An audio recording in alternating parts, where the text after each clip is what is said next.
That's funny, isn't it? How there's no more motor engine buzzing after you got triggered.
Take it easy.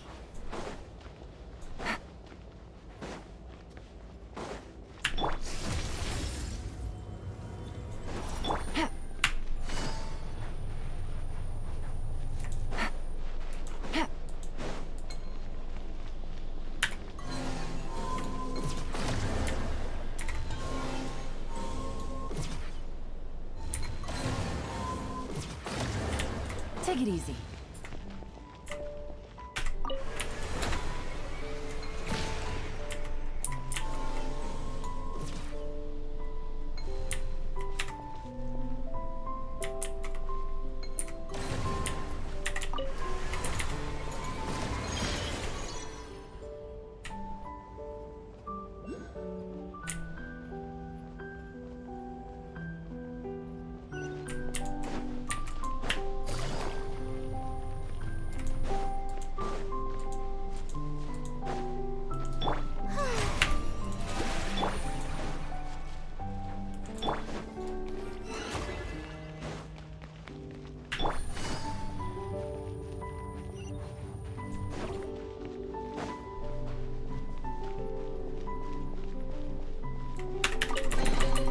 A chest full of valuables and a trove of potential clues.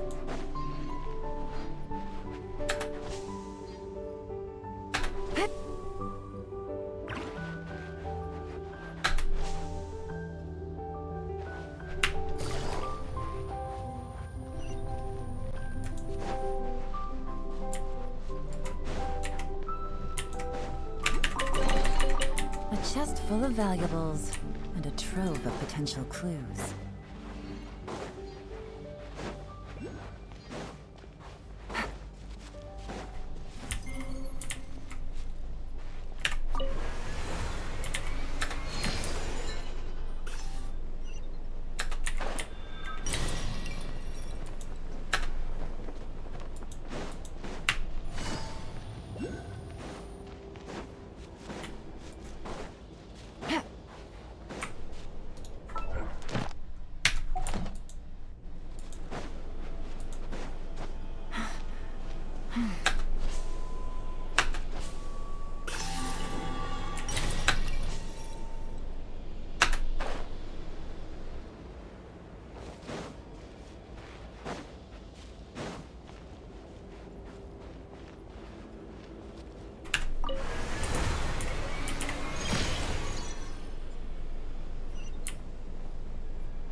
A chest full of valuables and a trove of potential clues.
Take it easy. Treasure. One way to draw your target out of hiding.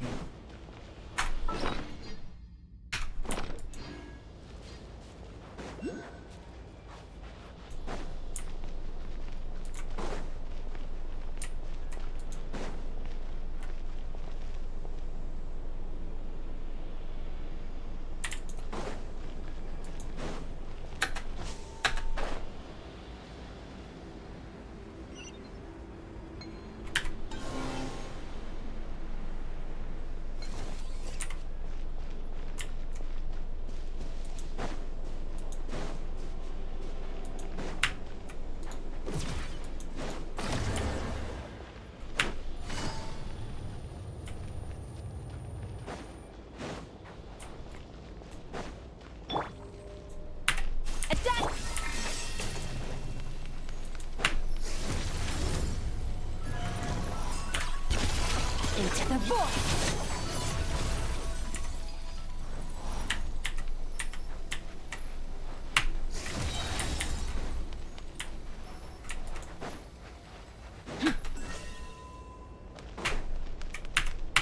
Fearless.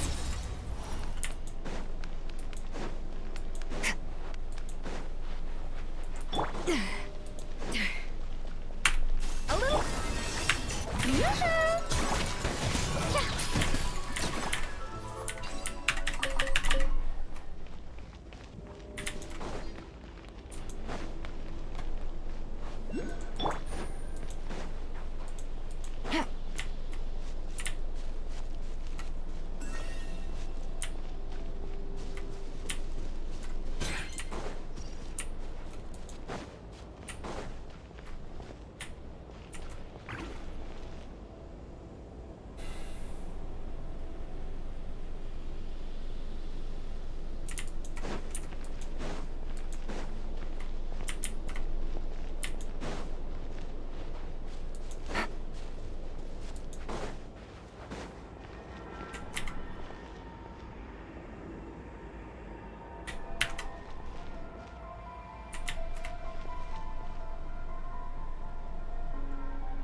Take it easy.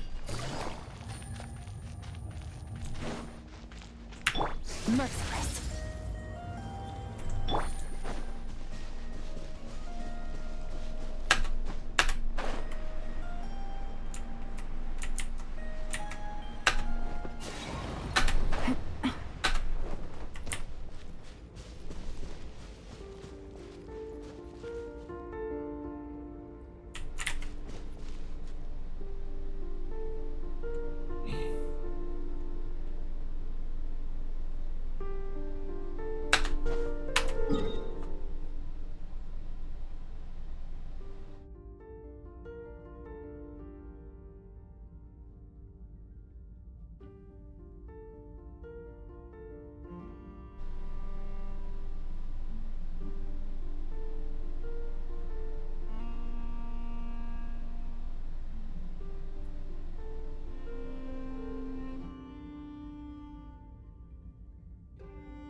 火烧，无穷风雨，你为何谁为何过？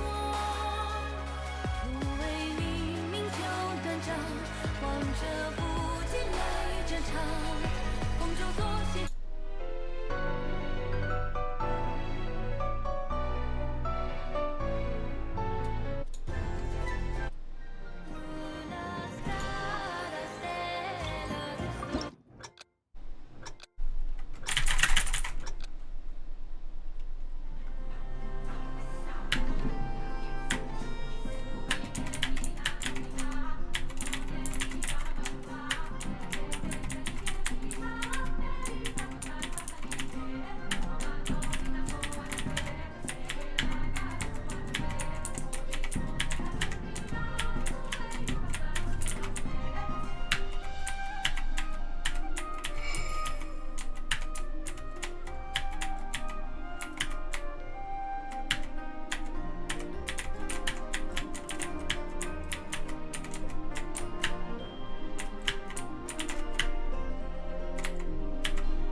Merciless.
陌上，无穷风雨，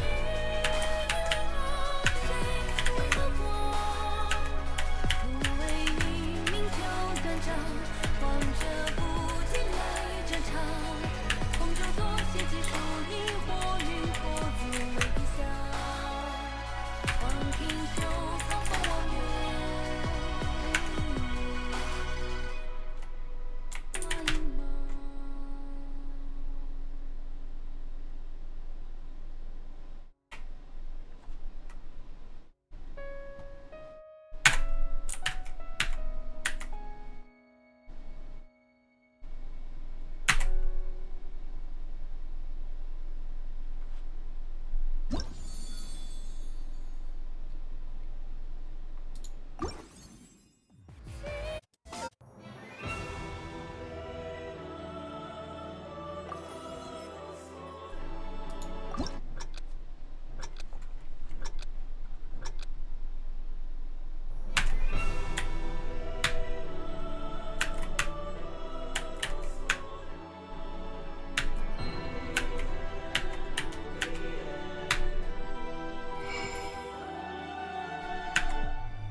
Yeah, I'm a fucking god at this game.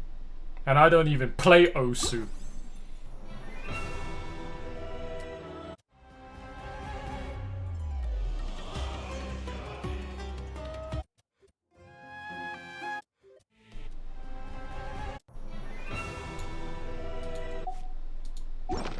Alright, we never have to play that shit ever again.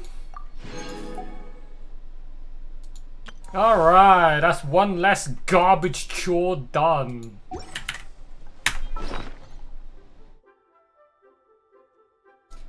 What a finish to end on a descantus of a 5-minute long song.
Welcome to another thrilling edition of Premiere 2. My name is Peter. Thank you for joining me on a beautiful day here in Nakameguro, Japan.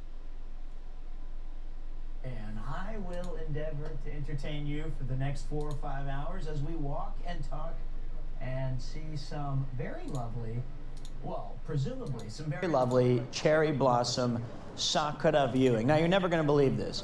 Right before this beautiful shot was set up, all of my cables broke. So we will have to, well, we haven't met Ian yet either. We haven't met Ian yet, and I have to be very delicate with this. So if this gets disconnected immediately, the hot glue, as soon as I got out of the taxi, the hot glue disconnected from all forms of the camera. And to make matters worse, hold on, boys. Let's go very, very carefully. To make matters worse, I had like 4 updates. It was like your phone. Give me the money. Hey, what up, man? Thank you for the resub. I don't know who that was. It surprised me. I didn't know who was talking. It was Guybrush Threepwood for Ian. Okay, so let me see. We got connected. Now we pray that you guys are still live with me. Let's take a look. Are we still live? Are we still visible? Test, test, test, test, test. I'm standing now. Okay, we are. Perfect. Okay, so far so good. Give me the money. I think we're gonna have to do a little surgery today on the backpack. So the first thing we might need to go do is find a glue gun. Now, Uncle Ian might have one. So let's start our walk. Let's start our talk, boys. Give me the money. I really like this new alert. So, okay, we are live in Nakameguro, Japan, which is on the Meguro River, one of the most famous and idyllic cherry blossom viewing places in central Tokyo. All up and down the river, they have planted these absolutely stunning sakura trees, which will allow us to get well, it's a little full of people, that's fair, but it'll allow us a really beautiful and intoxicating view of a very just fleeting moment of Japan. These are in bloom for about 2 weeks.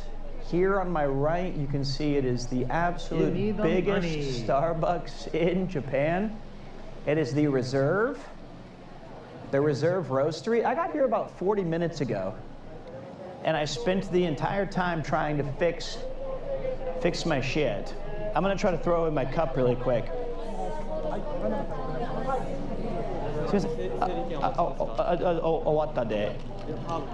No, I want to throw away my cup. Is that okay? すいません、どうも失礼しました. That was nice. Luckily, there's a huge line right now. Huge line for Starbucks. Hold on, let me see if Uncle Ian messaged me really quick, boys. Give me the money. Okay, no check yet. We got lots of news though today, boys. Give me the money. So look, right here, guys, check this out. This is just the Starbucks Roastery entry building. So over here, it's like I believe it's, well, wait, I could be lying. Normally there's a queue system where you get a number that says, oh yeah, this is it. So you sign up for a number. Then when you get the number called, you go in about 2 hours later. Look at this, man. This is, honestly, not as busy as it usually is. Normally, this is absolutely shoulder to shoulder,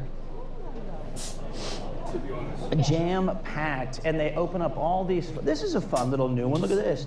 They have a little lemon sour stand, a little Don Quixote lemon sour. Oh, craft. What? Swaza agave? That's cool. So you can sit here, grab your lemon sour, go for your walk, and then once a year they open up all these scallop, yakisoba, takoyaki, American tornade, potato plants, long potatoes, doner kebabs, karage, just straight up pork with cheese jammed in it.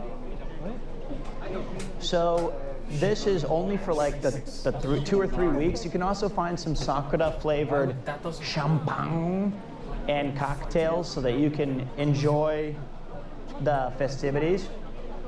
I would never try to drive on this street. I don't, like the taxi would just be like, go to hell.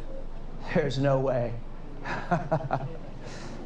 Ah, kawaii ne.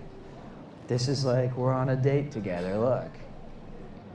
The cherry blossoms in full bloom, fleeting like our love. Unbelievable. And also, I should mention, today is legitimately a stunning day. It's perfect outside. It's nice and cool, a slight breeze rolling in to make the petals fall from the tree. It's not hot, it's not cold. It is, yeah, it's 70 degrees Fahrenheit, 20 to 21 degrees Celsius. You could not find better weather than this. So let me set up today for you. What we're doing first is, I'm gonna do a little test right here. We're gonna walk up and down this boulevard, kind of take a look at the cherry blossoms. Later, fairly soon, Unc Ian will join the festivities, and he's gonna take us on another walk that has a little bit fewer people, so that we can enjoy a little chit chat to the max, a little tune-up before we go to the Van Gang and Cycle-a-thon. Now, I was saying right when I went live, I don't know how these guys do it. Like I was watching Connor, I've watched Paul, I watched Geary, although Geary's is a bit different because they do some 4K shenanigans. I have no idea how their Osmo Pocket 3s last more than 4 hours. Mine is absolutely dusted by about hour 4. Give me the money. And then I have to recharge manually.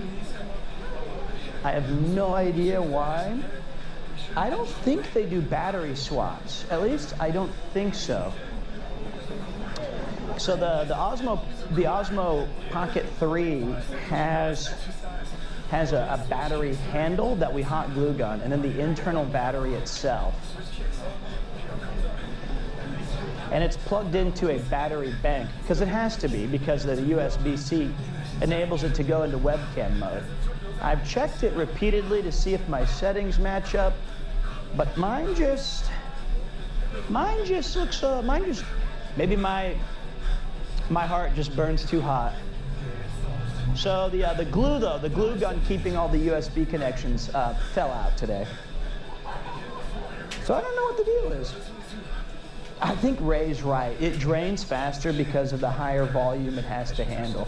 I mean, and also like, I sway left and right like a maniac. So this is probably like the stabilizers working overtime.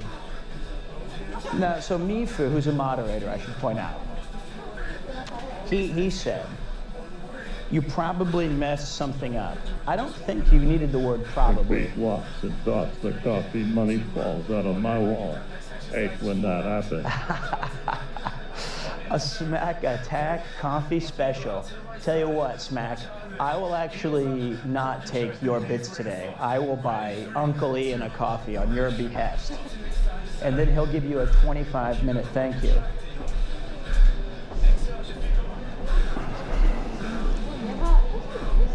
So we'll make sure that Unc Ian is hydrated. He's actually at the dentist right now. So when he gets out of the dentist, he's gonna join us. I think he's on a train somewhere to say hi. But today, you know, yesterday was awesome. I played some Slay the Spire 2 with Connor and Mouse. I found some great items in Diablo 2 to the 14 people on planet Earth who give a shit. I went to Sakura viewing with my son, but not here, a much more smaller place. Then I charged all the gear, set it all up, and the video dropped that we made for Chris's channel.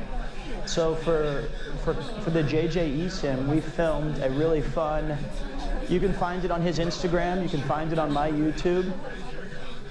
It's the only time I was willingly unpaid to do an ad and then reposted it for free. I just think it's such a cool thing that we built.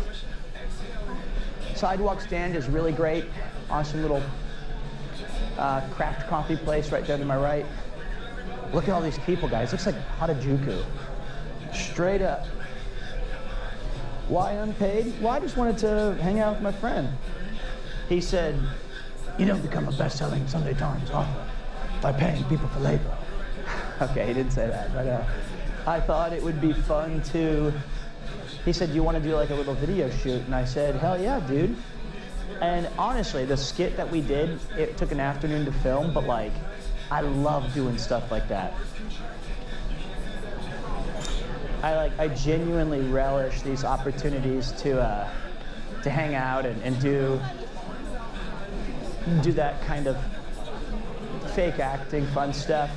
Oh, by the way, in case these two lovely individuals end up watching this later as a VOD, Honoka and Haley, they saw me sitting on the ground as they were enjoying Sakura viewing and said, and Haley was like, "Oh my God, this poor homeless man needs money." And I go, no, I'm okay. And then they said, "Oh, this is I like your videos, you play games and stuff." And I said, "Yeah." And they were nice enough to take like a nice picture and say hello. Look at this. Oh, look at the little cute kawaii bear, strawberry. So they were nice enough we snapped a photo. They said that they were fans. Well, one of them said they were a fan of the show. And then I said, I gotta fix my stuff. And they said, "Okay, have a good day." And I said, "You too. And thank you for watching the show when you can." And they said, "No problem. I'd love to see you do more skits in the future. We need to see more of your acting." Well, I mean, the acting in question, it wasn't like I graduated from Juilliard and then did a JJ eSIM commercial. Like, acting is a pretty big stretch. What's that? Oh, thank you so much. How many have you given away? No, how many, like, today? 100? 600? 600? 100? すごいじゃん。ありがとうございます。Wow, there you go, look. Cherry edition, Red Bull. This is because I'm friends with Ludwig.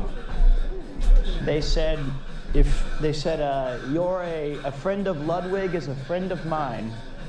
So they were kind enough, and I told them, I'm applying to be a Red Bull athlete. It pays to have friends. Can't believe he scouted me and said, "You know what, let's do a free ad right now." Boy, am I tired. Look at all these sakura trees. I don't know if I have the energy to go left and right, up and down, all the way through these streets, until, of course, I picked up my Red Bull Cherry Edition. Nothing reminds me quite like Sakura season, like a delicious cherry Red Bull. It'll give me wings. I won't fly through the streets, but the time will fly by. Get yours today. A limited edition Red Bull Cherry, brought to you by Ludwig and Peter, Red Bull athletes.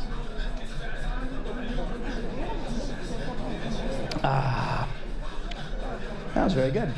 Very nice. Let me see if Unc Ian has messaged me yet. I got two. Let me switch you guys around, because. Okay, now you're looking at the beautiful confines. Okay, hold on a minute. Oh, okay, he's just gonna find us, he said, which I think's super cool. And then we got to get him a microphone, which is in my bag, which here's my guess. I think as I'm getting Uncle Ian a microphone, the entire cable situation will be dropped and undone, and everything's going to get broken, and you're going to be like, 0 days without tech issues. This would never happen on a Cameraman Paul C-Dog VA.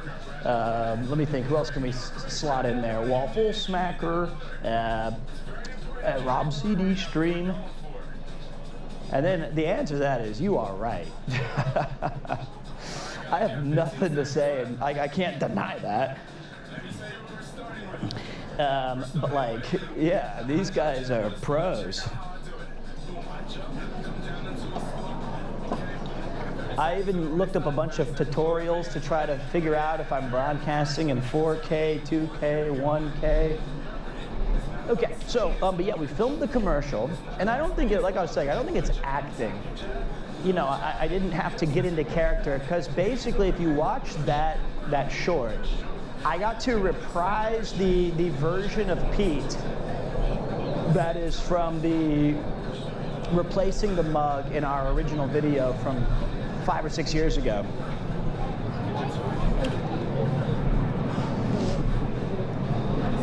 It was the same one we did back in the day, where I'm just like goofy, broken mug guy. Yeah, but I'm anxious to take a detour and get us. Wow, look at all this not healthy food. God, it looks good. If only Rob was here, he could inhale this faster than a sonic boom. So somebody asked, Ferdell said, is this a Sakura festival?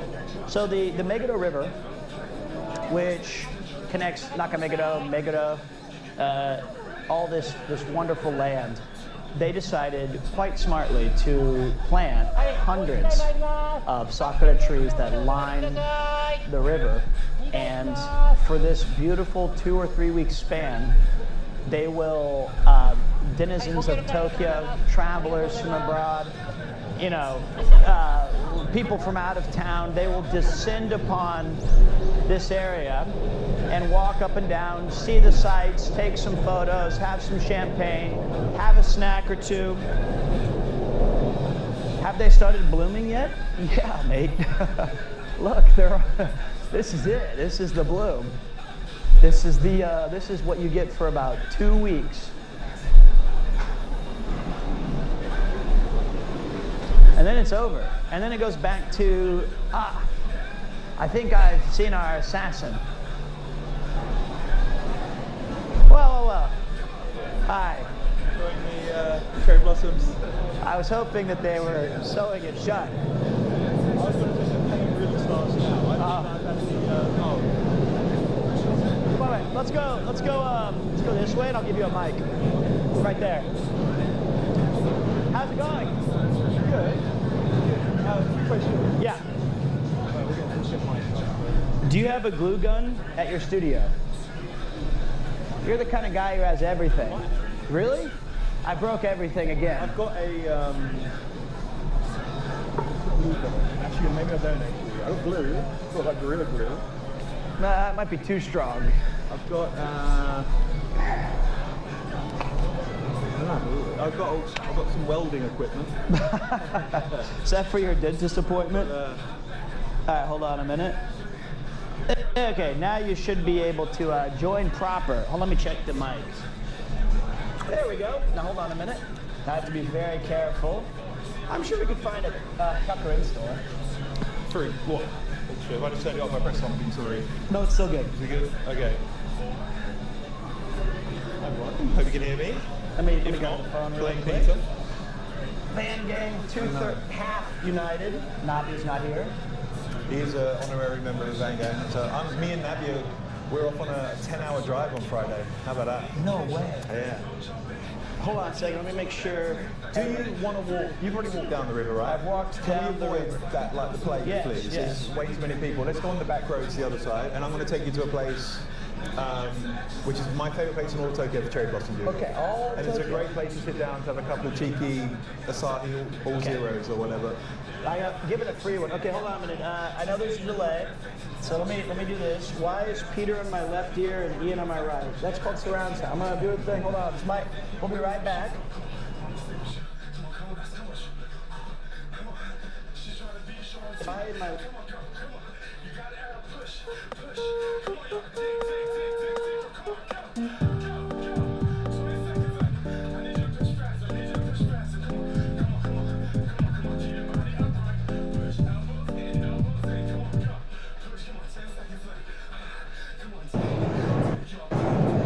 Yeah, I think that's good.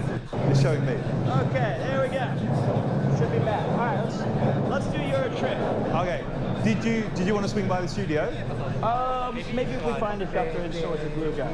What? A glue gun's like 3,000 yen. They're going to sell it at 100. No, I bought both mine at a. Like a heated glue gun? Yeah. You didn't know they were so cheap? They have them at the Kakuen store. What kind of and glue they're guns are you getting for $1? The one that breaks on my Okay. What's gone wrong? What do you need fixing? So you can kind of see right here. That's actually It's such a ramshackle of oh god. So Yuki did that, but it actually that's what we need. So the USB-C connection into the camera needs to be 100% stable. In there, okay. And so we glued it I'm in sure there. I've got something we can figure it out with. Let's go there. But I think it's fine for now as long as I'm delicate. So wait, now that you're here, everyone, welcome, Mr. Ian Rudd. Hi, everyone. He who spends Lovely to be back. 60% of his time in the UK. Well, Probably to get away from me. well, it used to be much less, but then I started seeing you more, and I had to balance it out. So what we're going to do? Okay, let me hear this. Your pitch plan. This is where everyone comes to the cherry blossom view. It's very nice. Don't get me wrong. Yeah. But the amount of people here. This isn't even a weekend. Imagine it like this weekend just gone. It's crazy. Is it like Takeshi Dori all the way up and down the street for 2 weeks? It's. I mean, look at that. Look at that. Look at all those. You can see a selfie stick, I think. Okay. So I was fortunate enough to live in this neighbourhood for about 8 years, and like I said, it is beautiful. But living here for this long and wanting to avoid that amount of people, as you know, I don't like people.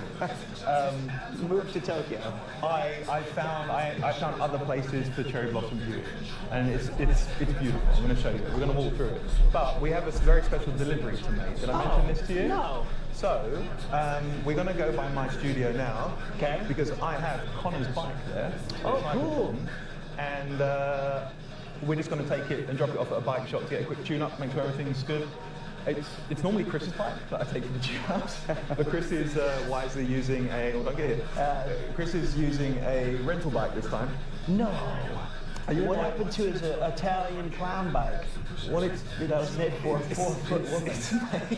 I mean, it's why he had a lot of injuries on the first few cyclothons, and I think it's because he was literally like standing up while he was cycling. But yes, Connor's bike. It's just for reassurance. And a friend of mine has a little bike shop. He's a super nice guy, and we're going to go drop it off and pick it up tomorrow night. And he's going to just give it the all clear. I don't think there's anything to worry about. It's funny because when I did this last year, I walked in there yesterday, and he just looked at me and went, "That time of year again, is it?" And I was like, "It is." Normally you're bringing a bag of parts. I was like, but this time, well, last time I bought Chris's bike. Chris had not cycled in a year. It was in the same. Here, you go on the right, actually. Sure. There you go. And it was funny because I took the bike out of his bag and like put it down, and the chain just fell across the floor into like 8 different pieces. How did it make it to the finish line? I don't know. By gaffer tape and glue guns, I think. But we're gonna, Connor's one, I don't think it needs much, but it's always just reassuring. You're gonna go on a 2-week cycle. course. It's good to get the all clear. So I can't believe it. It's less than a week away from Well, your Nappy guys' and I, because normally, so I'm sure a lot of people are aware, we have Connor and Chris and often a guest cyclist. There's a guest cyclist every single. Wait, can I say anything? Is it all been announced and everything? I don't know if you just did. So I know that they've announced the guests. Have they announced the cycle? So there's Jay Schlatt. Are you annoyed that he's got an electric bike? I know you've wanted one for ages. I knew that someone with sense would finally come in and say why are you making it challenging? Let me just enjoy my. I was adamant when we were organising the logistics of everything, my one caveat was he can have an electric bike only on the condition that we do not keep hold of it so Pete can use it as well. That's so insane. Well, did you bring me back my Speedo wearing unicycle that I had to wear the first time? If it was up to me, Pete, you'd have a what's it called? Is it a Tricycle? motorcycle? No, the little one wheel. I said unicycle. A unicycle. Yeah, I already Okay. knew you were going to. Sorry, did you plant that in my brain? Or did you like Inception? I'm going to wait here for a second. Yeah. Okay, So he's got, there's Jay Schlatt, Rob CD, Gaunt, Felix, and that's the guest. Yeah, and then but it's only day one where there isn't a guest. I mean, I know you're not going to be cycling every day, but Hell no. or any day. Yeah. But it's going to be. Is this where you got your Red Bull from? No, they shot it. Never dare show such weakness. Do you like- Konnichiwa. Arigatou gozaimasu. Oh, it is. It was the guy. Well, not from that back. Oh, okay. So we're not going to get me a tricycle loose. Did you hear the voice of the pirate once again? No, I was You that didn't what that even hear was? it? Was Yeah, that yeah, it's fine. It's saying I'm sucking someone up in the back of a van or something. It's, that was last time. That was due to a technical error. I don't like the look of this many people up here, so we're going to take a left and go around here.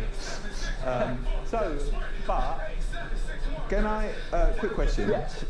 I just came from the dentist. Yeah. We share the same dentist. We did well. She's Well, she said to me, I said at the end, I was like, oh, I'm about to see Pete now. Do you remember Pete? And she's like, oh yeah, the actor.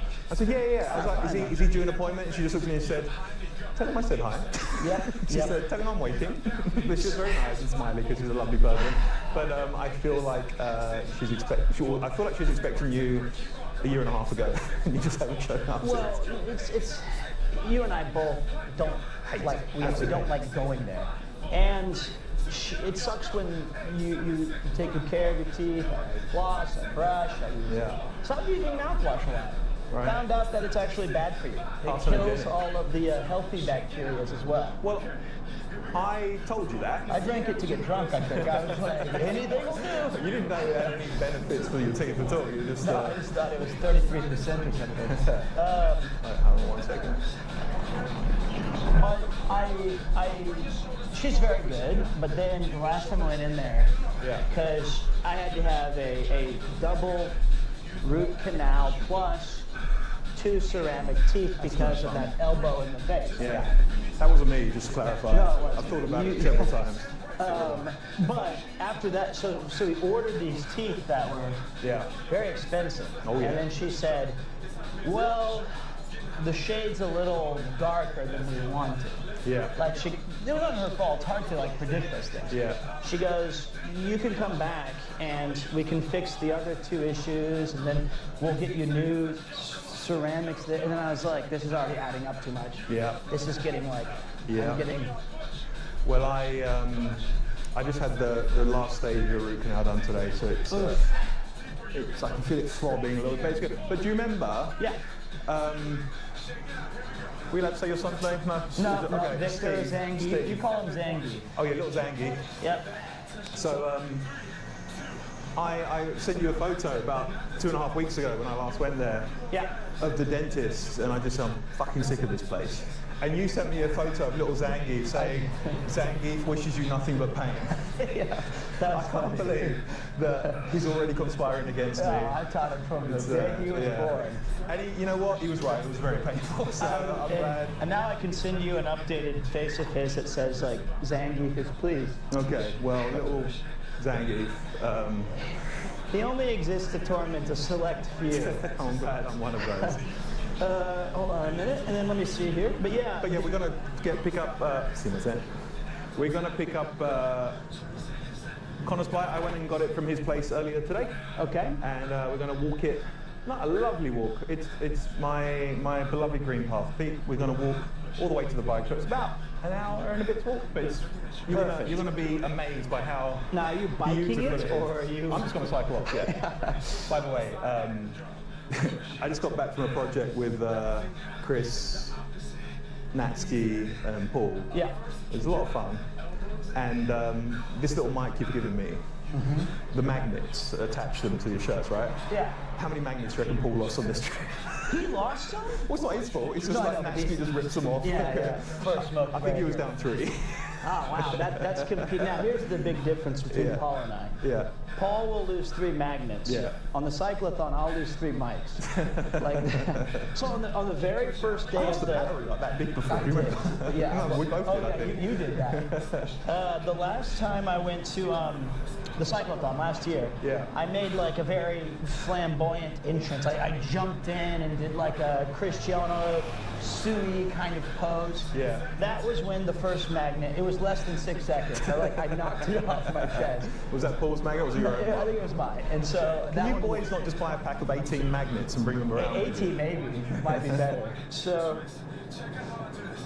it doesn't surprise me though. Paul is prepared, so he probably has. But see, Paul's gotten wise to it. He'll say like, "No, I'm not going to give you my magnets because I know they're going to lose mine." And I can't I have reckon, you. well, I agree. I reckon he should make people hold it there the whole time if they're going to lose his magnet. I'm going to show you a couple of cool little interesting sites. Is that okay with people at Yeah, home? I mean, I hope they don't have These, a choice. like I said, I was fortunate enough to live right in this neighbourhood. The downside of living in one of the nicest parts of Tokyo is that I lived in a literal shoebox. You came to my place, mate. We recorded Magic on the Blacktop there. I remember it those was fun days. it was absolutely tiny, but you get to know some of the quirky things that exist. Yeah. I'm hoping if we look through, there's a little garden in front of us. See that? If we look through some of those little slats, they normally have a goat in the garden. A real A goat? real goat. No. Let's see if he's there. Nothing better than taking a live stream and peeping through people's. Yeah, well, that's what it's for, isn't it? I want to see a Where goat. is he? Where is he? Oh, there's a rabbit. There's a little rabbit. I've not seen a rabbit before. Little rabbit. Oh, there's a goat. Look at this. There is a goat? Oh my god. Come to this one. This is the best one. The hidden goats of Tokyo. Look at that guy. What's he doing there? A goat lives in this area? Yeah. And there's a Shiba Inu who, because the Tokyo Creative Office is just up here, what it used to be, up here on the left. So I used to walk past this building every day. They had a really aggressive Shiba who just come out trying to attack people out of here. Oh, and it's funny because it's quite dangerous. It's quite a main road we're standing on. Oh wait, focus. Just wait. He's so okay. There's guys. I don't know how to fix. Like I tried to touch the goat and it couldn't focus. That he'll just headbutt you. I don't know how to. Here, I can do this. No, I don't want to touch anything. I can try to get. There you go. Look at that guy. He's so cute. Kawaii goat. Oh, he's getting up. Is that enough? Oh, he's coming over. He's coming to headbutt you. I think. Okay, well, Hey, buddy. Okay, now, hey, goat. Wow, look at you. You're so I handsome. really want to stroke you, but I'm worried you're going to bite me. You do have. Yeah, there we go. I'm going Just the 2 goats of. You know me. I'm Yeah. Hello. I'm glad you're healthy, young goat. Older goat. I don't want to be the guy who got bit on stream by a goat. If it wasn't like being streamed, I'd try and Also, pat him on the head. what a cute guy. Yeah. See you later, buddy. Enjoy your rest today. And oh, he nodded to you. That's so cool that he just chills outside. there's a it's a very there's a goat. So cute. So, there you go. There you go. That's my one little surprise. Yeah, we are living. in He's a what's crazy simulation. is he's been there for at least 10 years. Yeah, he's I lived around it, so I did. So yeah. A lot. I'm a bit worried that the Shiba Inu's not there though. He's got a little brother, but This is a very surreal picture as a goat head is leading. And then he just goes away back into his. Wow. there was no. Anyway, take care, man. See you. Bye bye. Just seeing a goat's head appear and then talk to a man. We've had this discussion before, Pete. Yeah. Your flippant use of the term "the goat." Yeah, I'm not a fan okay, of it. The first goat of all, means greatest of all time. There can only be one. I'm not. But we can both agree. Here you go, in the back here. Whoa, there's another one? Hello. No, it's the baby. Hello. Oh no, is that enough? Oh, poor guy. Well, I mean, maybe I assume if he's lived here 10 years, they're He's taking doing right, yeah. adequate care of him. I reckon he was very gentle and he wanted a little pat on the head, but like I said, I didn't want to. I don't want to end up on live stream fails as you bite or a goat. Please don't bite the goat. I'd bite it back. So wait, you're contesting that there is one undeniable goat that I would. Well, that, I think we can both agree we have found the goat of Tokyo. Well, there's probably more than one goat of Tokyo, so no. It's, anyway. Speaking of goats, Neo-chan, thank you for the raid. How about that segue? Lovely. I saw that you were doing an IRL stream, so am I with Uncle Ian. Thank you so much for the support. I hope you and your viewers had a great time and a great time tonight or today with us. Little Sakura Day. Did they feature that kind of transition at NHK? Yeah, I was pretty bad at it. Or was it the Kansas upstairs medical school of acting that you went, oh, I forgot which. UMKC. Yep, it was a medical center. I just played a patient. No, I was at the University of Central Missouri, which was in the southwest quadrant. Okay. And it was in Warrensburg. And it was awfully dull. But I liked it. You know what's not dull? What's that? The second slide I'm about to show you today, the goat. How can we top? Well, I would argue, what I'm about to show you now, it's a shame that no one goes there. It's actually kind of nice that no one goes there, that's why I like it. But there is this really beautiful little kind of Zen garden in this park. Part of my walking topic, Tokyo, it's the final location that we end up at. I've been here. But it's really beautiful, and no one really goes there because they just, nah, it's not. There's another way in. Okay. It's probably to keep us happy. Yeah, that's, I think we've been here twice on stream. The ones that, you took us on the pre-tour tour. No, because we were meant to start at 9 a.m. You arrived at 3:30 p.m. and it was closed. we saw other parts of the wall, but yeah. I saw this with you, just personally. Yeah. Okay, there's no way I showed up 6. Well, you went to the wrong place first. You didn't come to my house. You came to the studio, and you were like, "I'm outside." Like, no, you're not. Well, I mean, that makes way more sense if you say. It made more sense if you just read my message. That clearly says, "Let's meet at my house." I think I was pretty upset. I was like, "I'm here." Yeah. The door's locked. But how beautiful is this garden? And what's crazy is it's a 10-minute walk from Shibuya Crossing is the other side of this hill. No way. Well, back in Yamazaki, P-site is just up there. Really? So you just carry on. So we're in, Absolutely stunning. So there's one thing, I don't think we'll see him today because it's a super rare sighting, but The blue finch or whatever? it's the kingfisher. Kingfisher. And occasionally you'll just see a little blue flash of him flying around. I think he lives in that little box and that's up there. But I've seen him over here at the. yeah, he's often down by the waterfall there, or he's on these. I'll show you a picture. I did take a picture of him. Oh, this is very serene. But it's so peaceful and nice, and the chaos that goes on behind it is just such a nice. Do you think that birdhouse is the single best property in Central Tokyo? It's got a garden, isn't it? I mean, look at that. The steps go right up to it. Yeah. He pops his head out of there every day. He does. And there's is this a temple or a shrine? No, it's just a little garden within a park. And what's cool is the building next to it. In the summer, when it gets so hot, they pump up the air conditioning. You just go sit in there and chill out. But yeah, let me show you. Here we go. Here he is. Look at that. You see him sitting there? Oh my god. What else we got in here? We got look at that. Okay. Is that? He was awesome. You might see that on the walking tour. But hopefully we keep that. How is that?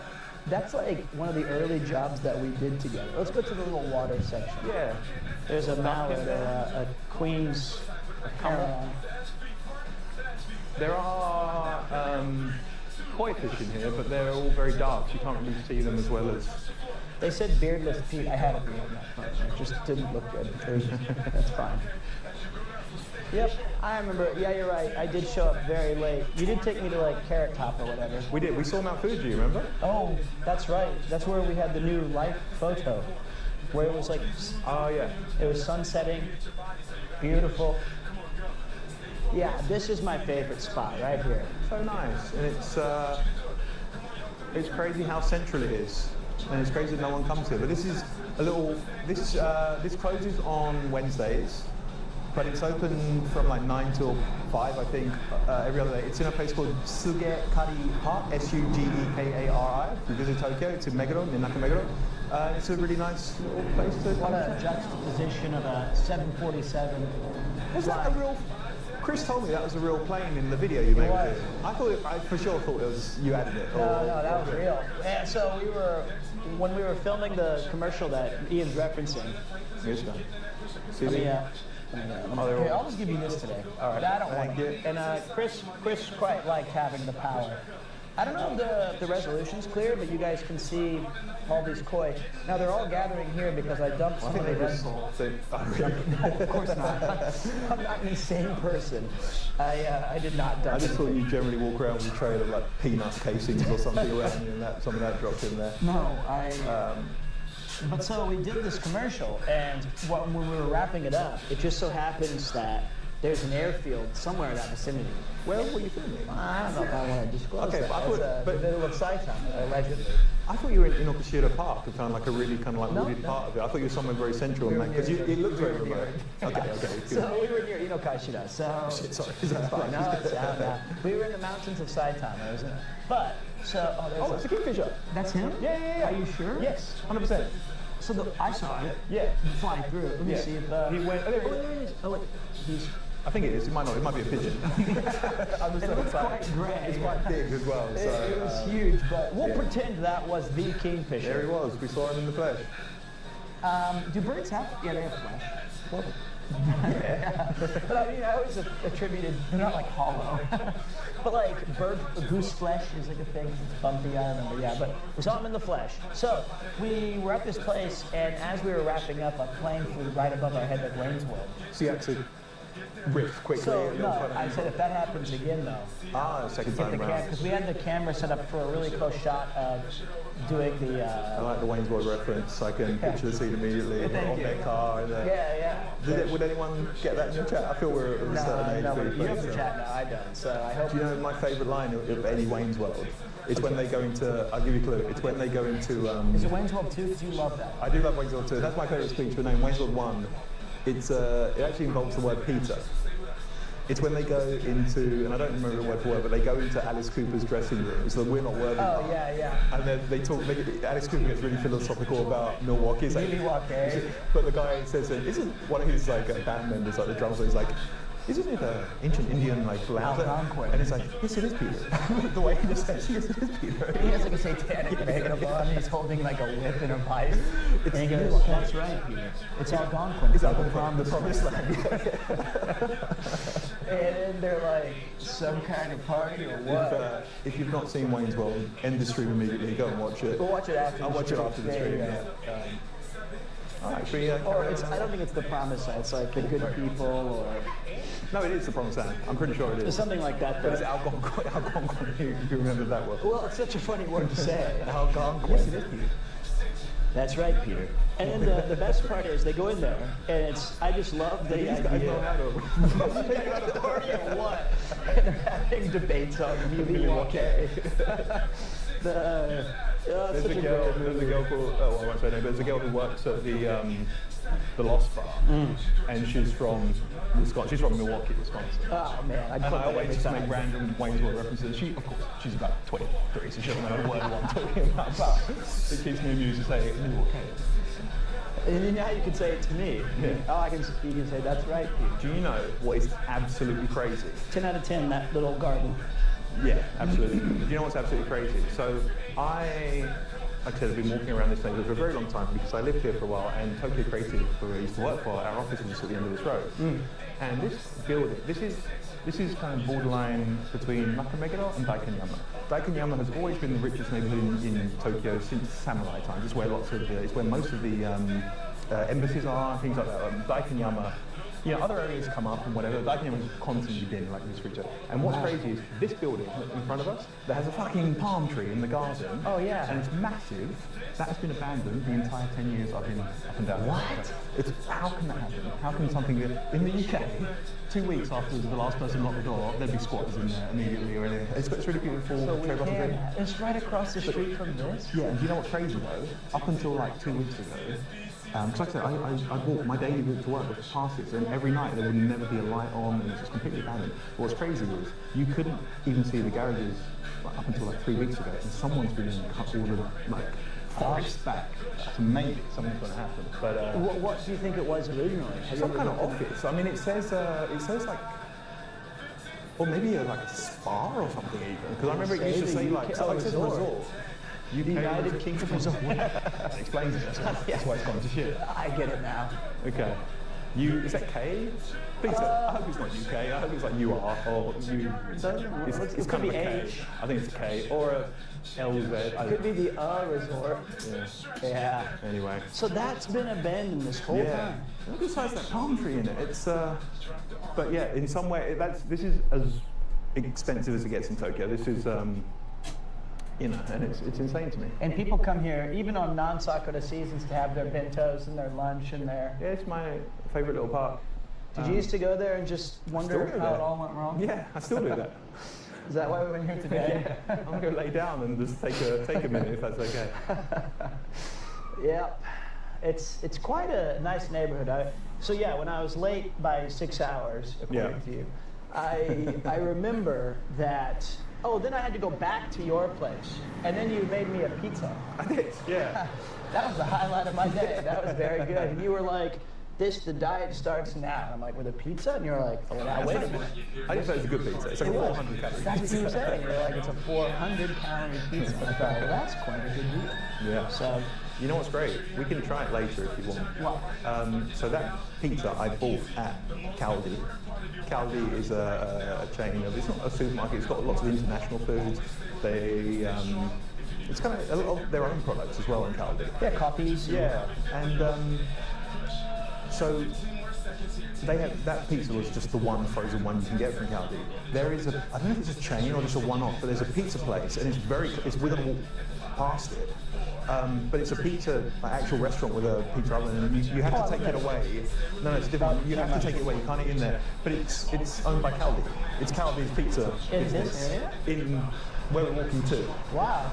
And I go there all the time, and they have a 500-yen mini pizza, which is basically just a regular pizza folded in half, and you can eat it as your. It's amazing. They make it fresh on the spot. They get it's really good. It's 500 yen, £2.50 for like $3 for like a small pizza. It's great. You just managed to give us, what, you don't have that in rupees or francs? It is. You really sold me on it. I folded pizza. I didn't need the price. Well, you've been here. Too long. 15 years. 15 years, and I still don't think you know the dollar yen difference. So it's I thought I should make it. I see when I doom scroll, people are like, it's 160 yen. And I'm like, I don't know what that means. Oh, what a lovely day. So do you think you need to fix something? It seems to be going smooth so Can far. I check? Let me see. Oh, it's been off for the last 20 minutes. I don't know. Do people, does it, I don't think we're still live, I think, right, Okay, guys? I got the chat phone now. I can see messages. Has Pete's stream dropped at all? He's worried Well, that it definitely things are is. going to come out, but it looks pretty solid. Yeah, hold on a minute. You love to fiddle, as we've established. This one and I had- reckon if we start fiddling, that could lead to bad things. Yeah, I think the idea right now for me is that we'll just keep it as is, and then if it does break, then I'll deal with it. It's your haggard gait that's the problem. It's you It is. walking like a drunken pirate, which is, I think, why things keep falling out. I feel like if I did have a highball, it would somehow straighten me out. So it's pretty frustrating. So, and I was watching like the tech stream of Connor and Rob and Paul. Yeah. All their cameras work for like 9 straight hours. Yeah. No issues. Yeah. And then I plugged mine in and it just exploded in my hand. It's like the Simpsons episode where Homer makes breakfast for Mr. Burns and he just pours milk on a bowl of like cornflakes and just sets on fire immediately. That is so sadly apt. Okay. That's a shame. I like this little design. It's like what I would build in Minecraft. It's cool. I'd be Isn't like, I'll it? put a tree inside of no window. Like a little garden. Yeah, it's like just one tree in there. It's got fruit on it. Maybe yuzu or something. I don't know. Nice little use of topiary. Yeah. And then, should I switch the camera around to my neck at any point? I don't know. What do you want to do? Do you want to come up for a little bit, or should I go grab the bike and no, walk out? I've already switched it around. But I love showing them your poster collection. Sure thing.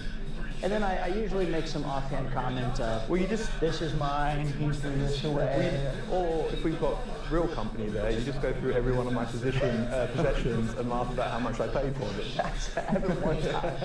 And I think the idea what I was going for was Yeah. that I was impressed as a man of your Well, it was caliber. funny up until the 17th thing you picked out, I think, and then. And you were like, see, I don't even know where we're going. You were like, you had like an orange shelf that you bought in like Sweden. Yeah. You have a weird guitar that has like an auto tuner inside. You bought in like Nagasaki. You have like all these little. You have like an ape's head that's wearing a Yeah, fez. and that's cool. But if you go through each one of them, how much you paid for that piece of shit? I never once said piece of shit. I was in awe. Yeah, well.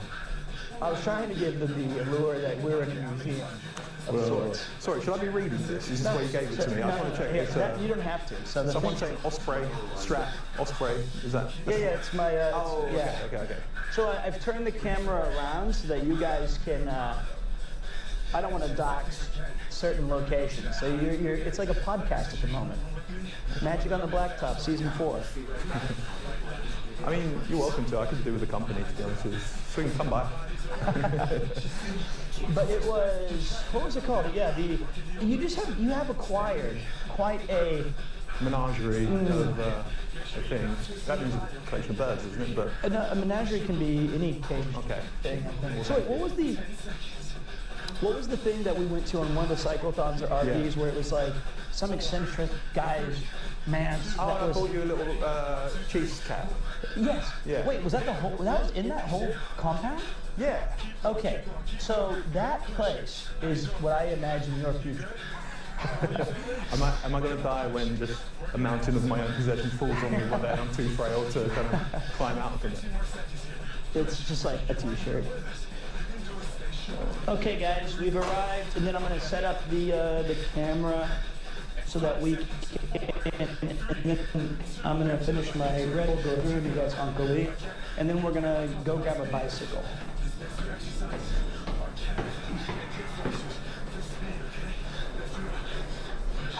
Free Red Bull. You know, the only downside was what a waste of.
Push your body flat.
I heard you cough.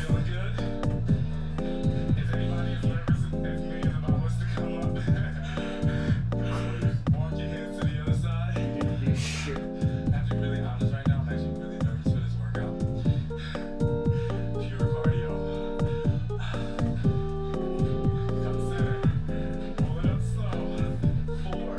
What was that?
Scramble. Back hook. In your chill. You think I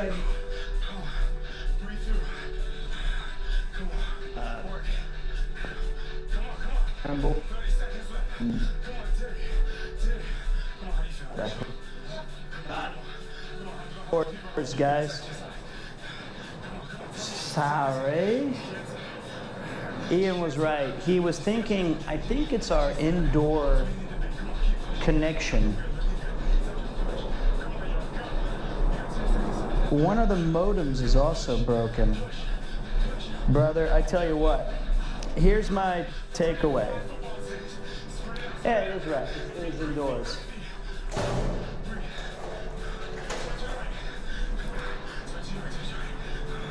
I can't believe I talked for 25 minutes about every one of my possessions that I own.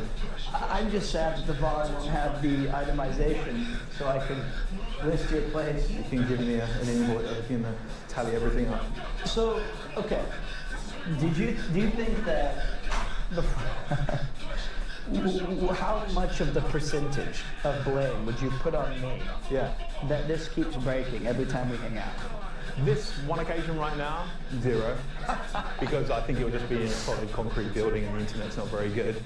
Pretty much every other time I've joined your stream and you're scratching your head and getting angry, 100%. Every time.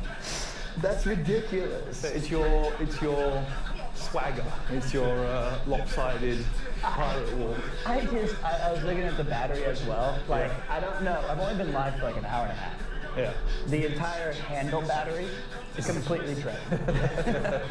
And I don't know, am I like, what, do I have like an air conditioner I'm powering with this? Like, I don't know what's It's happening. probably, I don't know, I was going to say if it was the mic, it'd probably be the compressor working overtime to try and balance out.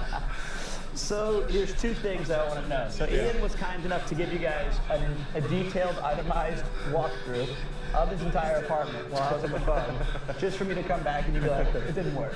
Well, literally 30 seconds before you walk back in, I should have looked at the phone sooner, but I just saw people saying, oh, these animations are great. And I was like, I'm not showing any animations. Yeah. I don't know how to change the mics to mono. Let's go over this way. I don't know how to do that. I don't even know where to begin to do that. Somebody was like, can you switch the mics to mono? I'm like, no. I think it's is it a button we can press on the mic between stereo and mono? It's blue right now. I feel we should have messed with it. I feel like that's a Paul question. So am I in one ear and you're in the other ear? Yeah, it sounds like a dream come true. It's like good angel and bad angel. Like, okay, I'll tell you what. If somebody out there has an Osmo Pocket 3 with a shoddy connection, two DJI mics that are connected Bluetooth, and you know how to do it, double tap the receiver. There is no receiver. Look at this guy. Look at this guy. That's kind of nice, little monkey man. He's been on every cyclothon, hasn't he? Maybe. Back again, and you fix it up a bit, just tilt it up a Is that the pirate? Look, this is like, I feel like it invites too many technical issues. The pirate? No, he's fine. How does he know how to fix a camera? He's supposed to be with a black beard and sailing the seven seas. I don't even know what we don't have a receiver. They're Bluetooth connected. Yeah. I feel like this happened once when Paul joined, and it was like 2 in the morning, and then he was like, "Oh, okay, Mike, let me just," and then he like. So it's connected via Bluetooth directly to your camera. For the cyclotron semi-smile semi. Wow. Okay, wait here. Listen to this really quick. Yeah. Money. That's Guy. What is it? He says, "Give me the money." Which I think is just a cool little. Okay, so two things are happening at one time. Yeah. Okay. One is Paul, I think, had to turn off the camera, then go into like the settings and select a thing. I would say if the camera is working, you can somewhat make out what we're saying. That's as good as it's going to get with your. I'm surprised we even got that far. Yeah, I think we're fine. Just turn both your speakers on. But it could be a bit annoying, I suppose. You listen to headphones and one's in one ear, one's in the other. But I'm just worried if we fiddle with it, it's just gonna. Fiddling. You do love fiddling. I don't think any of your fiddles has ever fixed the problem. It just exacerbates how bad the problem is. Let's go up this way. Oh, watch out. Let me think. You're contesting that none of my fiddles have ever worked. Well, yes. They just lead to chaos. If you was to have a studio. Okay, hold on. I'm gonna. Yeah, it's on the camera. I'm gonna fix it. Okay, well, before you do, I was telling people, it probably got cut off because it was during my little talk about my possession, that for a brief period we shared the little studio space there. Oh yeah. But the name I wanted to call it was already taken by this one over here. That's not appropriate. We cannot Can we not? Why? I like crackers. You like I crackers. love eating crackers as well. You know what I found out my favourite snack in the world is? Ritz crackers with peanut butter. That is a great Like one. making What your about own. cream cheese? For those wondering, there just happens to be, coincidentally, as we were passing, a lovely studio over there that seems to specialize.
Are we? Is it? Should be live now, yeah. Okay, I reckon if we turn the mics off and on.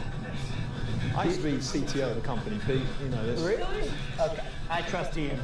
All right, I'm going to turn the mic off. I'll turn mine off.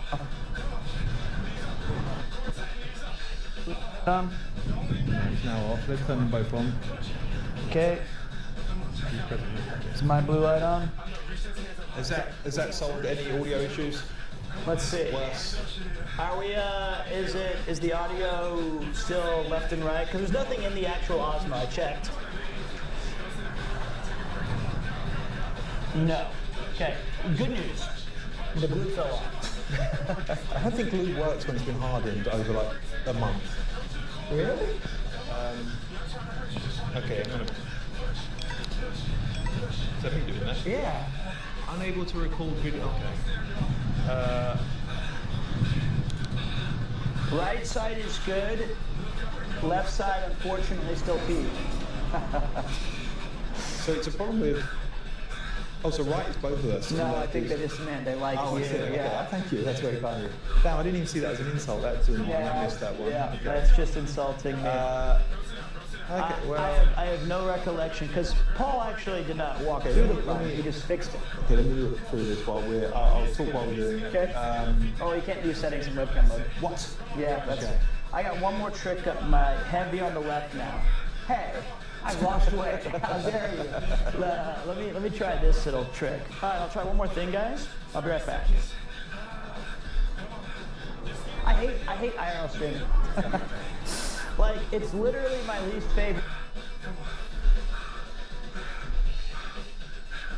20 seconds.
We should be back-ish.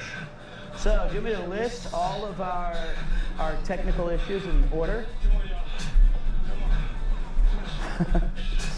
It's like itemizing your apartment, but how many things I've broken in one setting. So here's all of the issues. Yes. One of the modems is dead. Okay. So that's not bad. So we're still on one. Okay. The glue fell out. A hot glue gun. Okay. That may or may not have been done when I was in grade school, by the looks of it. Yeah. Has disconnected from the USB-C. Yeah. The mics are not working. Yeah. And the battery's draining faster than normal. All in all, pretty good. One of my better streams. People can see pictures. So That's normally not the case. this might be, like you said, all things considered, one of the best performances we've ever had. I'm just amazed though, because people like Rob stream IRL like 12 hours a day every day. Yeah. I don't think I've ever seen the stream go down once. Yeah, it does. And Once in a while. And you stream, you do IRL what, once every couple of weeks? And it's like 90% downtime. Yeah. It's just animation. It might as well be like an animation channel at this point. So here's there's two things. One is Rob does not use wireless mics. Okay.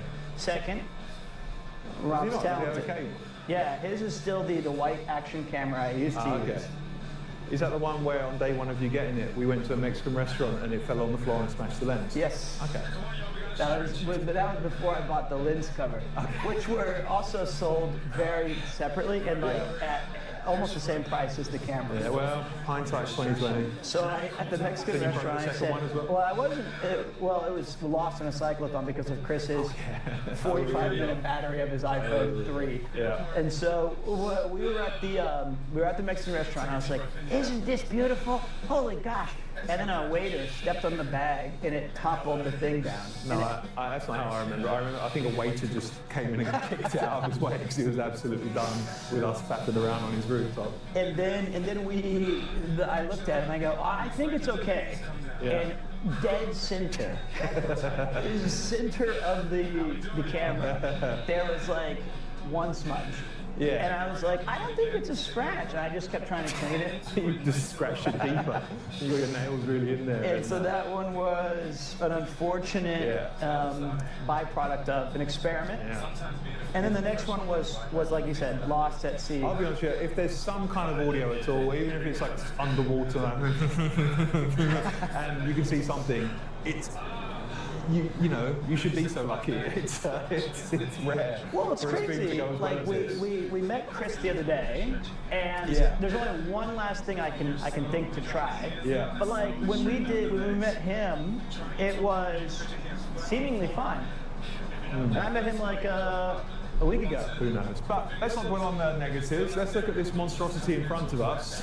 Which one? Look above. You see, this is one of the biggest highways in Japan. This road in front of us is called the Neon Roku, the 246. Wow. And it's so big, you can actually go on top of it. Over here, there's a park. It's called the Meguro Sky Garden. And you can walk above the cars. Really? They built a park up there. Yeah, yeah. Pete, can you whisper a secret into our left ear? Okay. Can I tell you a little bit about this area? Actually, give me Okay. 15 seconds. Right. I think I can't hear him or you or my left ear or my right ear. It gets a bit prettier in a minute. This is awful. This is the worst part of Tokyo. This is a dreadful street right Always here. just so much concrete. It's always windy. This is legitimately an awful. Well, it's called Ike Jiri-Ohashi, which means Ike means pond, Jiri means arse, and Ohashi means big bridge. So we're in Pond Arse Big Bridge. Pond ass big And bridge. if anything, I It's a would British say, town if I've ever heard of one. well, there probably is a sister city in Cambridge or somewhere. But if anything, I think it's worse than the name suggests. This part, at least, it's just so much concrete and highways and things. But we get on our nature parks over here, and it becomes very serene and lovely. This place is named after a pond. Did they cement over it? Or is it guess, literally yeah. just like a small piece of... No. Back in that's the thing with Japanese places. Everything has a meaning. Like we were just in Meguro, which means black eye. Naka Meguro means inner black eye. Like every place has kanji characters, so it has a meaning. So you wonder about the history behind it. But I guess at one point there was a pond that smelled like arse, and there was a big bridge that went over it. Or something. That's got to be inaccurate. That's what it literally means. There has to be like one of those onyo kanji So things where it one- also means like divine spirit or something nice. One of genuinely the most embarrassing things that's ever happened to me. I was This is gonna be good. I was in a cafe. I was in a cafe called Streamer Coffee. I love Nothing that to do place. with web streaming. It's been around. It's first time I had a proper chat with Chris about working with him was in Streamer Coffee about 8 years ago. Was this the embarrassing moment? No. So we were. Let's go. Let's go along our green path here. So, Streamer Coffee. Yeah. I was in there, and as you know, Pete, we just walked past it. The world's biggest Starbucks. Oh It's along yeah, I that showed. street. I highlighted So, it earlier. My friend, his name's Sagawa-san, he owns a shop near the Starbucks. And before the Starbucks was even a thing, they demolished the building that used to be there, so it's a big empty ground. Anyway, I was sat, it was a Sunday afternoon, so Streamer Coffee was extremely crowded. And Sagawa-san walked past the window and he saw me in there, and he was like, hey, and he waved, so he ushered me to come out. For this guy, really, picture Natsuki, because they remind me so much of each other. Anyway, he took me to the site where this new Starbucks is going to be. He's like, Ian, don't tell anyone, but this is going to be the world's biggest Starbucks. And I was like, yeah, of course it is. And he was like, because he's a business owner in the area, they told him beforehand, and it turned out to be true. But the embarrassing thing was, that area is called Nakameguro. This area is called Ikejiryohashi. Normally, people didn't used to walk up the river that far to the big Starbucks. Right, yeah. And they put that there. So now everyone goes all the way up there. And he said, you know what? This whole area is going to become really famous. And they're going to call it Nakajiri. Like it's the half Nakameguro, half Ikejiri, Nakajiri. And I thought, that's interesting. And then anyway, I went back to the Streamer Coffee, managed to get a seat again, absolutely heaving, so many people all around. I opened my laptop, I was doing some work, and I thought, I wonder if there's any truth to that. So I Googled, without thinking about what it means, Nakajiri. Now I told you Nakameguro means inner black eye. Yeah. Ikejiri means pond arse. So I basically searched inside arsehole or inner arsehole. Google image search off in like kanji characters, not realizing, not thinking about what it actually meant. So I did a full image search in a crammed, crowded cafe. And you know, like, if you burn your hand under a tap, it's a natural reaction, you just put it away quickly. Yeah. I slammed my laptop screen down so fucking hard that everyone stopped in the cafe and just stared at me. And I kind of... It reminds me of when I was a teacher, there was this, Maurice. Yes. He used company time different. We valued different things. Yes. I did things like lesson planning. What would he do? Well, he was on like Tinder and stuff. And I remember he went to class once, and we used to take our school laptops. By the way, sorry. This is actually very stunning. This is. Oh, I know you've told me this story. That's far worse. That's far worse. Tinder's probably being a little bit nicer than what it really was. So he what goes Tinder in leads there. to sometimes is. Yes, and it might be Nakajiri is a better example. This is the same one. He had, so when we went in there, we had to use an HDMI that then went under like to the projector, and it showcased on like the big screen. Wasn't he like a, what do you call it? We call it different things. You call it a proctor? Like an exam? Was it that? Was he? No. He was giving a lesson. I was So giving a normally lesson. we Okay, would hand up the worksheets and then show a sample of the worksheet or the lesson up on the big screen. Yeah. And he had plugged in his HDMI. Yeah. And lo and behold, on the ginormous in front of the teacher, every student was something that would be what I would consider on a fireable educational fireable offense is best. And he freaked out. Of course. So like what you did, he also had the same instinct. He slammed the It's not going to stop the video. It doesn't, because the HDMI feed is still going through. If anything, the PC. does it like route there's some audio coming through the projector or something? It was fine. He had no issues with mono or stereo God. equipment. So then he had to open the thing back up, and now it's like a 1980 laptop. God. And it's like booting, but it's like stuttering. How he did not lose his job for that, or any number of things. By the way, guys, you might realize that there was 2 doctors in front of us then, and we up and down this path you get a lot of the doctors, because right behind us is the hospital Pete That's died what I in. thought it was. I was either my Kept you in there or they kept you in there for about 2 weeks. 2 weeks during COVID. No, only you. And then, well, I just came to insult you, and they wouldn't let me in to do it, so I had to flip you off from down here. But you can see me carrying my little. well, I let you know we were here, and you kind of waddled your way over to this side of the hospital With my window IV. with your IV, feeling sorry for yourself. One occasion was just me. One occasion it was me and our friend Shah. We flipped you off from down here. You just kind of rolled your eyes and stumbled back to your room. Well, it's your own fault for, and I quote the doctors, having an appendix that's like tofu.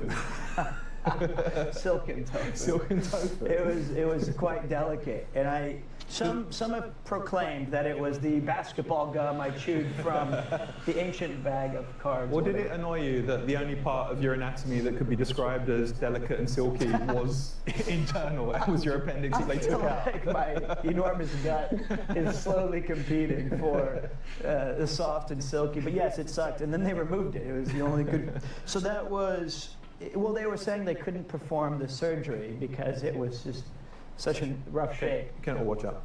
Can I introduce you to my little friend? Is it a cat or a dog or a It's fish? it's a fish. You already And showed me he's- a goat today. Well, this is it. I'm like Dr. Dolittle. Look, there he is. Oh, look at him. He just hangs out over here? Yeah. Always in this area? Yeah. Well, he's caged off at each end, so he can't really go too far. Oh, okay. Wait, where's the cage go? Under the bridge is to the bridge. But to he like, goes all the way down there, He right? generally hangs around Oh, this there's little another part. one. Yeah, there's a few. I like the orange one. Yeah, they're not in this part. They're in the temple, which we could walk past. if No, we that fit. was orangish. He was orange and Oh, white. white and orange, yeah. But there's one that looks, there's a temple near the end of where we're walking, where there's one fish. He's quite famous actually because he looks like the flag of Japan. He's all white with a big red dot in the middle of his head. Really? This is beautiful though. This is my walk every day, Pete. This is the green path. It's why I keep gushing about it all the time. I loathe no fish scene. Well, you have to imagine it.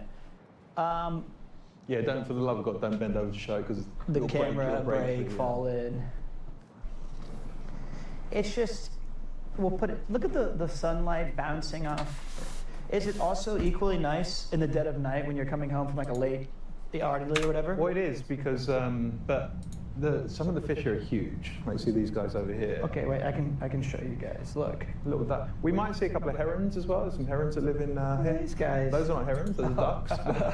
What about this one? That's also not a heron, it's a fish.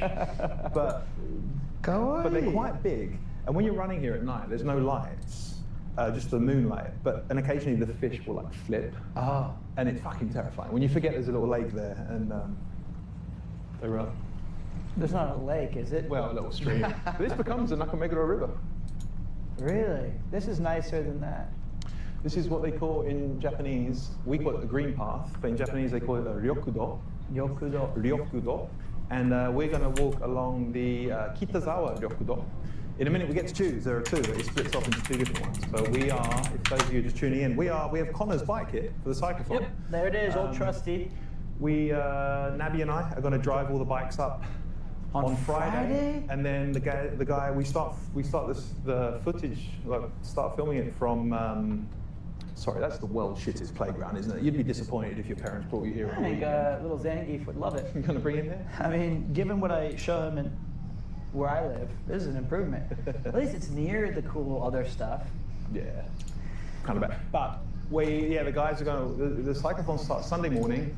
Nabby and myself will be heading up on Friday because we have to drive one of the vans all the way up there. The other van we're picking up there, but the one of the vans we've got to Is it drive from the Tokyo. van or the? No, it's Nabby's little convoy vehicle. Yeah, I'm gonna take a little breather real quick. I'm gonna try to my last gasp and then I'm done fiddling.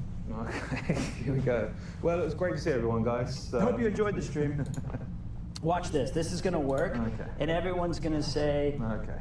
Peter, you have no end to your surprises. Can I have your mic? At least I got us away from the water first.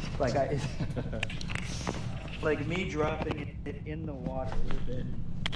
All right, watch this. This is called turn off. The UTEP two-step. I think I got it. That information.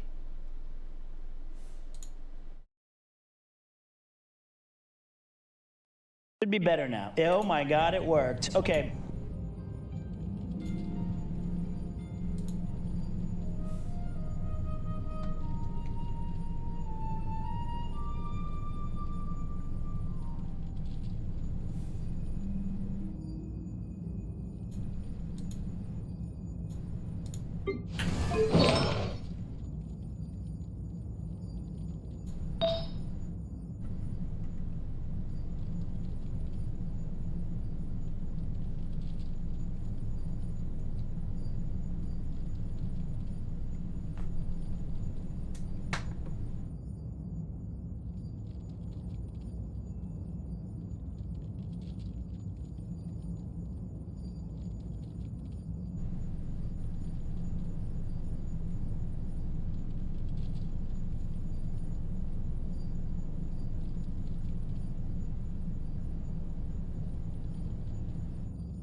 Show no mercy! Cool it.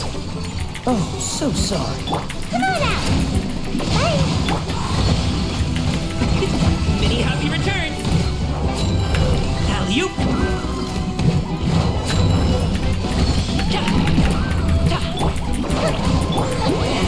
Suffer the wrath of Eastling!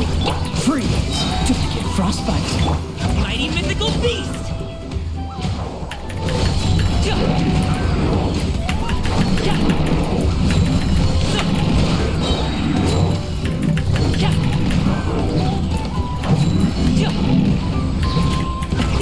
Many happy returns. Ninjutsu! Dodge this. This one will be frozen.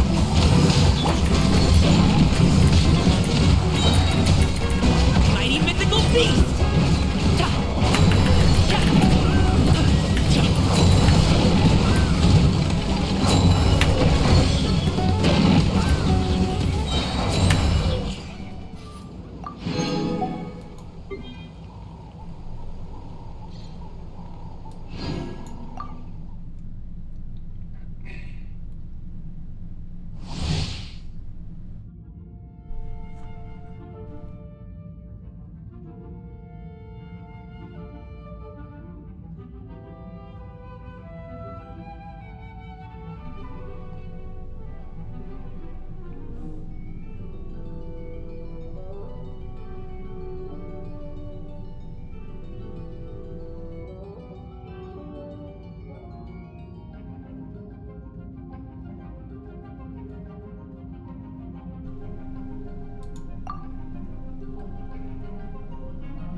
It's about time we throw another tea party, don't you think? I wonder who else is free.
I like music. In fact, I've taught myself to play many different instruments. You don't believe me?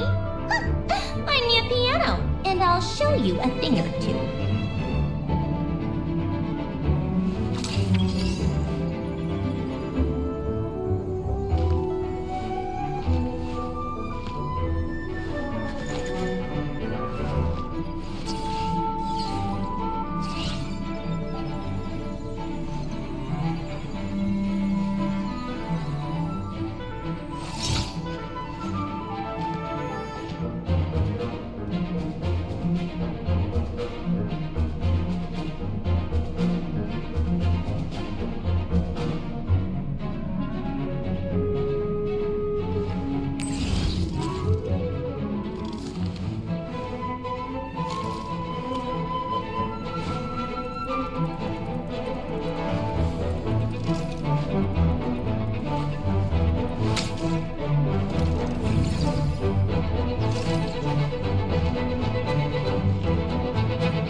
It's about time we throw another tea party, don't you think? I wonder who else is free.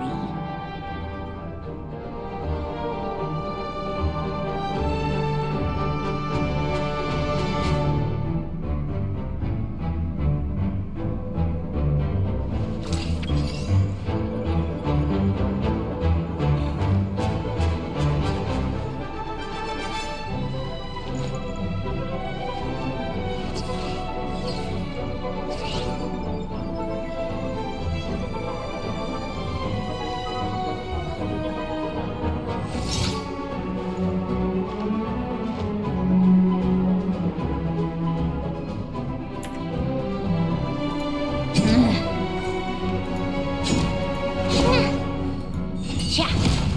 Cha.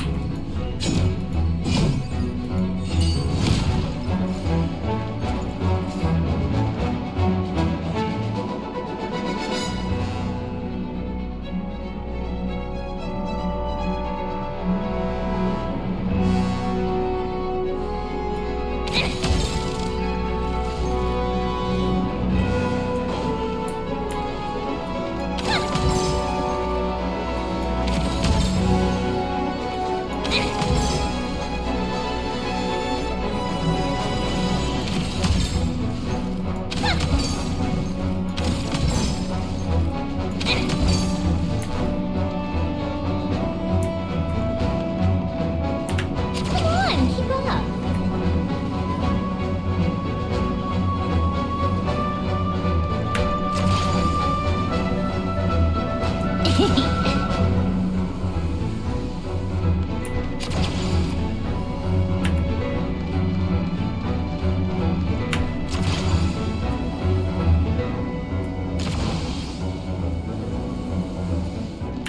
How tiresome.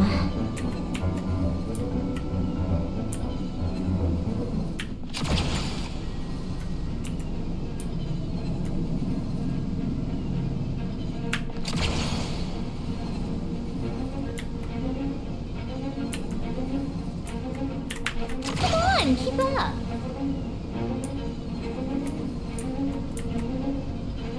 Take a break.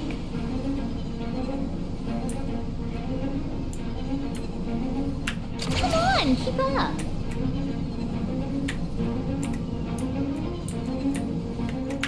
How tiresome. Pick up the pace. Come on, keep up.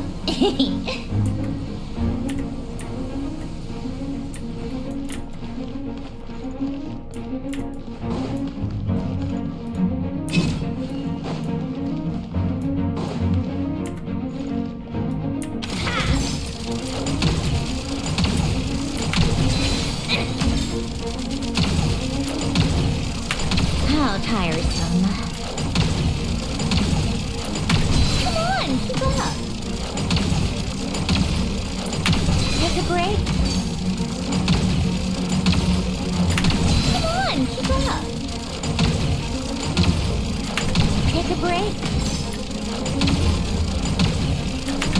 How tiresome. Come on, keep up. How tiresome. Take a break.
How tiresome. A spot of tea time entertainment. Come on, keep up.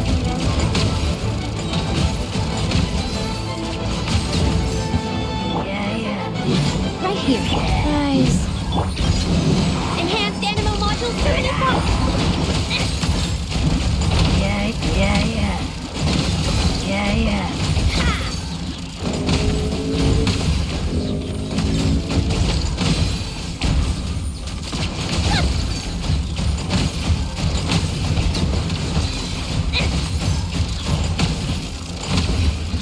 Yeah. What a joke. Yeah. Right now, right here. Whirl, Mark 2. How tiresome. Yeah.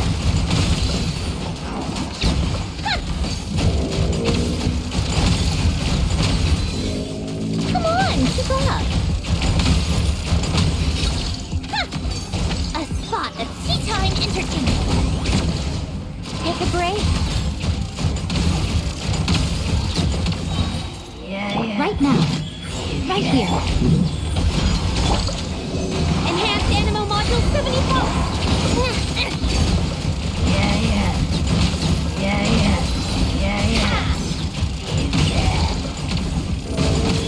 How tiresome.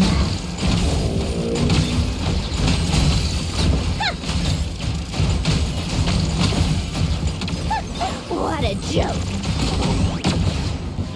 Yeah.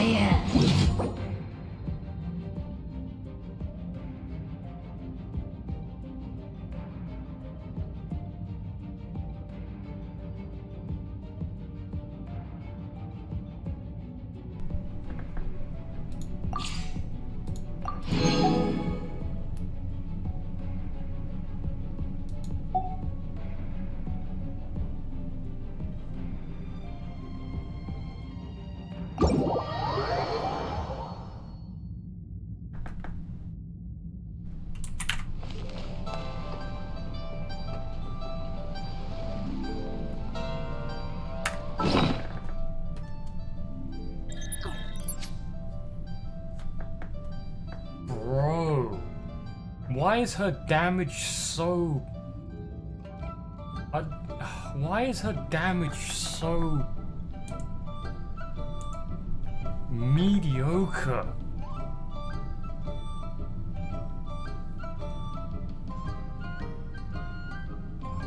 I mean, Inefa was also pretty dog shit when she was released. And look how she turned out. She turned out to be incredible.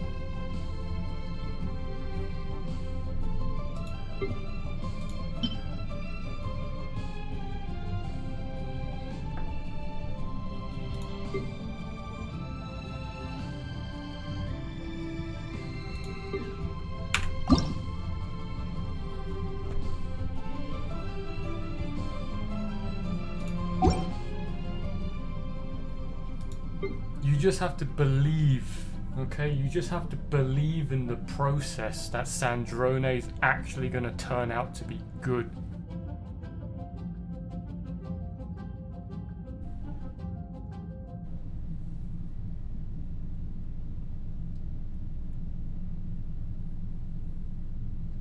I have to believe.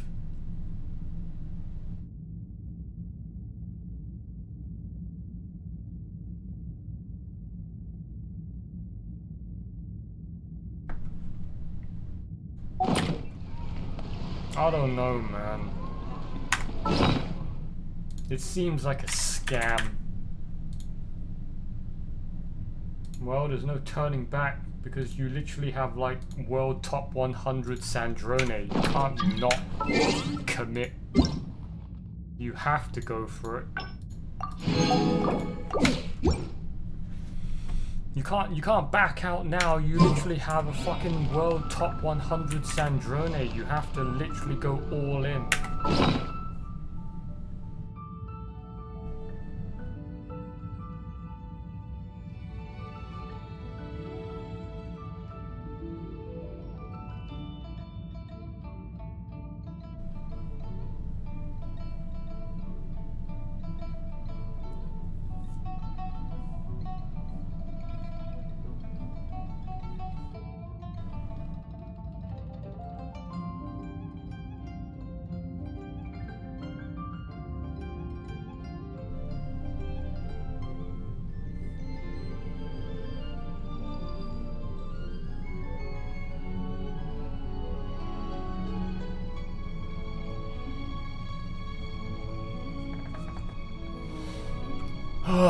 I have to commit to Sandrone.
This is like the world's shadow.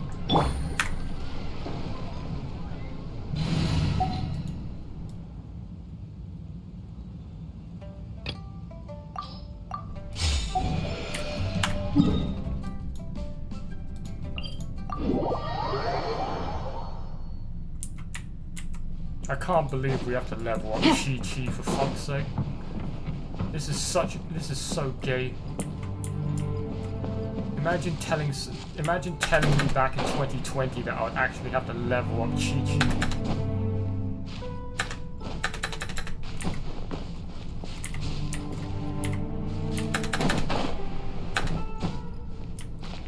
Yeah.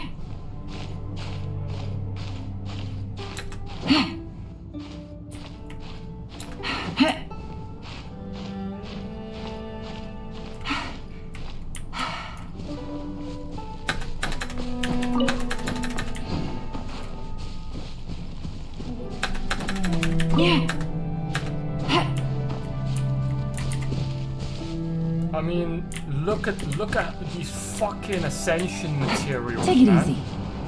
How did anyone level this shit back in the day? Chi-Chi's ascension materials are actually just pure cancer.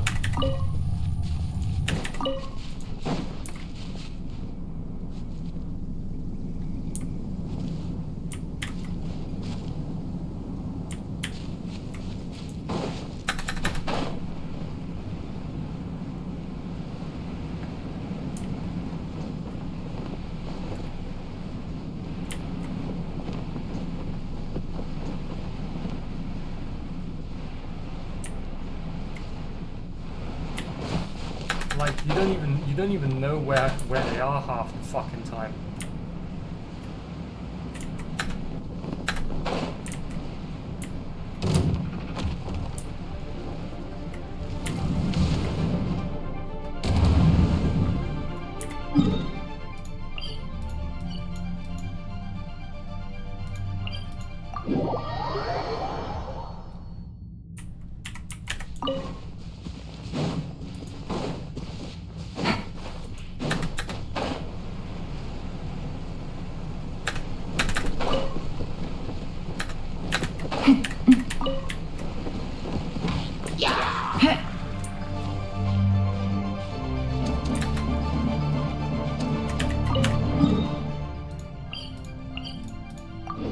Bro, they're throwing stones at us. Take it easy.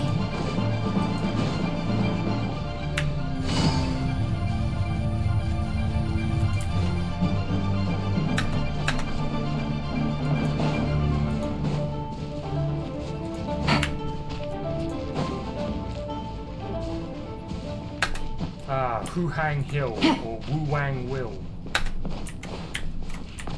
It's been a while since anybody has visited Huhang Hill and Wuwang Will.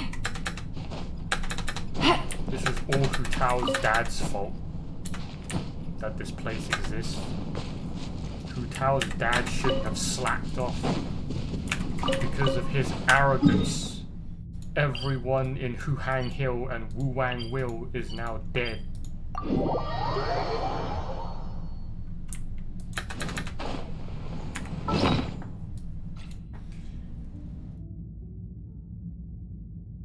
I need how many of these for fucking Chi-Chi? I need like 60 of these for level 70? Are you fucking kidding me? How did anyone fucking farm this shit back in the day? This is actually fucking AIDS. Says the guy with 2,500 violet grass in his bag. These are cooking materials, guys. These are not ascension materials. Okay?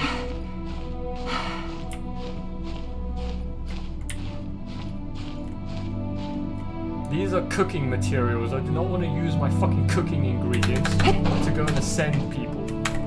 As you can see, hence why I have limit cap 9999 Junjun chilies. Okay?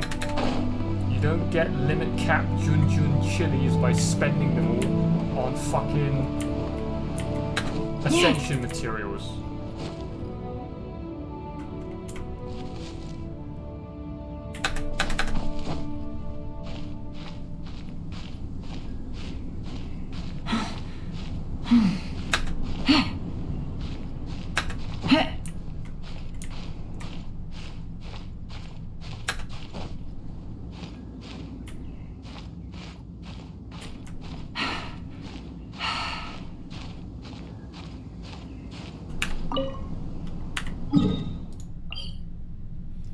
There's still 4 more?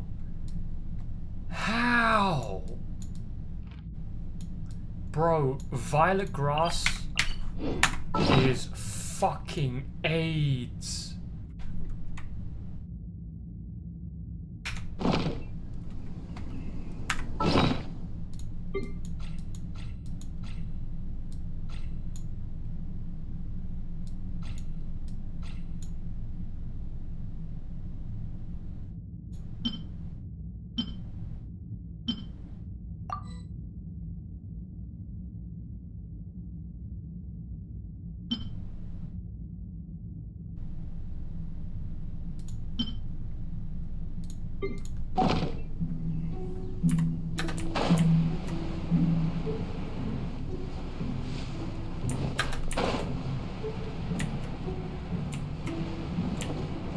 I can't even see any more violet grass.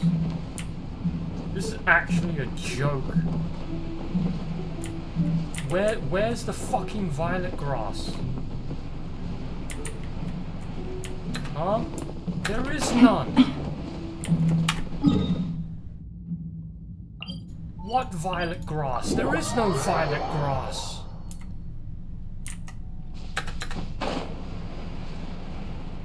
You might as well just fucking go into public co-op and just teleport and steal this rock here that has 4 of them. This is what that would be faster than farming it in your own world. Yeah. Just teleport and fly to this rock, and then there's 4 on this rock that you can steal within like, I don't know, 10 seconds before the host finds out and kicks you. That would be way more fucking time efficient than doing it in your own world.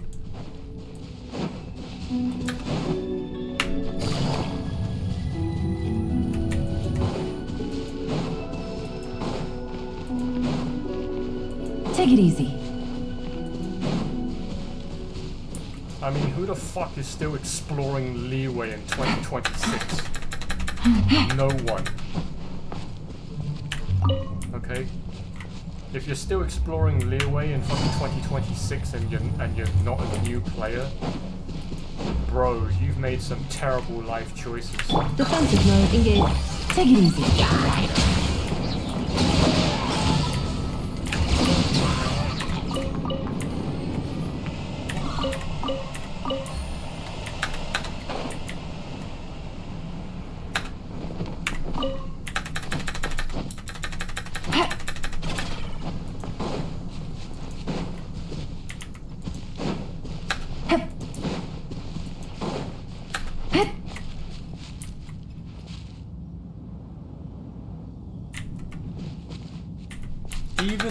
fucking Yenfei like telling me where they are, it's still like nearly impossible to fucking see. Like, where's the violet grass?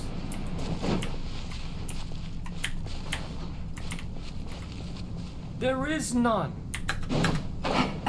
What violet grass? I see a whole bunch of Chinkins. Oh, there's one. Bro. Back when Hoyo actually wanted to waste your time for real. Like, imagine trying to farm this shit. Why did they make all the Liyue characters Ascension materials fucking pure AIDS? Like, Ganyu needs Chinksin, and look how fucking annoying this shit is to go get. Oh my god, there it is. There's the fucking violet grass, look at it. It's just... And now, you compare that to the current state of Ascension materials, like on the moon. They just put literally a patch of 5 of them there. It's like, yeah, go pick them all up. Go, all those like moon dewdrops or whatever the fuck those new materials are. They now literally just put like 5 of them in a cluster in one single flower bed patch on the floor. It's like, here, go pick them up. Take it easy. Some people call it lazy, but if you've been growing up in the era of Chinksin and violet grass, you will thank them that they did that. Nobody wants to do what I'm doing right now ever again. It's fucking cancer.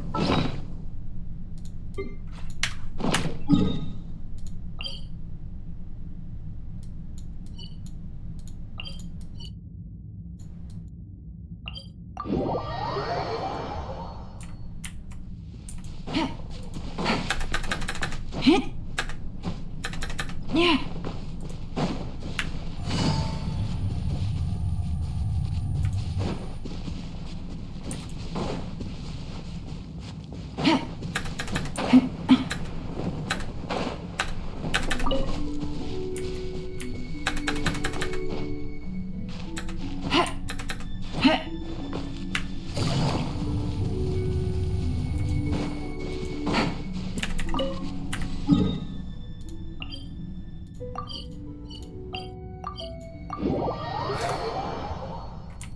Imagine having, back in the day, if you didn't have Yenfei or Chi-Chi, although to be honest, why would you not have Chi-Chi back in the day? Everyone would have had Chi-Chi, because back then your luck was even worse than it is now. So it's like, great. Like, why is there just one sitting all the way up there? Huh? Are you for real?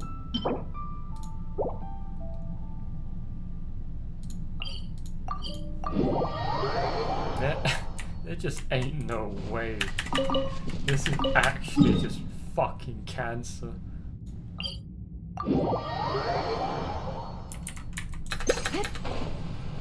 Like, where's the Chinksin? Where's the violet grass? I can't even see it, man.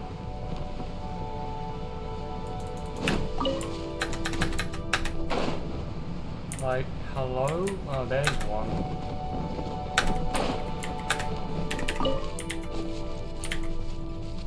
Oh, there's another one.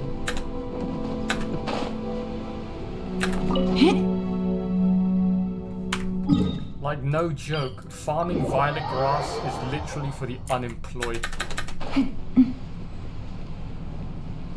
You have to be unemployed to be farming violet grass.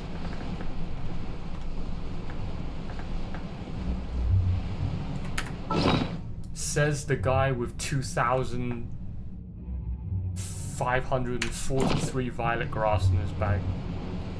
And he's complaining that he doesn't have enough violet grass for Chi-Chi. Listen, 2,500 of that grass is cooking ingredients. Okay? That don't count.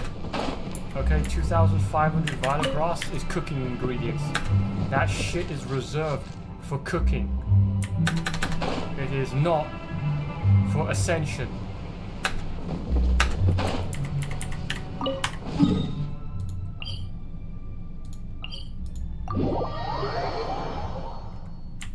Alright, if I get this 5, I can buy the remaining 10, okay, in like a couple of hours, and then I'll have enough for level 70 Chi-Chi.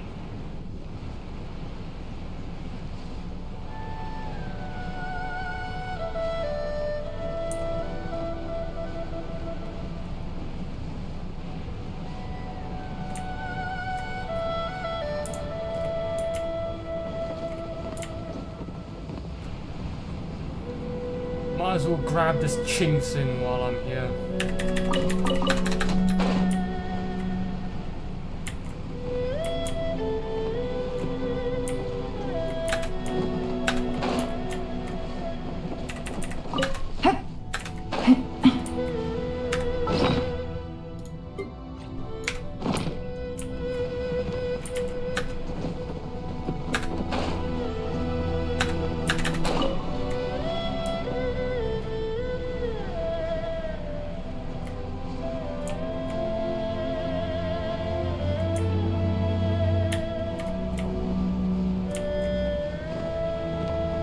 Of course it's above me.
Take it easy.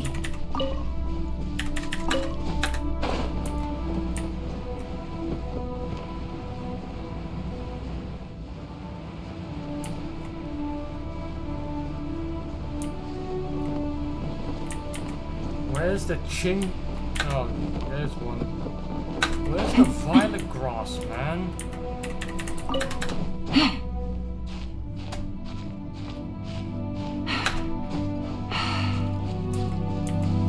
Oh, I see it. There's the last one.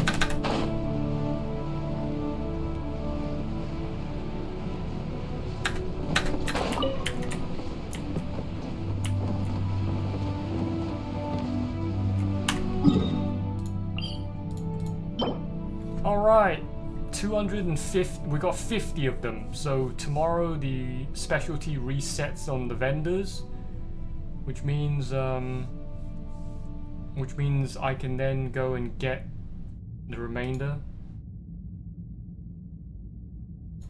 And then,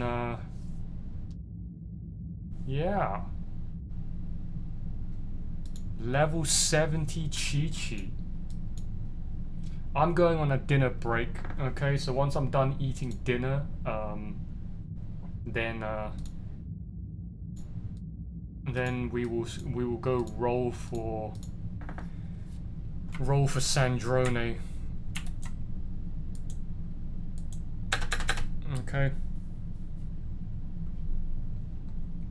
We're gonna pull one copy. Okay, we're gonna pull one copy of Sandrone, and then I'll level her up to 80, and then I'll go to bed. And then we'll pull the rest of the fucking cons over the course of the next fucking 5 days. Because let's be real, I'm in no rush. I don't have enough of those fucking orb things from the Pokeballs to level up her weapon to level 90. So it's like, what's the point? I can get Sandrone up to max level, but then her fucking weapon's gonna be stuck at level 40, so I can't do shit with her yet. So I might as well just wait.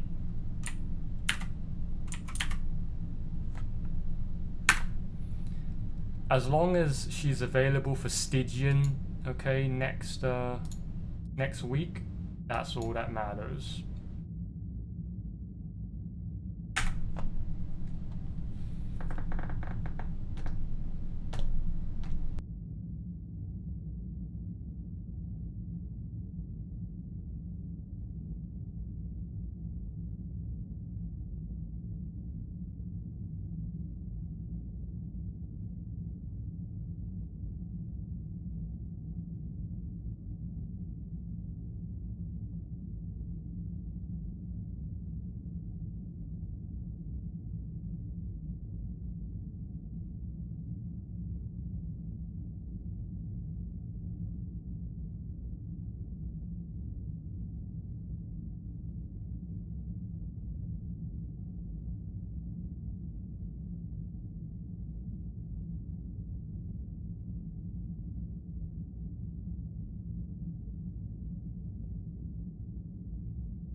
Howdy folks, it's your boy Torpid coming at you again, and we've got a little bit of, what's this, World Eaters or is it Word Bearers? God, I always get them two confused.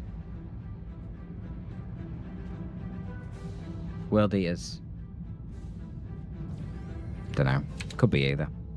Laugh at me in the comments for my lack of Chaos lore knowledge. Chaos Space Marines, eternally eager for war.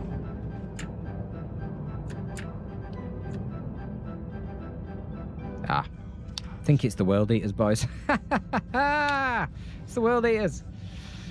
Okay, so World Eaters Chaos, and you've got, and that's played by Cry. We've got Kornilov playing as the Lord General with Omega OP IG. I'm going to try my best to not be overly critical of IG. I don't really cast IG. Because it usually stresses me out because I think they're completely broken at the moment. Not only incredibly unfun to play against, but also just really overpowered. But let's see how it plays out. CL trying his best to put pressure on the Sentinel. I'm not really sure why at the moment, to be honest. It's not like that is going to do any bleed. You'd be better off trying to bleed these guardsmen. Kudos to Grant, by the way, adding proper reload animations to the guardsmen. Very impressive. Lord General pew-pewing here with his couple of boys. I hate how these boys are literally just boys and not stormtroopers, but then again, I guess it makes sense because, well, these guys very much function like guardsmen. They're not really very strong. Stormtrooper bodyguards. Double CSM from Cry and a Fast Eternal War. Wow, that's really crazy. Fast Eternal War. I wouldn't do that against IG.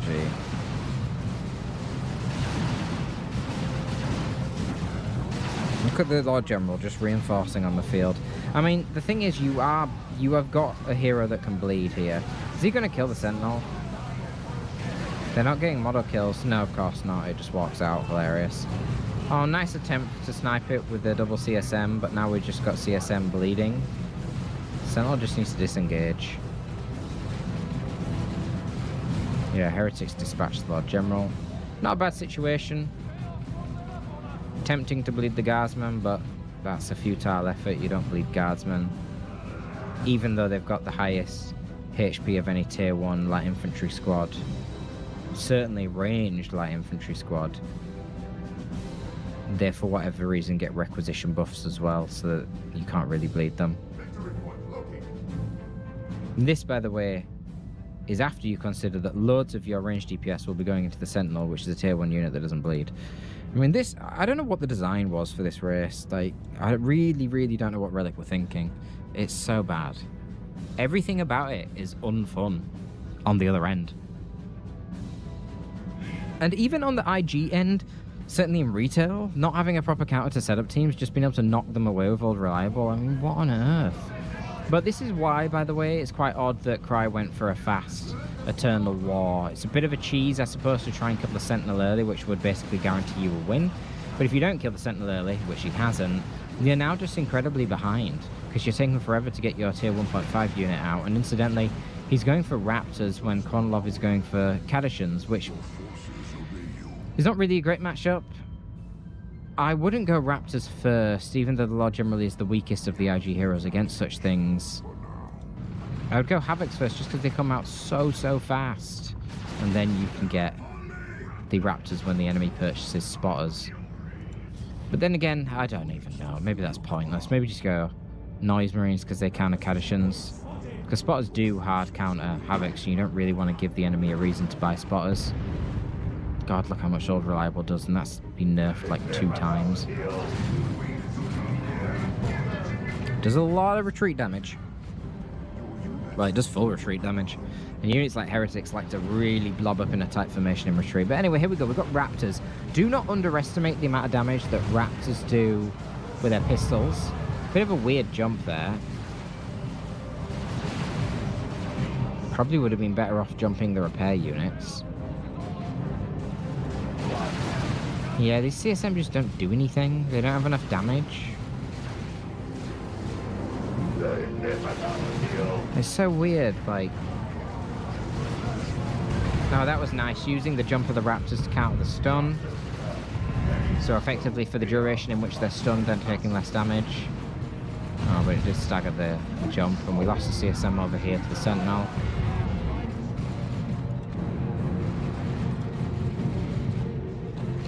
Dude, it's so broken.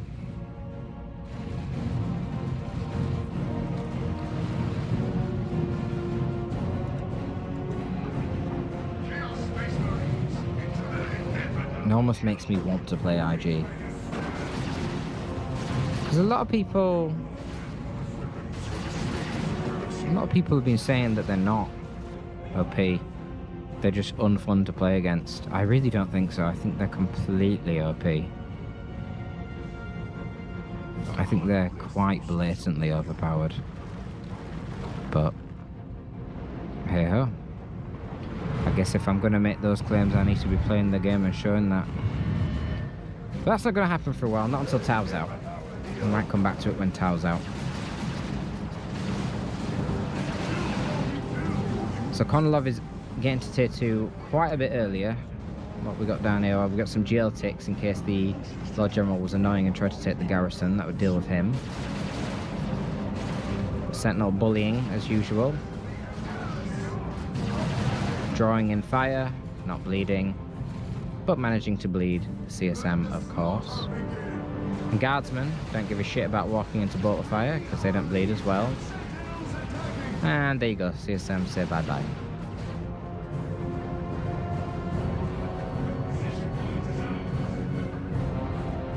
I wonder if it was the World Eaters in Rogue Trader that you fight as K Space Marines, because my god, the Rogue Trader that you play as and your retinue, you kill those CSM like they are nothing. Kind of like these Guardsmen are bullying the CSM in here.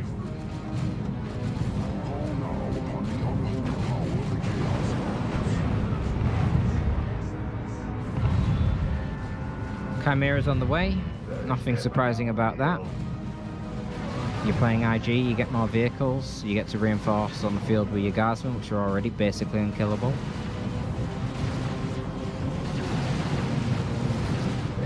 Now, the good thing for Cry is he's playing the Chaos Lord, so he has arguably the best AV in the entire game in the form of Khorne Worship with Plague Marines. I don't know why he's taking these fights, all he's doing is bleeding, he's lost another Raptor, it's absolutely pointless, he can't do anything, he's not even killing a single Guardsman. Not that that would make any impact onto Konolov's economy. But he's losing CSM, he's losing Raptors. It's just pointless. You just have to run away and not even fight him. Nice point blank grenade launcher shot there. Could do with some medic kits on the Lord General from the Sergeant retinue member. Counter this AoE damage. We've got Psyker on the way. Ooh, that's going to be trouble. Psyker's actually amazing against this composition. He's got very good damage type against heavy infantry, and he can counter cover huggers. And these CSM likely will want to hug a lot of cover in tier 2.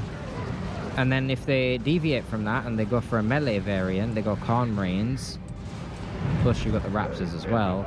Well, the thing is, the Psyker has a bunch of abilities to deal with that as well. He can suppress the squad, he can snare an individual model. So, good options. Good options. There you go, terrifying visions on that Raptor squad. Quite evidently terrifying the shit out of them. And they're flanked by a Chimera. And Raptors leave again, but so far not bleeding a model. Looks like they're actually not gonna. Lucky for them. I'm gonna see the Chaos Dreadnought. Wow, look at the damage from that old reliable. What the hell? So the thing is, normally Plague Marines would be the best AV in the game alongside the Khorne Worship, giving them the speed boost, but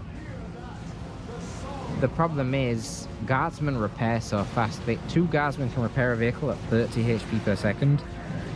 Well, I think Plague Marines only do like 17 DPS or something. I'm not sure why the CSM aren't in melee here, but at this point it's too late. The Commissar is present on these Guardsmen, and they actually do quite good damage in melee. These commissars are like tactical Space Marine sergeants. They're incredibly strong. The plus, as the opponent of an IG that gets commissars, is that the commissars do add a fair bit of pop to the IG player's army. And so it will slowly drain their requisition over time. Corn Marines are coming out. We've got the Demon Hammer on the Raptors now. Big bonk, bang. Nice rear armor bonk there, but can CC him with a shotgun blast. Boom, knocks him away. Chaos Dreadnought obviously in play with the autocannon right now. You've got to be wary though. This is the other thing with IG. They have the best transitional AV in the game.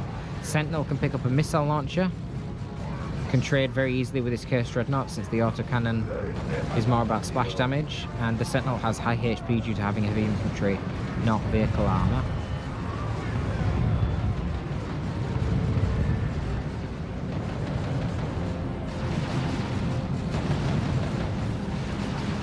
And then the Kadashan Devils themselves get the Sarge, just a good generalist upgrade. He happens to come with a melter gun, so that's more AV. The Lord General himself, wherever they are, is he in a building? Yeah, oh no, that's Guardsman. Where the hell's the Lord General? Is he inside the Chimera? I guess he must be.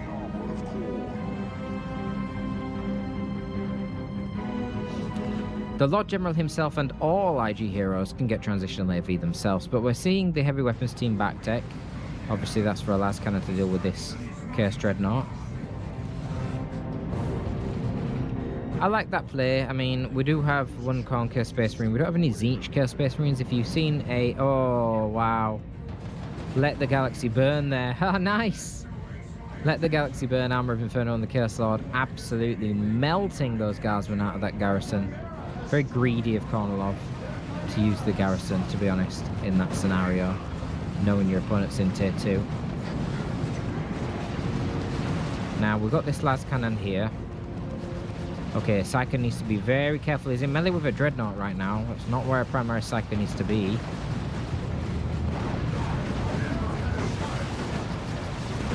Jeez. Still got line of sight, apparently. He should be out of range now, but the Kadashans with their free AV from the Sarge should be able to finish off this Dreadnought. What's inside this? Is it the Lord General inside the Chimera? Is that what Kornilov does? He just keeps the Lord General inside. Wow, what is the cooldown on Let the Galaxy Burn? There you go. Chimera needs to drive forward. No, it doesn't. That's a dead Dreadnought. We actually have Bloodletters. What the hell? Oh, they're summoned Bloodletters. Okay, I was going to say Bloodletters are a weird choice against IG with all their piercing DPS las guns. And look at the size of the roster now for Kornilov.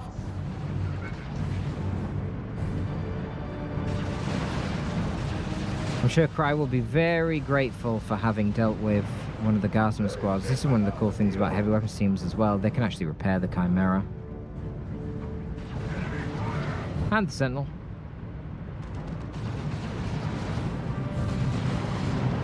Yeah, it looks like he just keeps his Lord General inside the Chimera to stop it bleeding and make the Chimera do full damage. Interesting. Sentinel tanking beautifully there, whilst the Psyker does some really nice splash damage.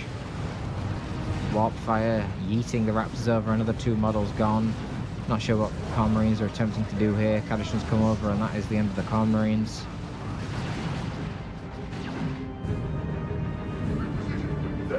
Oh, no way!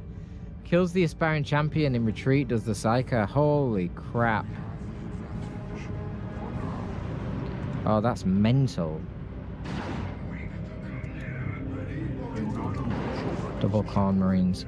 The Corn Marines are a bit more resilient against the Chimera rotating around.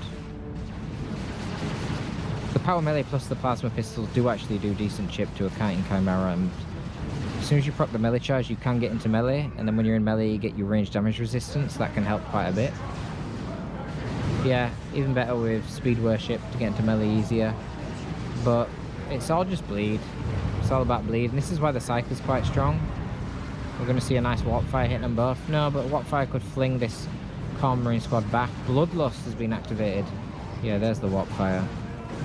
And the Psyker got to get out of there. Corn Marines in melee right now with Kadashans, but even with Bloodlust, they get beat up because, of course, Kadashans are power melee. Is this a new model for the Sarge from Grant? No, not really. I thought he was looking a bit different. He's just there with his melta gun in the middle, but the model looks the same.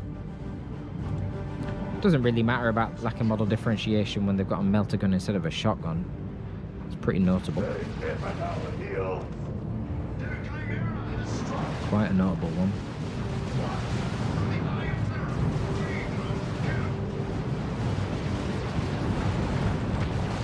Ooh, Sentinel, go down here.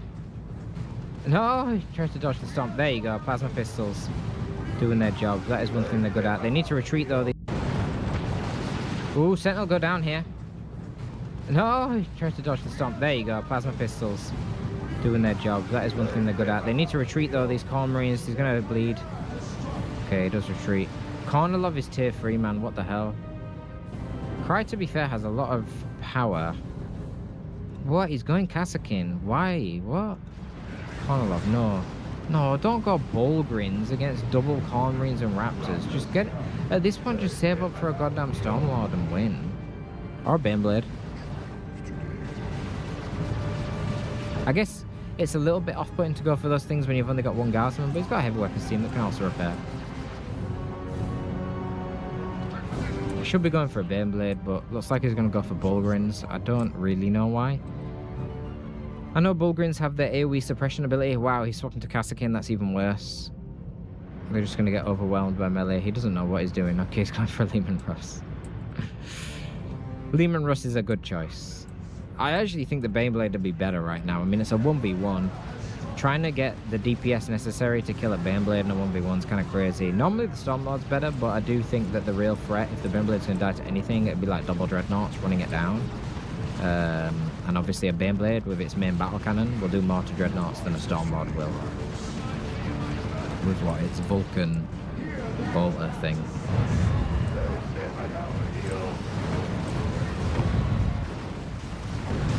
Wow.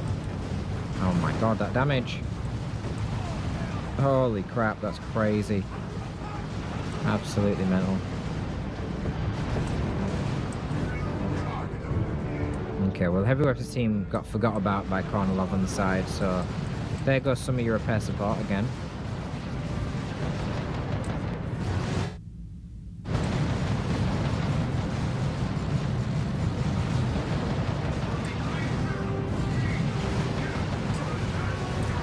So funny that Kornilov has just kept his Lord General inside that Chimera the entire time. That's all he does. Like, he just gives up with using the hero.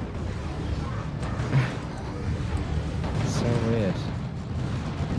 It's not effective play.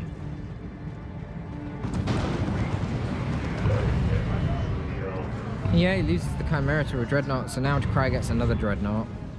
And maybe he can do something. Vanquisher Lehman Russ, though, is going to be a problem with 55 range and very good AV DPS.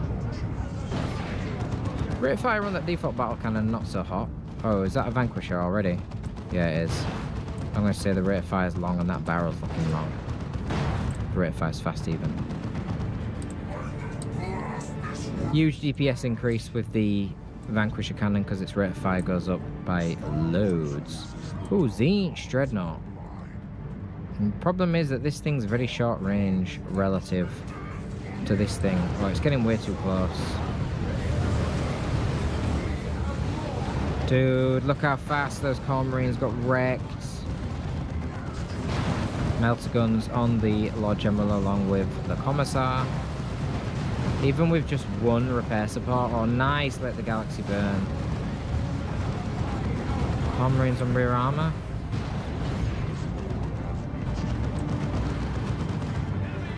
Lehman takes out the Zinch Dreadnought. Can the Corn Marines kill the Lehman? Nope. And so that's GG.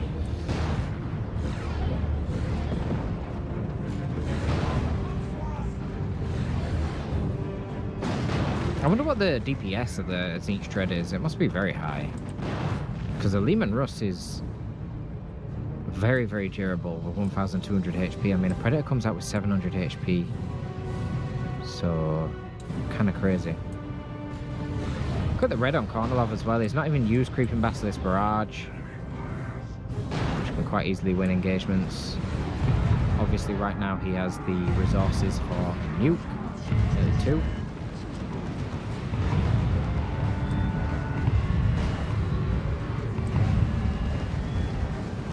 Yeah, trying to get the kill there with the Demon Hammer on the Raptors, but the Psyker just says, no thanks. Not today, son. The CC's just way too powerful. Catch and Devils are doing way too much. I guess it's a little bit off-putting to go for those lead, and this is why the Psyker's quite strong. Plasma pistols. Ooh, Sentinel go down here.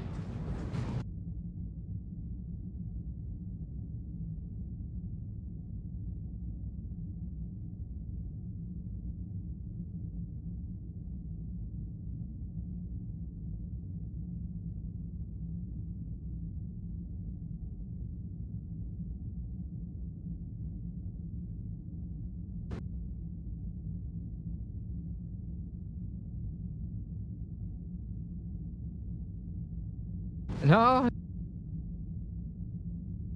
Try to dodge the stomp. There you go, plasma pistols.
Good job, Cal. Cal's getting VIP'd today. So it wasn't swiping up, it was swipe right. Okay, so here's what happened. I figured out a couple of things. Thank you, Cal Create. Everyone claps in chat for Cal Create. Cal Create is our GOAT today.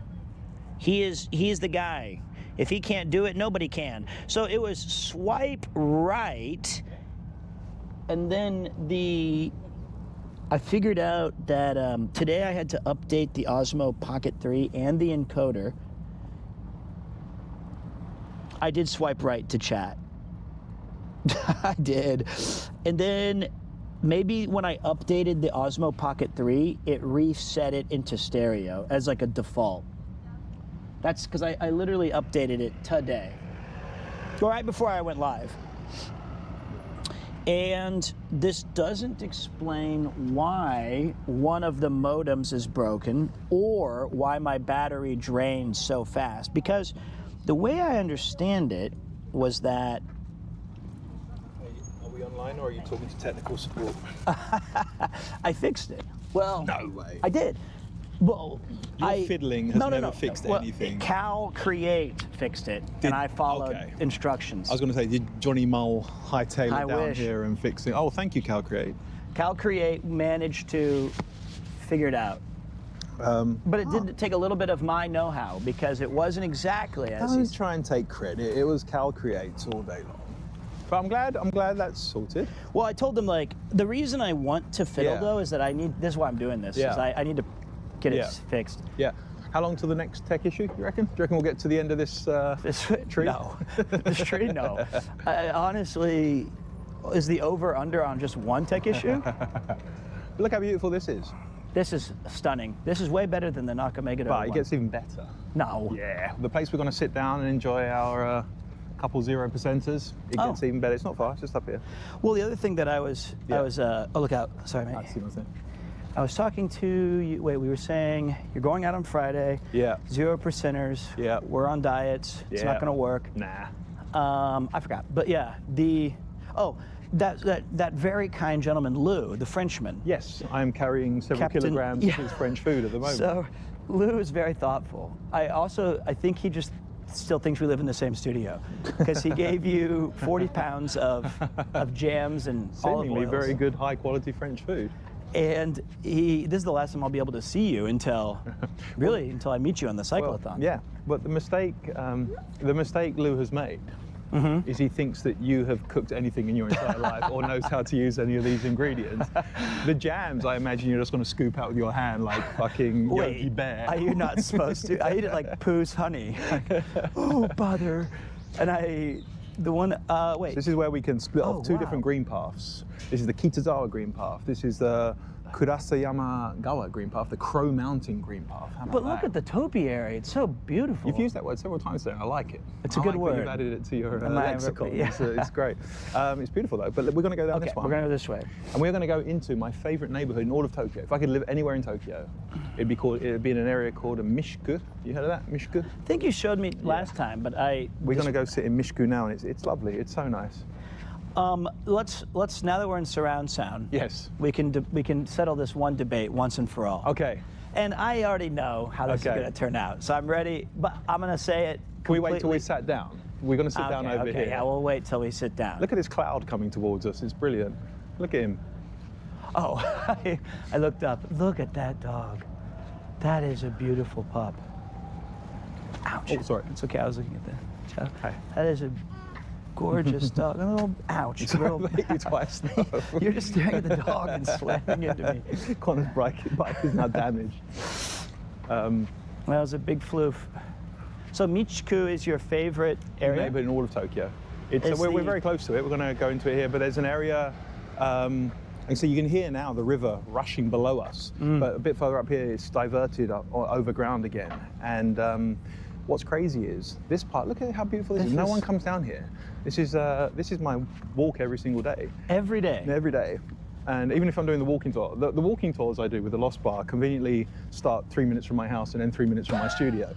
But I can only get away with it because it's such a beautiful walk. But yeah, we come down here. This is where, like I said, this is all still this tiny little stream to our left here. This is the Nakameguro River. It turns into it's like a 3 feet long wide stream, and it becomes this huge, massive river. But what a beautiful place. But we're going to carry on and sit down a bit further up here. Well, it just, as someone who I live 20, this is just wonderful. Look at this.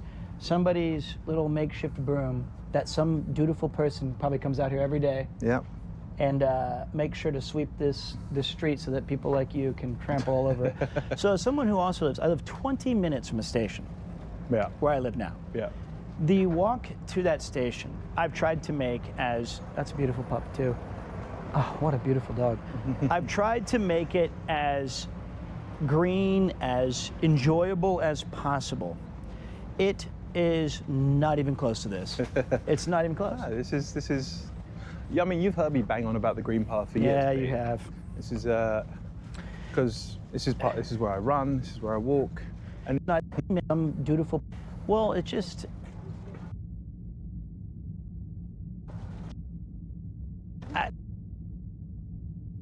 wide, stream, and it becomes this huge, massive river. But What a beautiful place. we're going to carry on and sit down a bit further up here. Well, it just.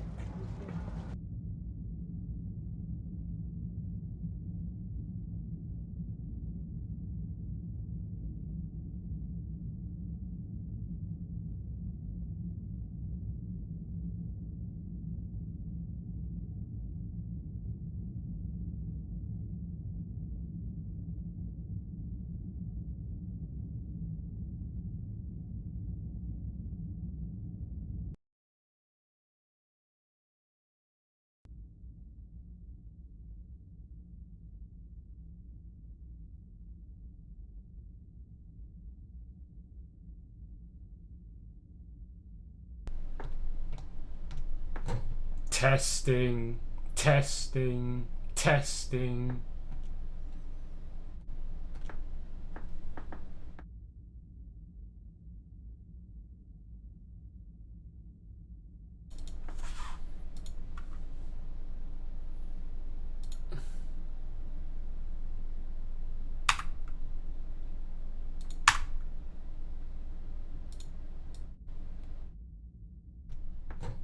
Testing, testing.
I'm retired. Hmm? Nothing. I'm retired. What do you do, Justin? For a job? Ain't got one. Want any more details?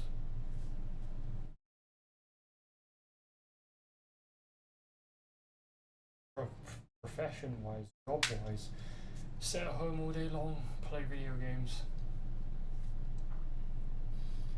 It was what I was born to do. Sit at home and play video games. What sort of games you play? Genre that I don't play. I am what they call a purebred gamer.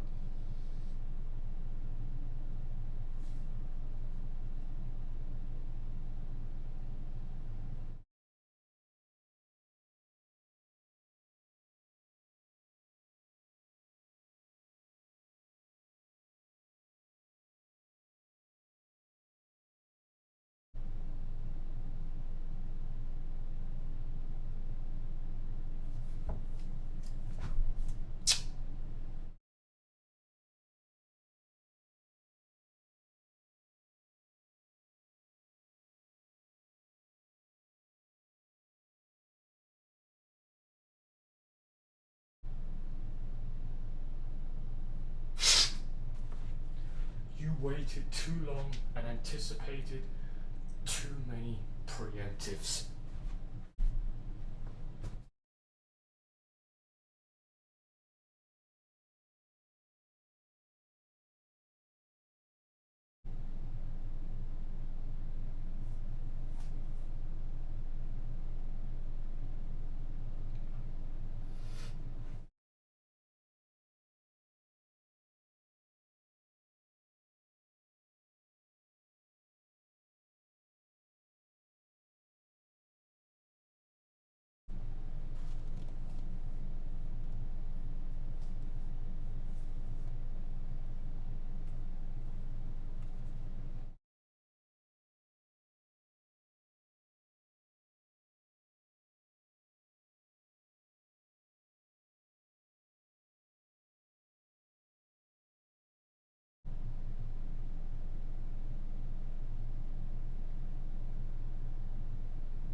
I'm gonna kill you in a minute. You're getting on my fucking nerves.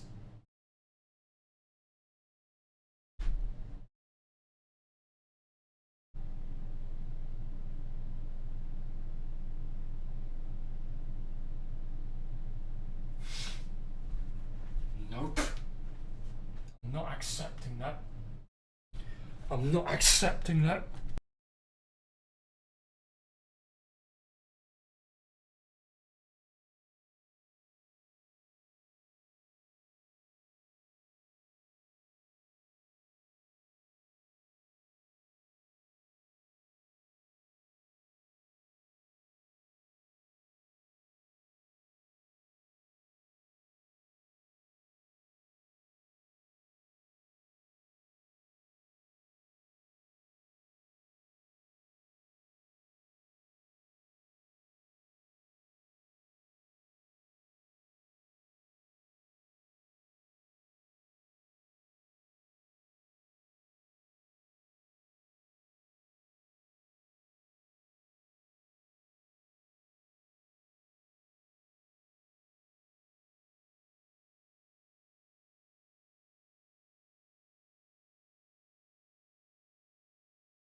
Stu. I'm not going to be unnecessarily harsh. Okay. I think it's just tell me how much coffee is in it. Stop lying to me. Look, I agree with you. I agree with you. I agree with you. I agree with you. Shouldn't be having children. There's a big gap for me. Okay. Between this one, because try this. Yeah. Why do they call it so closely to the original? Like lunch.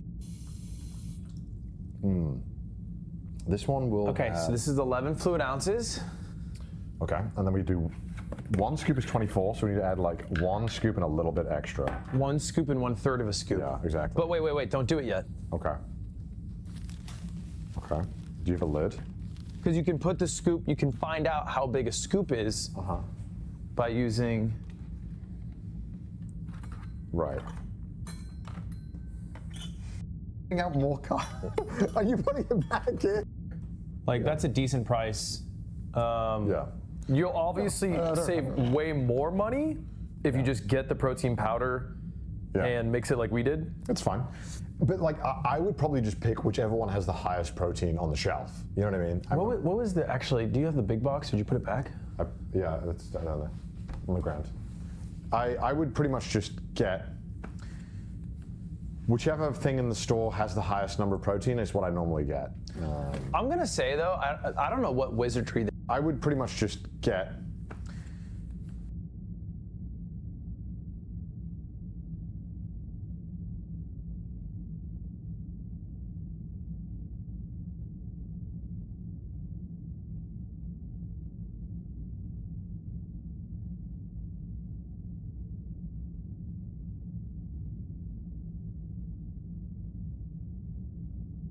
So China is mogging and flexing on Europeans.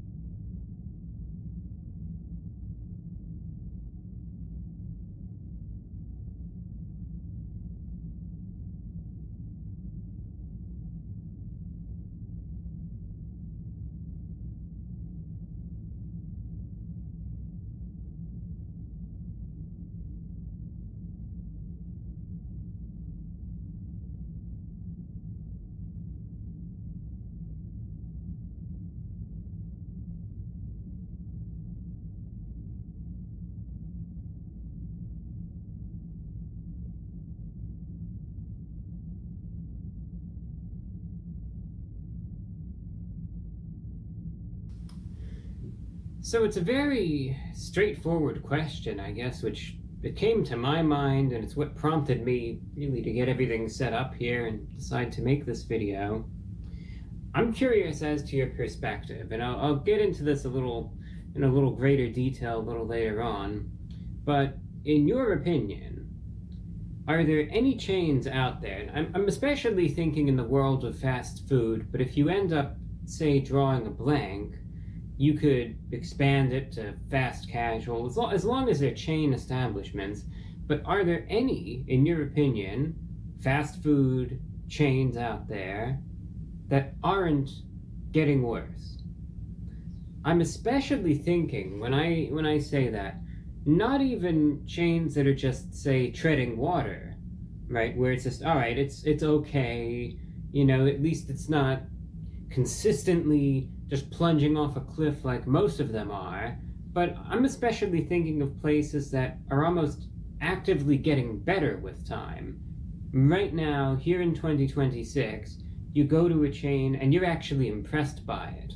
Maybe it's the value that you're impressed by, maybe it's the service, maybe it's the quality, maybe it's all of it. But you go there and you think, wow, you know, it actually leaves that impression. You think, hey, I'm going to be back here. And it's not just because, oh, it's the only game in town, oh, it was barely, you know, bearable, and the other alternative is just so god-awful that, all right, I'll choose this one as the alternative. But actual places that are actually improving, getting better, and are just, like I said, consistently knocking things out of the park right now, as we speak, here in 2026, are there any chains out there that are still doing that? I was thinking about that myself earlier today, And I wanted to ask all of you that question because I really, like I said, I value your perspective because for me, granted, I do my research, I look at, I look things up, I see what people are saying, but granted, that only goes so far. I always love when I ask those sorts of questions, with these videos here, the amount of comments that come in, the diversity, the variety of comments especially, it gives me enormous perspective. It's a lot of fun to read, and I know a lot of folks enjoy seeing all of the different responses as well. But I'm just curious, are there any that come to mind, in your opinion, or do you think everything is just kind of heading the same way, and the best that you might get are places that are kind of just treading water? Maybe they're maintaining the standards, but not necessarily excelling at them, and that's about as good as it's going to get. Really curious. Leave a comment if you've any thoughts there. But that's one reason why I wanted to do the video. That was really the main one. That's what kind of prompted the title that I ended up giving this, and I'm sorry for the stupid thumbnail that I went with, where I'm sitting there looking like I'm on death's door, completely hopeless with this stupid expression, or something like that. But granted, that's the game that you have to play with the SEO, and so people click on the video, and I hate doing it, really. I think it's absurd. It's so stupid. I have to sit here and look like I'm on the verge of death, and because the fast food is bad, but that's just the game, unfortunately, and I will be very upfront about that. Don't like it much. If I could be much more bland with the titles and thumbnails, believe me when I say it, I would be, but that's just how it goes. Alright, on another note, today is one of those days, I have to admit, that I was thinking about doing a review, and I wasn't feeling it.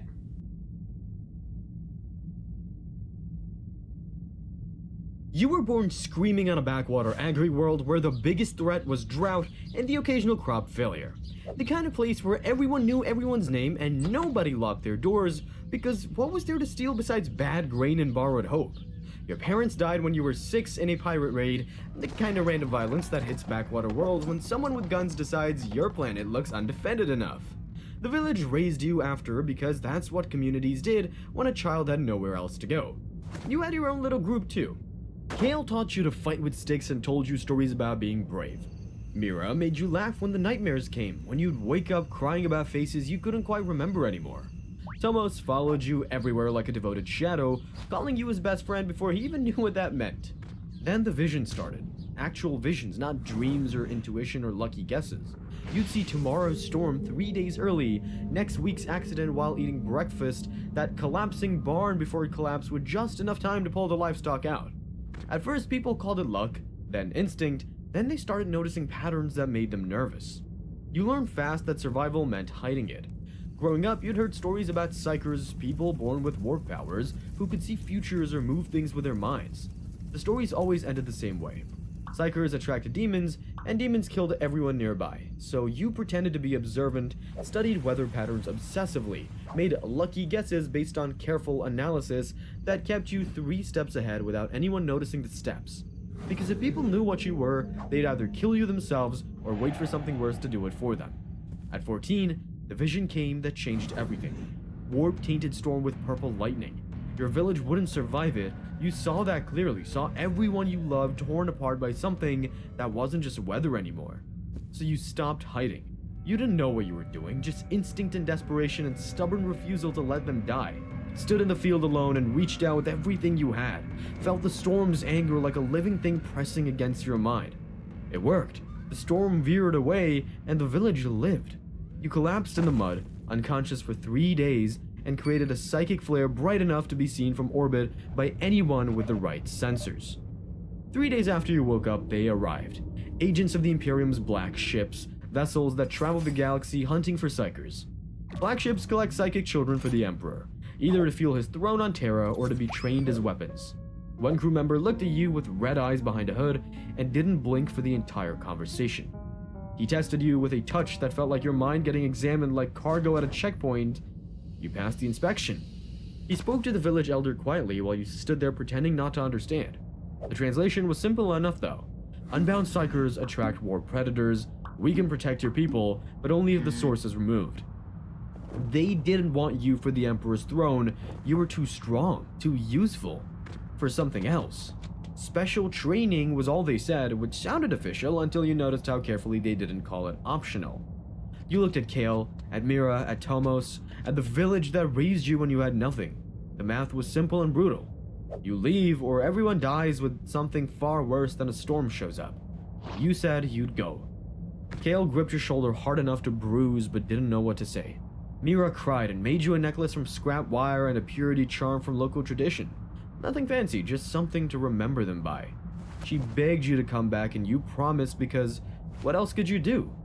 Tomos made you promise out loud 3 times with a pinky promise, like that would make it more likely to actually happen. You promised, you meant it, and it was probably the only time you wished your visions had warned you. The black ship had restraint cells in the lower decks. Other psychers inside, young and terrified and chained like cargo. You understood immediately that this wasn't training, this was collection. They searched everyone before departure. Possessions destroyed under purity protocols that didn't allow for sentiment or exceptions. You thought fast, feigned a psychic episode with seizure symptoms that warp proximity causes in untrained minds. In the connection, you noticed the ship rat, but this one was clever with eyes too aware from warp exposure. You reached out with just a flicker of psychic contact and created a bond, unconscious and instinctive, then hid the necklace in its nest deep in ventilation shafts where nobody bothered looking. The rat felt your imprint and guarded it. You thought you were clever enough to hide it and get it later, not knowing you'd never see it the same way again. The ship didn't go to Terra like they told the village. It went to Titan, Saturn's moon, where a secret fortress existed that most of the Imperium didn't know about. A place that trained the Grey Knights, demon hunters, so classified that even other space marines thought they were myths. The ship entered the warp and you watched the stars disappear through the viewport. But you know what's better than getting drafted into someone else's war? Running your own. Which brings us to today's sponsor. Good thing you hit it on the ship. Otherwise, it'd be Ash now. They sent you. They twist minds just by being near them, turn loyal soldiers into monsters through exposure alone. This is why witnesses die. This is why secrecy matters. This is why weakness gets you executed. One corrupted Grey Knight could doom an entire world. You learn the doctrine. No Grey Knight has ever fallen to chaos. Not one, not in 10,000 years. You believed it. You'd make sure it stayed true. First deployment, demon-infested Forge World. Industrial planet making weapons for the Imperium. You channeled psychic power through your sword, spoke banishment rites in languages that hurt to pronounce, felt the demon unravel as reality rejected it. Then watch your squad execute 200 Imperial guardsmen who'd fought beside you. They'd seen Grey Knights use psychic powers, witnessed classified techniques, heard demon true names spoken aloud. Secrecy breach, standard protocol. You asked Garan if this was normal. He said witnesses are liabilities. You helped with the executions. Years later, deployment to clear a demon-corrupted transport. Routine work until you see a rat eyeing you. Almost following you. It ran when it saw you finally noticing. For some reason, you decide to follow it. You found the rat in the ventilation system, impossibly alive from warp exposure, still guarding its nest. You found the same necklace and felt nothing except a faint echo. This meant something once. You rationalized immediately, recovered purity charm worth keeping. You kept it as a focus. You didn't think about it again. You're a full Grey Knight now. Chamber Militant of the Ordo Malleus, the Inquisition's demon hunting division. Decades of deployments made your squad legendary. Demon purges across the Imperium, worlds saved before corruption could spread. You were noted for tactical brilliance, that buried cleverness keeping your brothers alive when other squads fell. Your minds linked during combat through the Egregore, psychic battle link that merged 4 minds into one. You felt Garan's targeting appear in your head like your own thought. Thane's shields wrapped around all 4 of you without asking. Alex knew where you'd strike before you moved. Perfect coordination. Then came Armageddon. Industrial hive world producing weapons for entire sectors, billions of workers, critical infrastructure the Imperium couldn't lose. Angron manifested, the demon primarch of the World Eaters, a corrupted demigod, 3 stories tall, leading an army of berserkers. Your chapter deployed in force. The battle took weeks. You spoke. That's you, a Tyranid Hormigaunt. You do not wake up. Waking implies you had the luxury of sleep. of dreams, of a self. You don't have that. You are designed. A violent spark of bioelectrical instinct surges through wet meat and chitin, and that's your first moment. No mother, no father. Only the Norn Queen, a colossal brood organism pulsing in the dark, birthing you with all the tenderness of a factory venting smoke. Then, before your eyes even form, something way up in the hierarchy presses down on your mind. The hive mind. It doesn't speak. It imposes. It commands. Hunger floods your nerves. Not yours, never yours, but you feel it all the same. Without delay, the Norn Queen's tendrils release you into the greater body of the hive ship, where the walls pulse like the inside of a colossal throat. You're floating. Not in water, not in air, in a warm, viscous, nutrient pool pulsing inside the bowels of a living ship. Bones line the walls like cathedral supports made of corpses. Veins thicker than starship hulls pump biomass around you. You don't question it. You're a Tyranid. Questioning is a defect, and defects are recycled. Think of this as orientation, but instead of handbook, you get existential dread and mandatory clause. A spike of command hits your nervous system like a spear to the brain. No voice, no words, just directive. Form. You thrash and push through the fluid, your claws scraping against hardened flesh. Teeth erupt from your skull before your mind fully understands chewing. Limbs stretch, crack, fuse, strengthen. You feel your exoskeleton harden like cooling iron. Your body isn't something you own.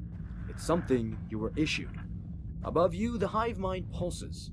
You can't see it, but you feel it, like a constant pressure pushing your thoughts down a funnel until all that remains is consume, kill, adapt, repeat, for the hive. If you had free will, this would be horrifying. Luckily, you don't. You drag yourself from the birthing pool. Other creatures like you are emerging too, slick and snarling, their minds just as empty and obedient. Some are goths, small and fast with scything talons. Some are rippers, nothing but worms with jaws born to crawl and devour whatever the gaunts leave behind. You don't look at them as siblings. There's no family here, only biomass inventory. This is team building, Tyranid style. No trust falls, just actual falls into the digestive pools. You feel something towering approach. Your gaze is forced upward by instinct. A Tyranid warrior. Taller than a space marine, its head crowned with armored ridges, synaptic nodes glowing faintly under its flesh. It doesn't speak. Instead, its presence forces your thoughts into alignment, like iron fillings snapping toward a magnet. That's when you understand hierarchy. Those closer to the hive mind control those further from it. You are very down. Think middle management, except middle management can telepathically make you walk into a machine gun nest, and you'll thank them for the opportunity. You suddenly receive a pulse of information. It's an injection of purpose directly into your neurons. The hive fleet is approaching a world. Biomass levels are high, the prey species are armed. Everyone on the hive ship is preparing, and you find out it's to invade Ultramar. It's Macragge, the first Tyrannic War and Hive Fleet Behemoth's debut stage. You're deployed to overwhelm and digest whatever the hive wills. Planets aren't locations for Tyranids, they're meals with weather. You march through organic tunnels, the walls throbbing with life. Capillary towers pump fluids, while digestive pools bubble with dissolved remains of previous conquests. A monstrous silhouette looms in the distance. A Carnifex, a living battering ram of muscle and spines, snorts clouds of acidic vapor as feeder tendrils writhe around its jaws. It pushes past you, its massive bulk shaking the fleshy ground. It doesn't acknowledge you. Doesn't need to. If you get in its way, you'll be crushed underfoot, and your biomass will be put to better use in something less pathetic. Near the exit of the launch chamber lies a synapse creature, brain tendrils pulsing like exposed nerves. That's a zoanthrope. Its head swollen with psychic might drifts like a jellyfish. The air around it crackles. Even the warrior bows its head slightly as it passes. The zoanthrope doesn't simply receive commands from the hive mind. It is the command. Upper management has literally evolved beyond needing a body, and Tyranids must obey them because not obeying is not an option. Rebellion would require individuality. Individuality is a mutation. Mutations are fed to the digestion pools. The employee handbook is 1 page long. Don't resist. You eventually reach the drop spine. It opens like a gaping wound in the ship's exterior wall. They call it a mycetic spore drop, a polite term coined by terrified humans trying to classify horror. In truth, it's an infection. Living meteors of flesh and chitin tear through the sky, each one a hollow growth pod packed with organisms like you. They're hurled at a planet the same way a disease is hurled at a body. Think of it as business travel. except the flight is a screaming meat pod and your destination is someone else's apocalypse.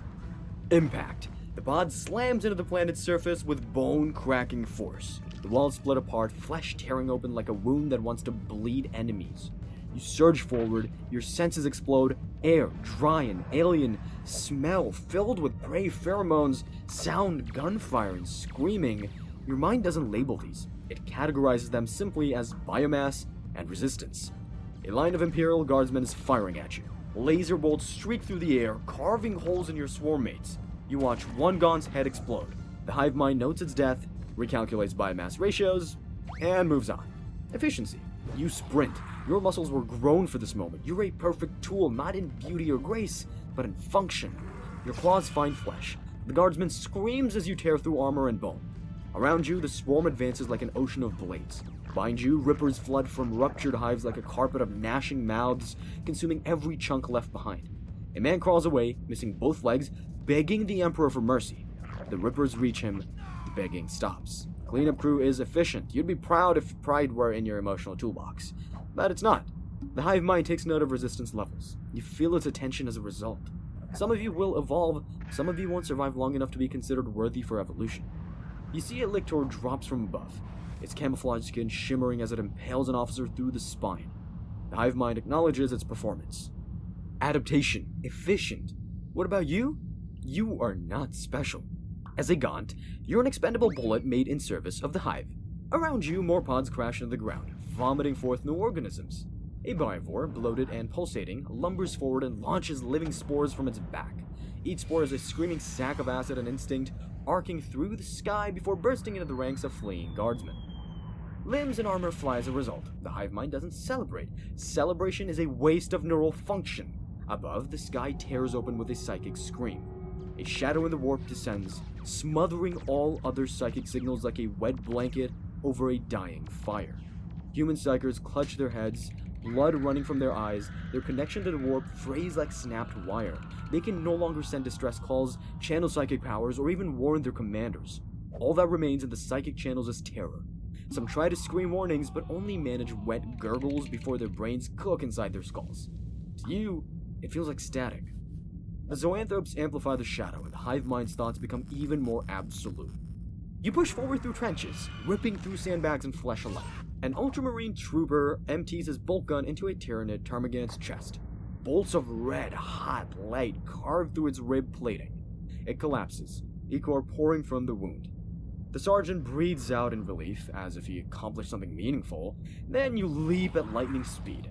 The human stares in horror as you descend. He drops his gun and runs. He shouldn't have done that. Running implies escape. There is no escape. You tear him apart. Your claws keep moving long after his body stops reacting, reducing him to indistinguishable chunks so the rippers don't have to sort through organs. Efficiency. The hive mind appreciates efficiency. Far across the field, a towering form descends with a thunderous crack. A hive tyrant. If the zoanthrope is a brain node, the hive tyrant is a general carved from nightmares. Wings spread, dripping with alien fluid, its bone swords hum with psychic energy. Soldiers fire everything they have at it. He keeps walking, they break formation. The hive tyrant doesn't pursue them. Instead, it stops, looks at the battlefield, issues a command that hits your brain like a hammer. Advance, no retreat, no survivors. Your limbs move before you process the thought. You don't have morale, you have momentum. All of a sudden, the hive tyrant takes a las cannon to the skull. For 3 seconds, the synaptic link flickers. Your thoughts scatter like dropped silverware. Gaunts around you stop mid-charge, twitching, confused. Some sprint forward and attack nothing. Some flee in random directions. A few just start digging straight down like the planet insulted them. One begins eating a rock. In his mind, this is greatness. Then a warrior reestablishes the link, and you snap back into formation. Crisis averted. Barely. Without warning, the planet started shaking. In the distance, a Titan-class bioform awakens beneath the ground. A hyrogel. All claws and living artillery erupts from the soil like a demon crawling from hell. Imperial tanks swivel to face it. The hyrogel roars, a sound like a starship engine being tortured and charges. Gunfire bounces off its armor as it plows through tanks like children's toys. You're a grain of sand in the storm, but even grains of sand can drown a world if there are enough of them. The hive mind attention sharpens. New data. Heavy mass signatures, high-density ceramide, gland-enhanced biomass. Threat recalibration, severe. Synaptic pulses ripple through the swarm. Priority targets identified. Then you see them. Ahead, armored giants enter the field. Space Marines. Angels of death. Demigods of war. The hive mind classifies them instantly. Premium biomass, extreme resistance, acceptable loss ratio 20-1. Translation, 20 of you to kill one of them. The math is acceptable. You are included in the 20. A Marine in blue armor raises a chainsword, roaring a battle cry. For the Emperor! He cuts down 2 gaunts in a single swing, blasts another apart with his bolter. You leap, so do others. A tide of claws overwhelms him. He swings, roars, and fights like a hero and a legend. He dies like all biomass. Luckily, you barely escape death. A Tervigon lumbers forward behind you, a swollen monstrosity birthing fresh termagants from the sacs in its abdomen. Each new creature hits the ground running, screeching with newborn hunger. Artillery shells from space blast the ground. Imperial Valkyrie gunships scream across the sky, ferrying guardsmen to a war they have already lost. Orbital defense lasers from the Imperial fleet also sear the landscape, carving trenches of molten dirt in blind desperation. The ground beneath your claws is already changing. Capillary towers erupt from the soil, sucking moisture and minerals into the sky. Spore chimneys belch toxic atmosphere. The planet's being rewritten at the molecular level. Less invasion, more hostile takeover with extreme renovations. The Tyranids don't scatter, they don't flee. Those who die add to the biological tally. Those who live push forward. Either outcome is acceptable. Out of nowhere, a guardsman detonates a plasma grenade near your feet. The explosion tears your legs off. You fall. For a moment, your vision flickers. The hive mind brushes against your fading neurons like a passing current. It doesn't soothe you, doesn't reassure you. It simply weighs your utility. Decision reclaimed.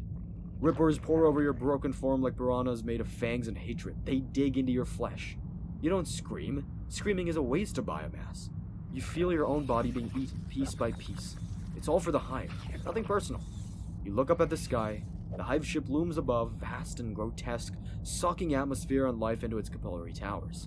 Your heart stops. Darkness doesn't follow. There's no darkness. There's only processing. Your biomass travels through the digestion pulse, and is broken down into raw genetic slurry. Screaming faces dissolve in acid, armor melts, bones crack. Everything becomes one single ocean of genetic potential. You're no longer you, you're useful material. Deep inside the hive ship, new forms begin to grow. Your essence flows into the birthing pools, a new creature begins to take shape. Maybe another gaunt, something with more claws, or something with a gun that has teeth. If your genetic pattern impresses the hive mind, it may reuse your traits. If not, you'll be fuel for something better. It's like performance-based reincarnation, except there's no karma but digestive enzymes. In the nutrient baths, a shape stirs. You do not wake up, you ignite again. And the cycle continues. Forever. Because the hive fleet doesn't stop, it doesn't negotiate, it doesn't rest.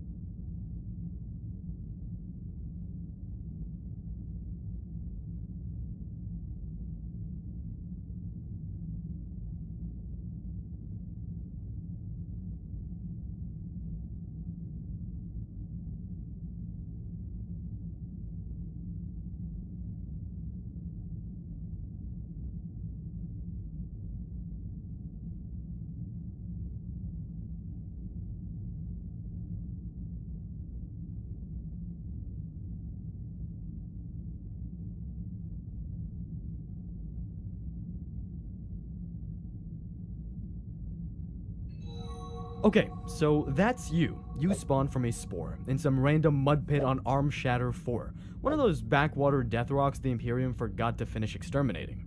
No mom, no dad, no emotional baggage, just mud and an overwhelming urge to commit violence. They say you were built by ancient lizard gods. That part's real. Back when the galaxy was still figuring itself out, the old ones made a weapon. Not smart, not pretty, just loud. A weapon to fight a war they were losing. That weapon became orcs. You're not their first draft. You're what happens when a genetically engineered war machine devolves over a few million years and still works. And that brings us to your birth. Well, not birth, since orcs don't really do that. You just grow. Somewhere underground, your spores took root, you absorbed dirt, vibes, probably some screaming. Then one day, pop, you're on your feet. Fully grown, no tutorial. You can't spell, but you can reload a gun using a nail, a wish, and spit. You can't count past red, but you know exactly where to hit someone to make the squishy bit scream. You come out fists ready, hungry, and the first thing you see, a squig. Squigs are angry meatballs with teeth. Sometimes food, sometimes ammo, sometimes pets. Today, it's breakfast. Orcs are instinctual creatures. Some things are actually wired in their DNA, like how you already know what a shooter is, and you also already know what a choppa does. Right now around you, it's chaos.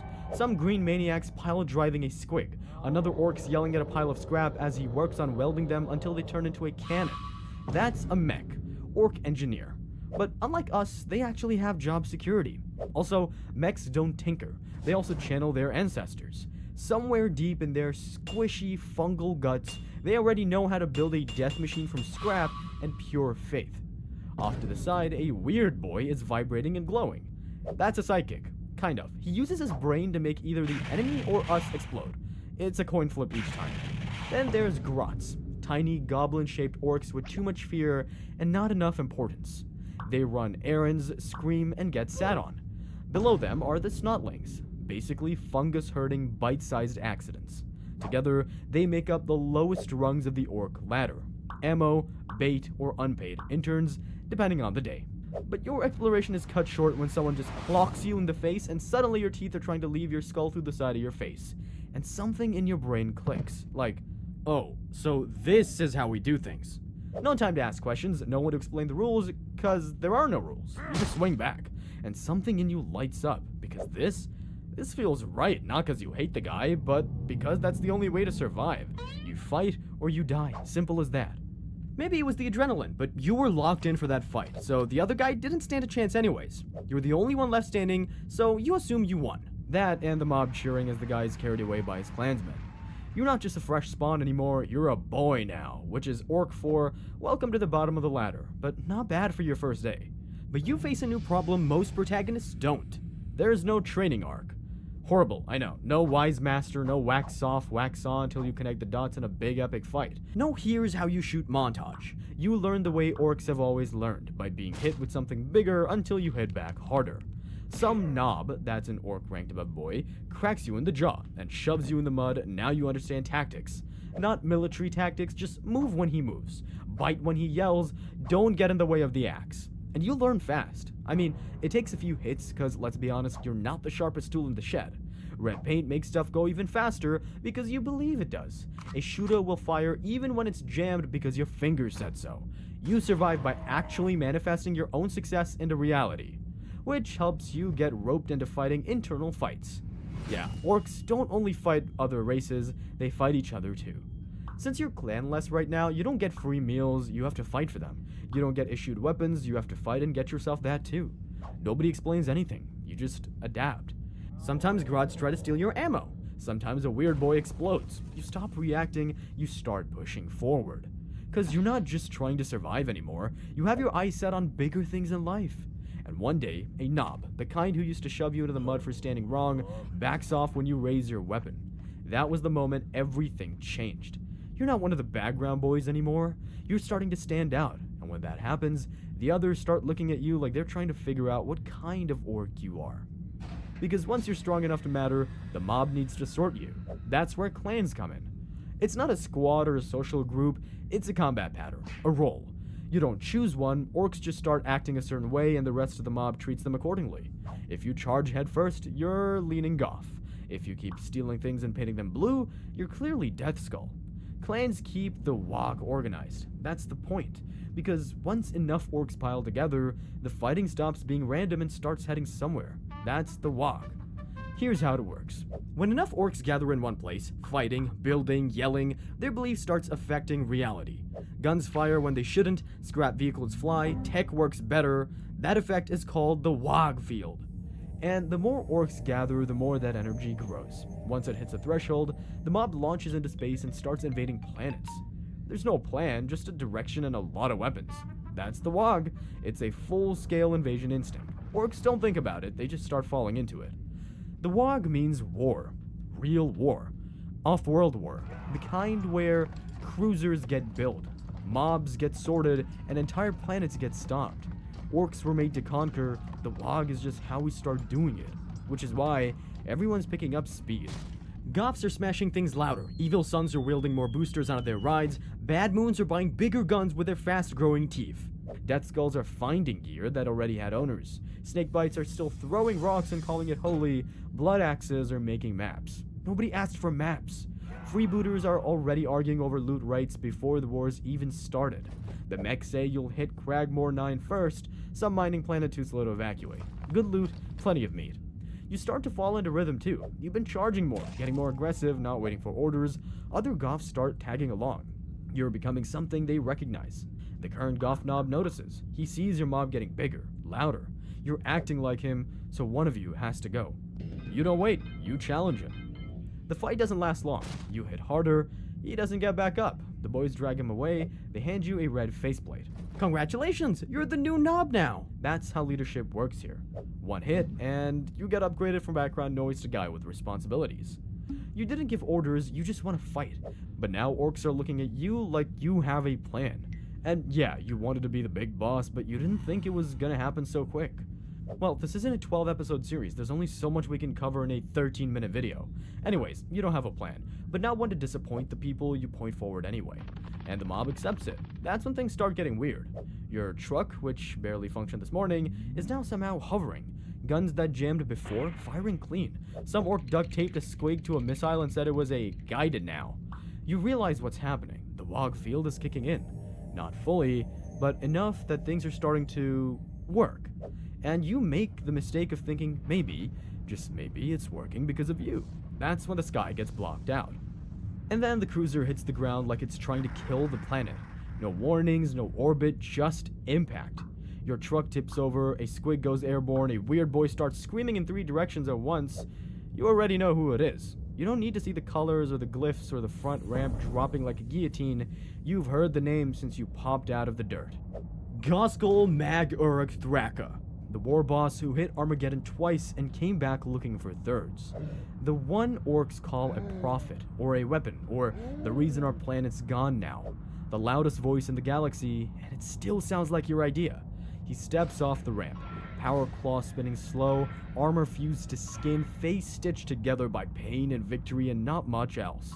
Banner taller than most buildings. He doesn't talk. He doesn't need to. The mob falls silent, not out of fear. Orcs don't do fear, out of recognition. You've been a Nob for about 20 minutes. You've got a few boys, a half-working truck, and a plan that mostly involved pointing at things and yelling. So yeah, you do the stupid thing. You charge him. You think for 1 second that maybe it'll make a statement. That maybe hitting first counts for something.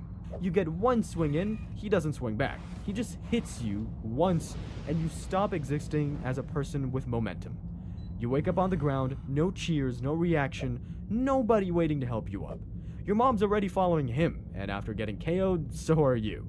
The other orcs load you onto the cruiser as Goskol sets his sight on your first destination planet, Cragmore 9, and the mob follows.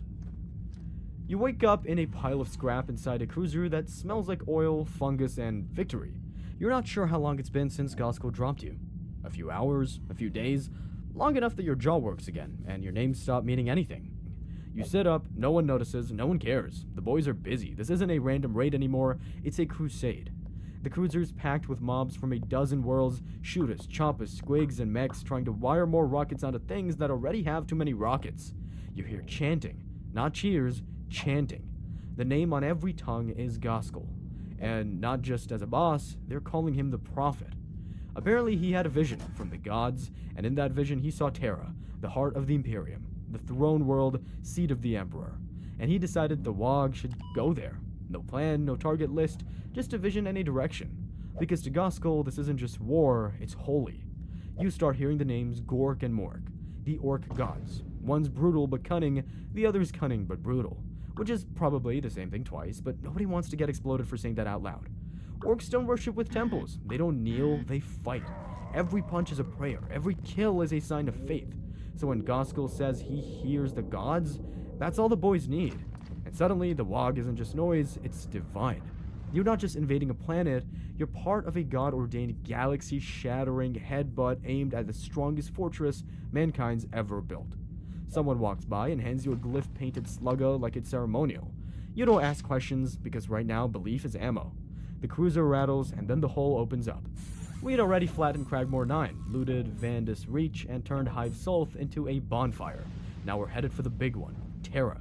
Golden towers, defense platforms, orbital guns are already lighting up the sky. You're not here for loot, you're here because a god told someone to point you at the biggest fight in the galaxy and pull the trigger. You hit the dirt running, Terra's already on fire, Imperial Guard trench lines to your left, Titans on the horizon, orbital guns lighting up the clouds. You're not sure if the tank was moving before you landed or if you landed on it. You've been in a lot of fights, but this one feels different, like the galaxy's final boss room. So you do the only thing that makes sense. You look for something big, and then you see him. Gold armor, giant blade, surrounded by bodies. Standing perfectly still, because no one was about to approach him when he looked like this. You don't know who he is, he doesn't say anything, he doesn't move. Loki feels like he's side-eyeing you, so you make the first move. You charge, you swing, he does neither. He just shifts his weight and you stop being a problem. You don't remember the hit, just the impact, and the part where the sky got real close, real fast. Then, nothing. No name, no last stand, no cinematic finish, no passing on the final will. Just splat. But orcs don't do endings. Your body breaks down, spores sink into the dirt, time passes, 6 feet later, pop. New orc, same fists, same rage, same volume. You don't remember anything, but you're already screaming, "Wah!" because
self-introductions.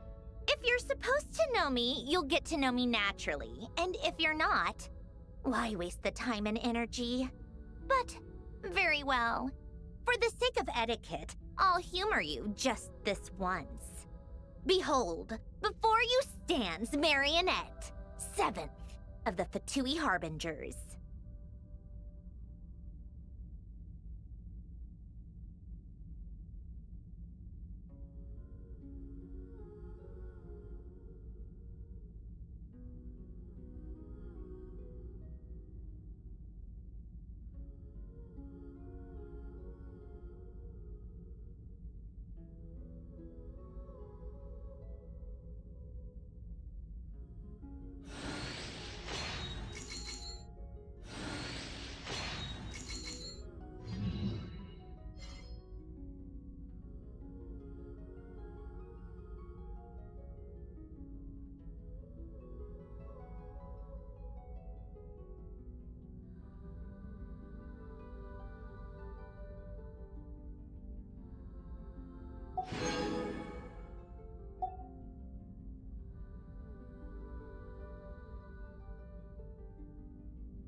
Huh?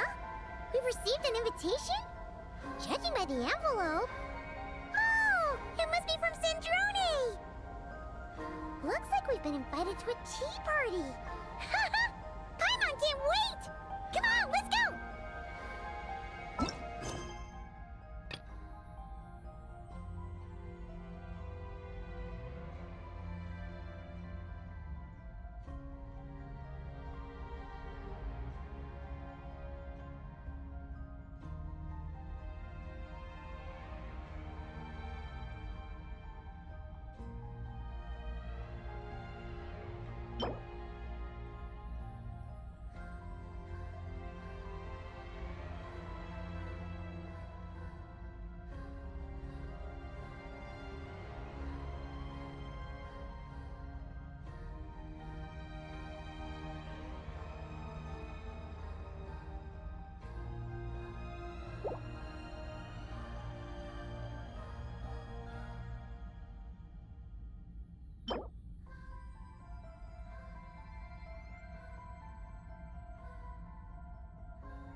me help you out.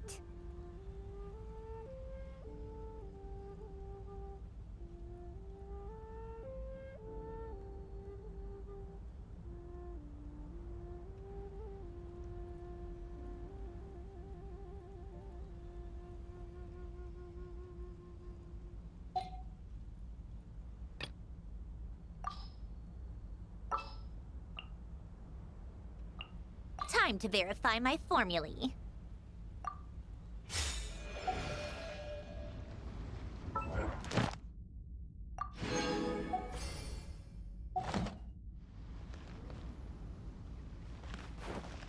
Come on, keep up.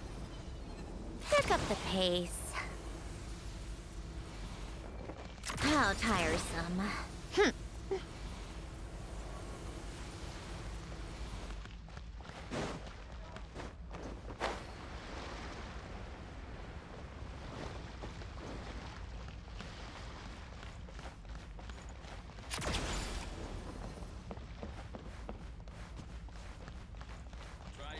Come on, keep up.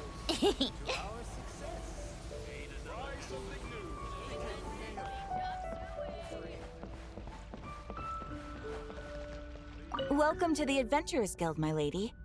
Is there something I can help you with?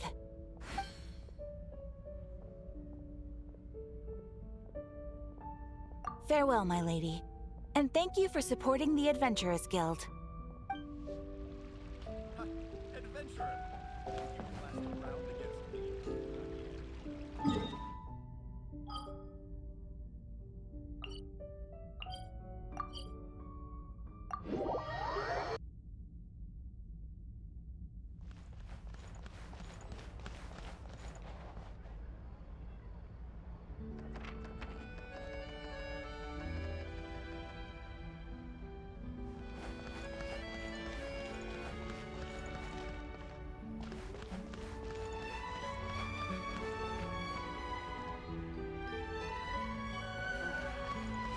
There'll be an extra fee. So think about it.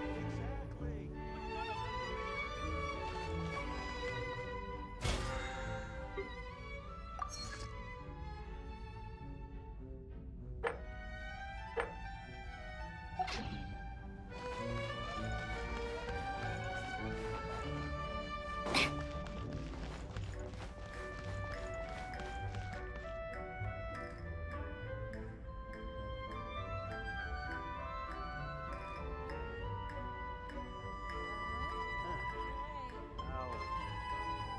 I'll think about it. There'll be an extra fee for I'll think about it. There'll be an extra fee for that.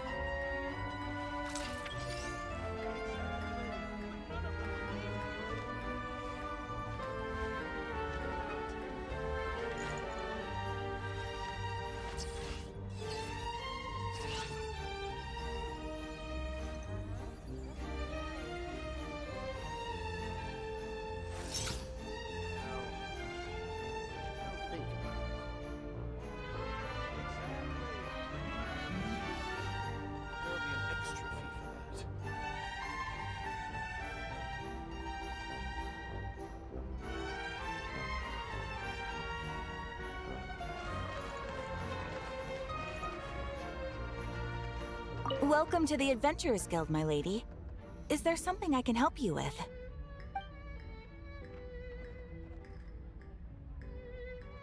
Farewell, my lady. And thank you for supporting the Adventurers Guild. Welcome to the Adventurers Guild, my lady. Is there something I can help you with?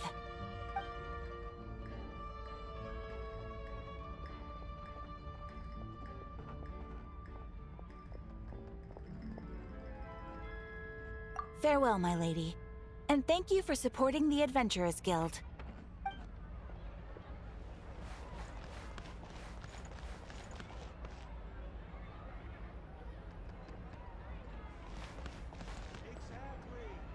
There'll be an extra fee for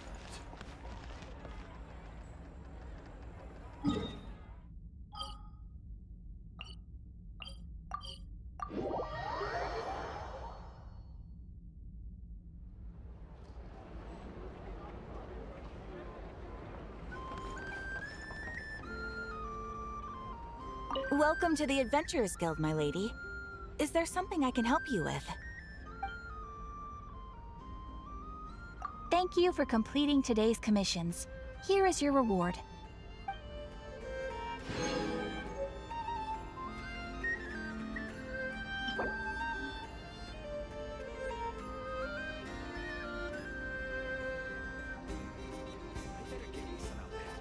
This land holds nothing but promise for adventurers from all walks of life. Wouldn't you agree?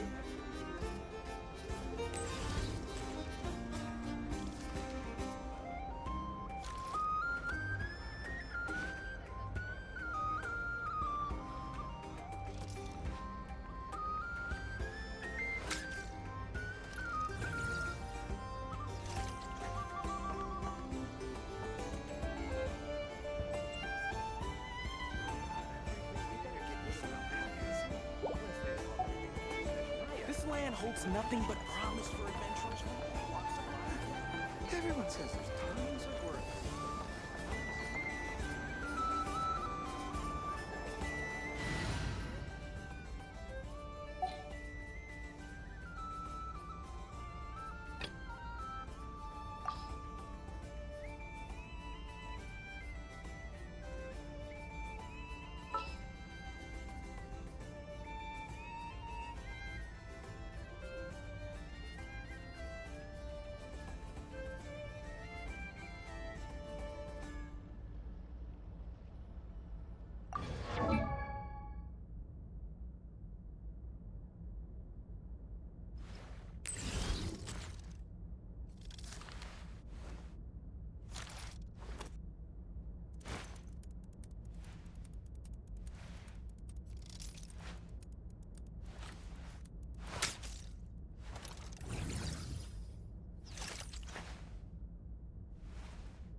me from Sandrone!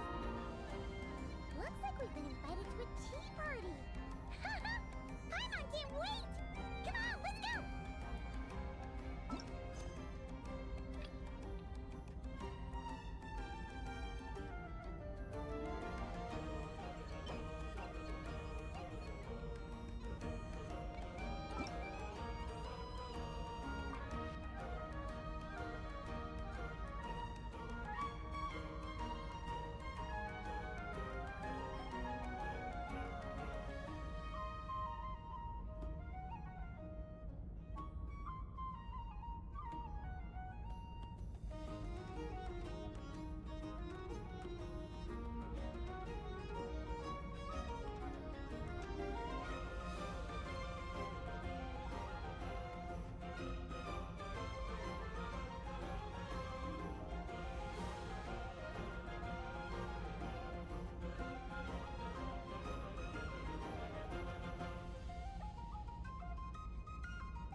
Something I can help you with.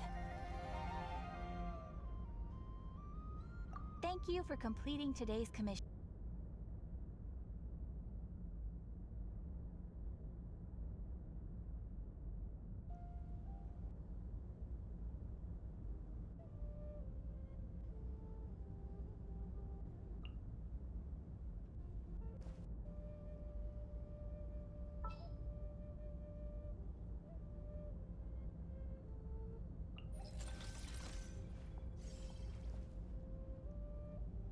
Let me help you out.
self-introduction.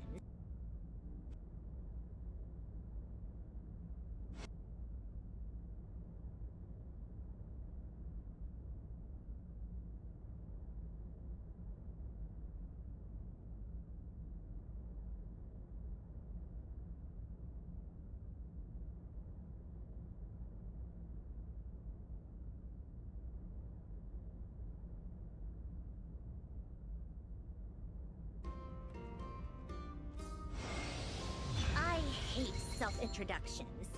If you're supposed to know me, you'll get etiquette. I'll humor you just this once. Behold, before you stands Marionette, seventh of the Fatui Harbingers. Seventh.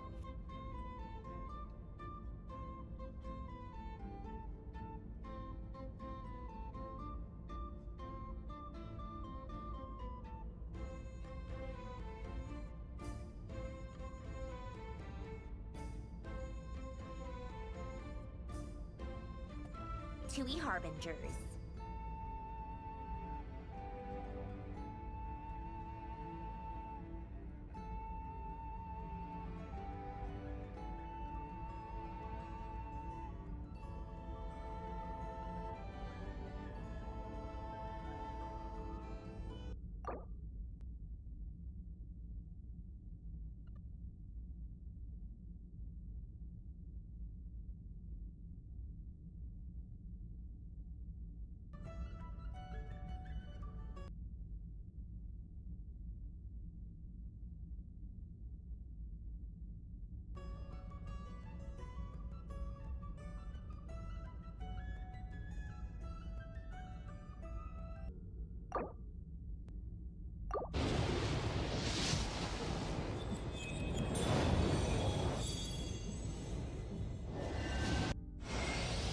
I hate self-introductions. If you're supposed to know me, you'll get to know me naturally. And if you're not, why waste the time and energy?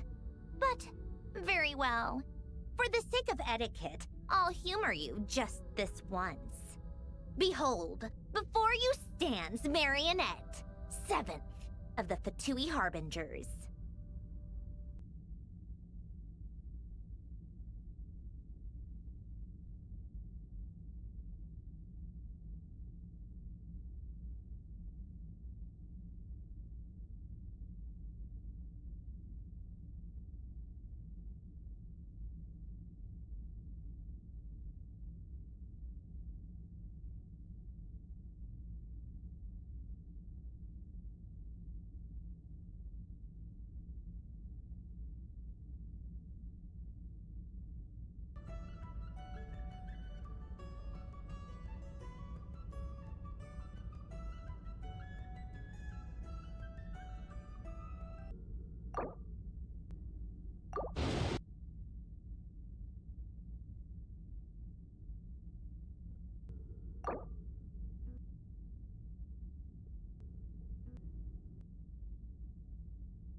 self-introductions.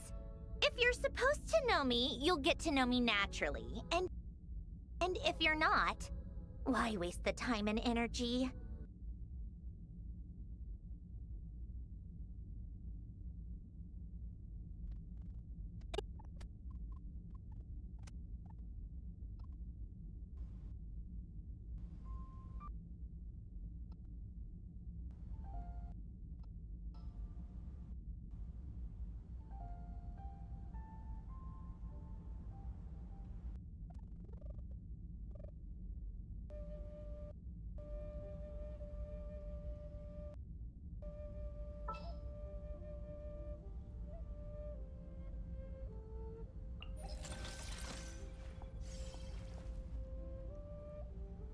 Let me help you out.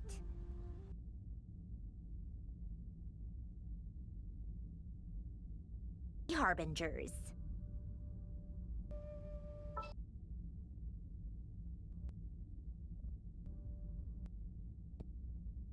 Harbingers.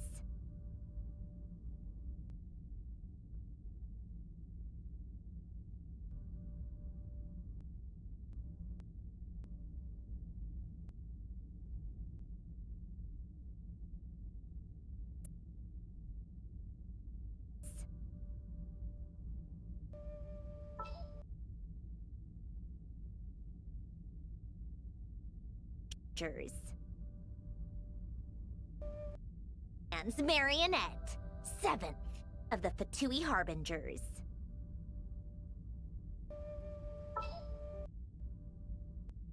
Harbingers.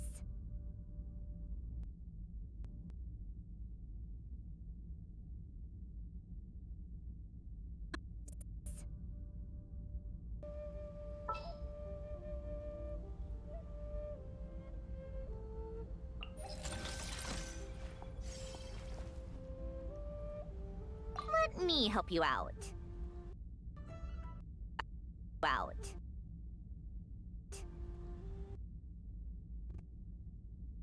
Help you out. Help you out.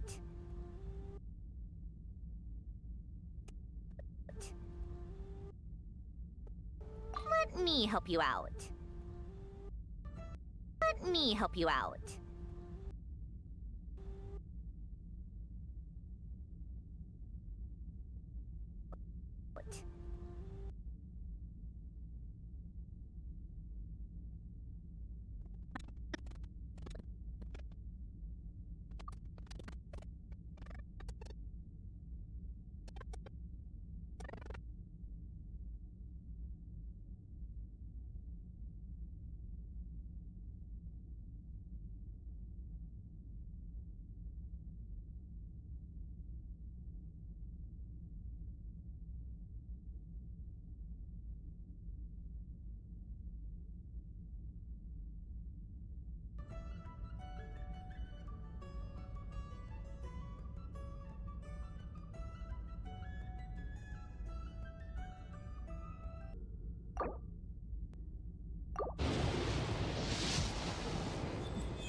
I hate self-introductions. If you're supposed to know me, you'll get to know me naturally. And if you're not, why waste the time and energy? But, very well. For the sake of etiquette, I'll humor you just this once. Behold, before you stands Marionette, 7th of the Fatui Harbingers.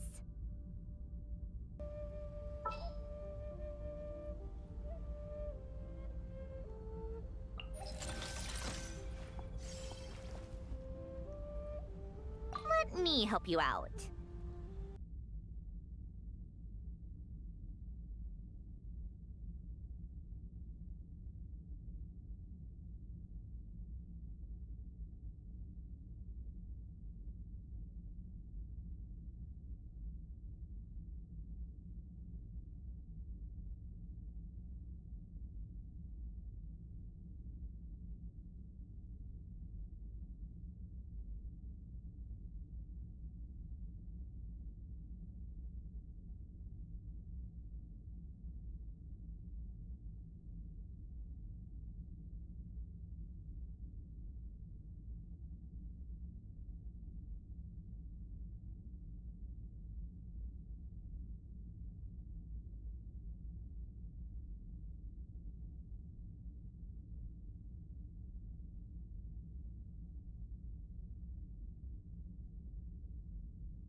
Welcome to the Adventurers Guild, my lady. Is there something I can help you with?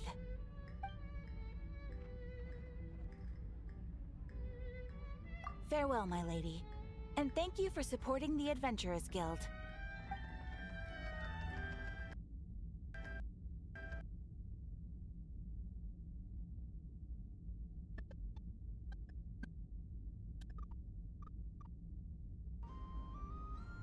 Thank you for completing today's commissions.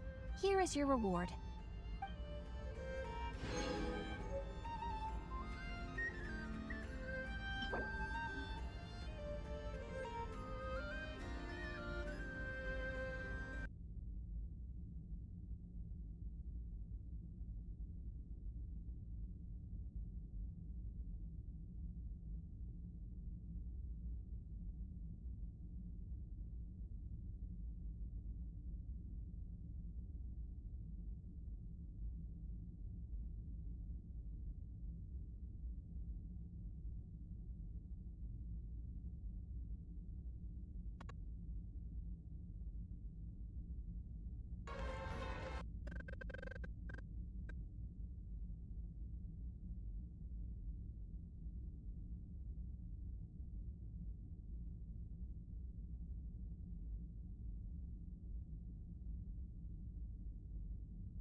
Welcome to the Adventurers Guild, my lady. Is there something I can help you with?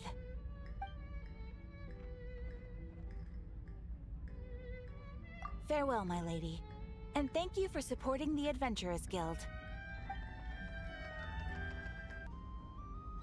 Thank you for completing today's commissions. Here is your reward.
Welcome to the Adventurers Guild, my lady.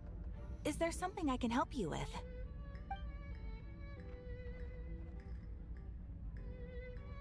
Farewell, my lady. And thank you for supporting the Adventurers Guild. Thank you for completing today's commissions. Here is your reward.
Here is your reward.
Shower me with praise! Into the void! Merciless!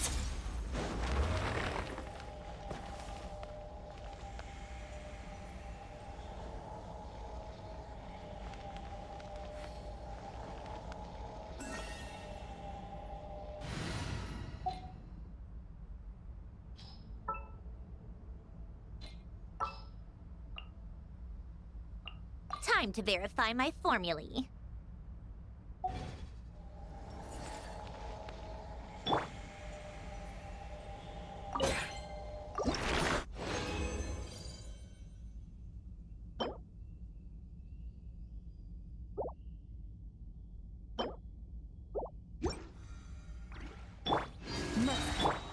A little removed. Let my name echo in song!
Into the void!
Let's go get ourselves some answers.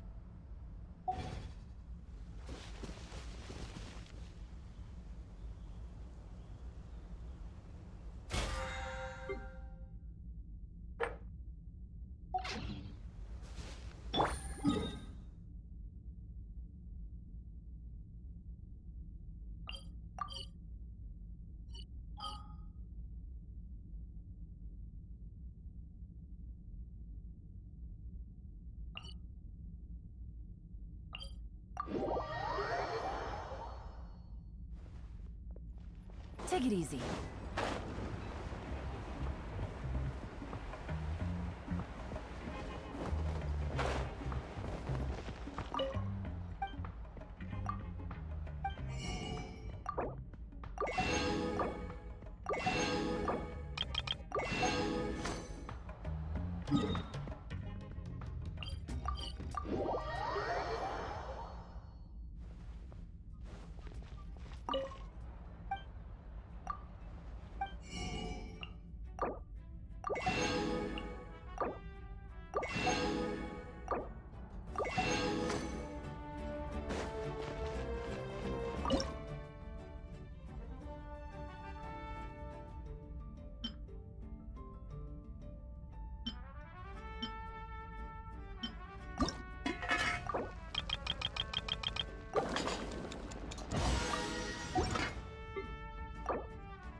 Take it easy.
Take it easy.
Take it easy.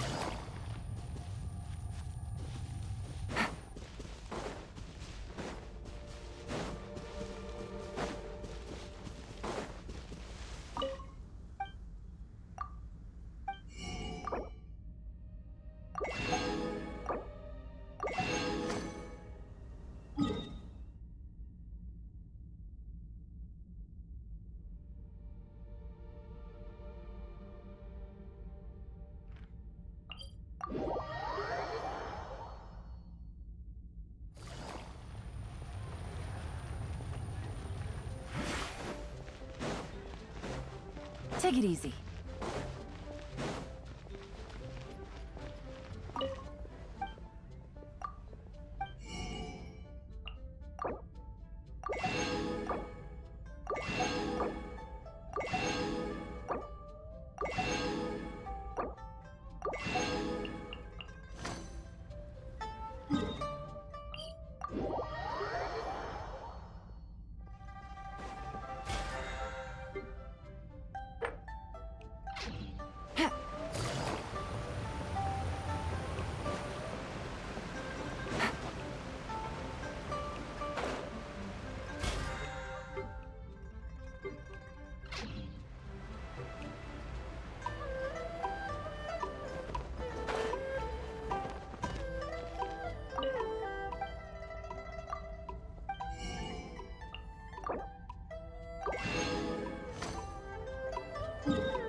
Welcome to the Adventurers Guild, my lady. Is there something I can help you with? Thank you for completing today's commission.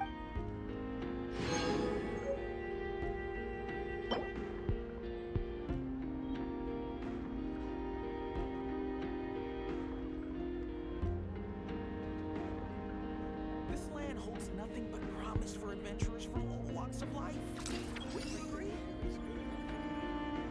I never get my son out there because they called everything a stash Maya. I think I'm gonna push myself.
Take it easy.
A little emotion.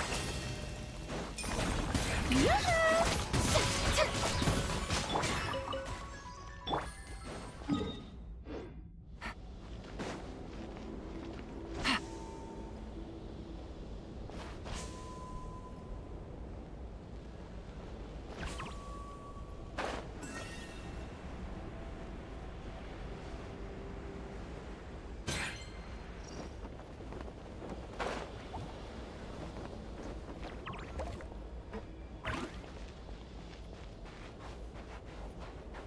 Take it easy.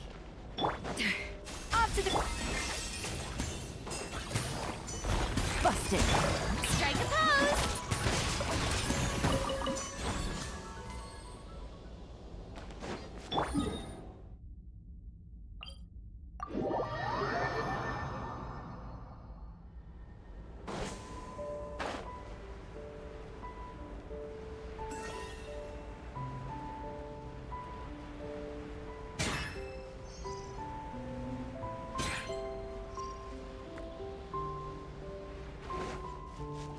A little amuse-bouche.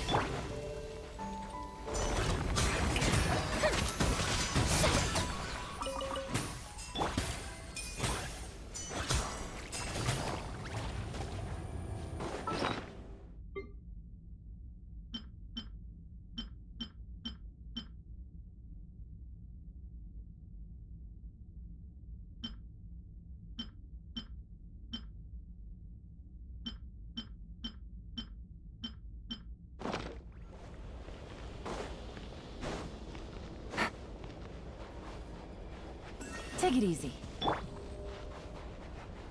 Off to... Time to shine. Shower me with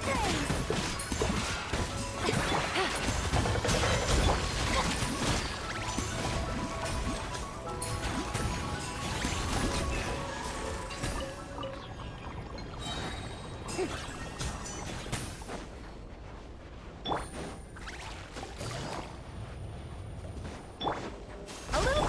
Yoo-hoo! Yeah!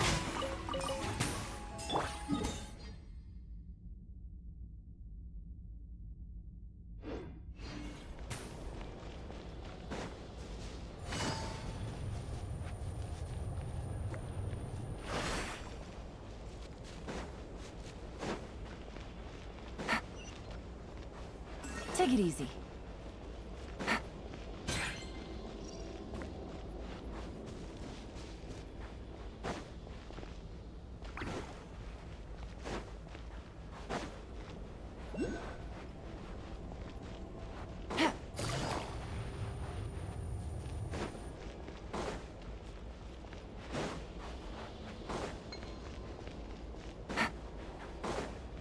Take it easy.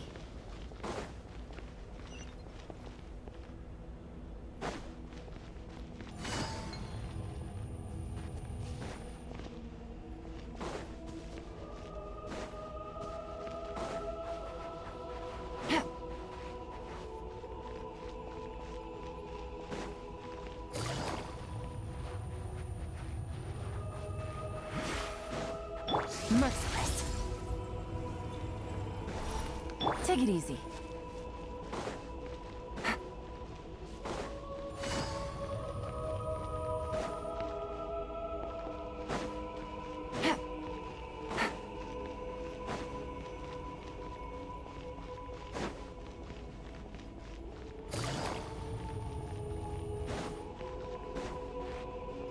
Take it easy.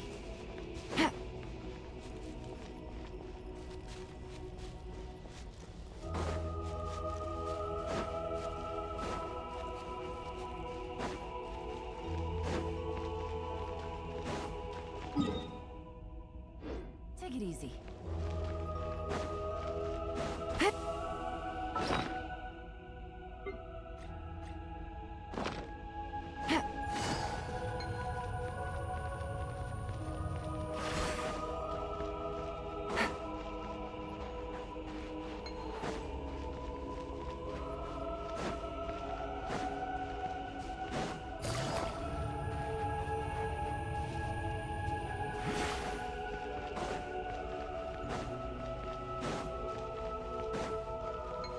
Take it easy.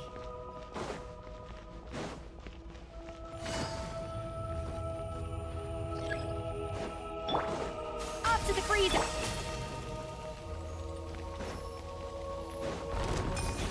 Shower me with praise!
Gotcha.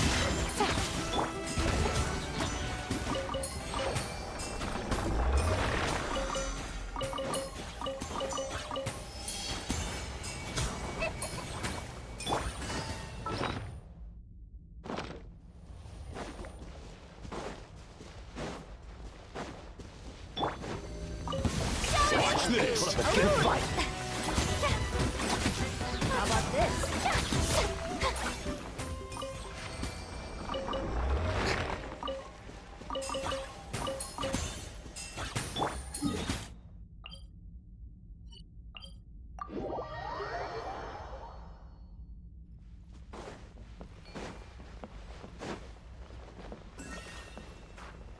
Take it easy. Let's hope you put up a good fight.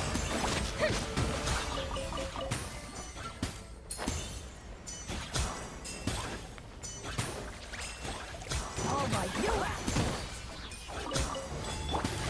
Busted.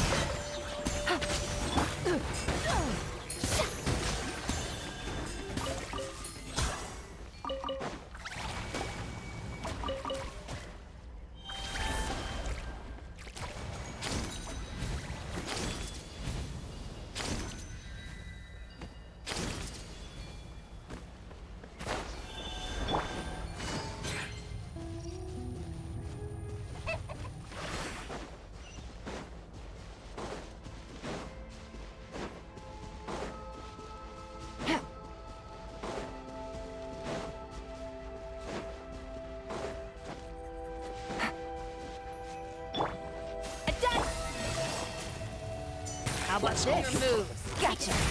Strike a pose! Let's finish this next time. Let's hope you'll put up a good fight. Let's finish this next time.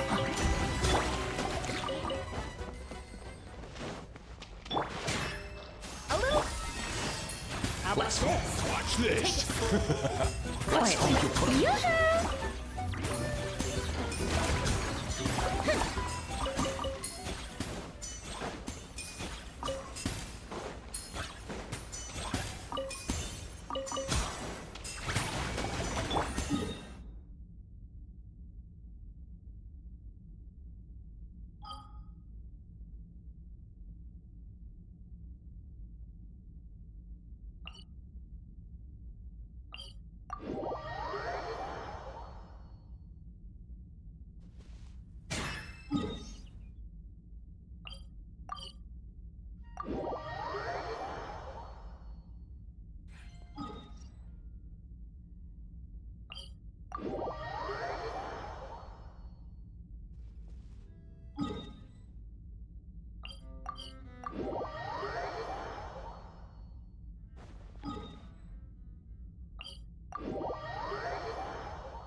Take it.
Take it easy.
it easy.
These are about to get done. Let the world collide! Off to the shower me with praise! Keep up. How dare you! Gonna go back Merciless! Into the void!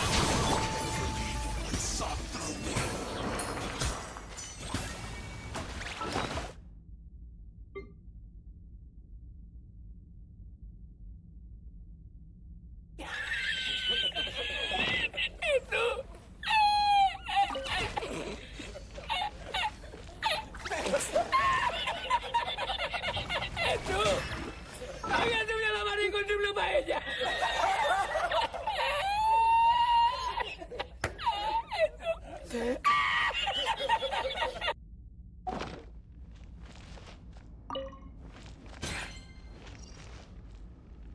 Strike a pose!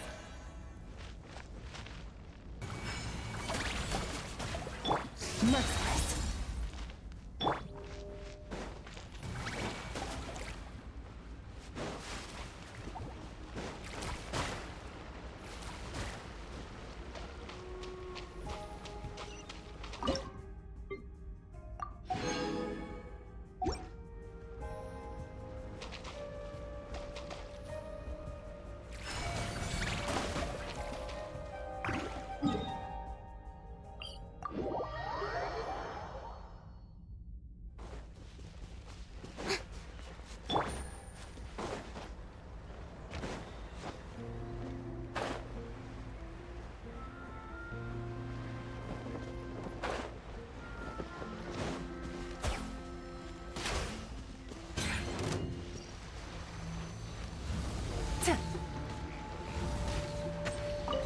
How about this? A little emotion! Shower me with praise! Let's have some fun, shall we? Let's round 'em up!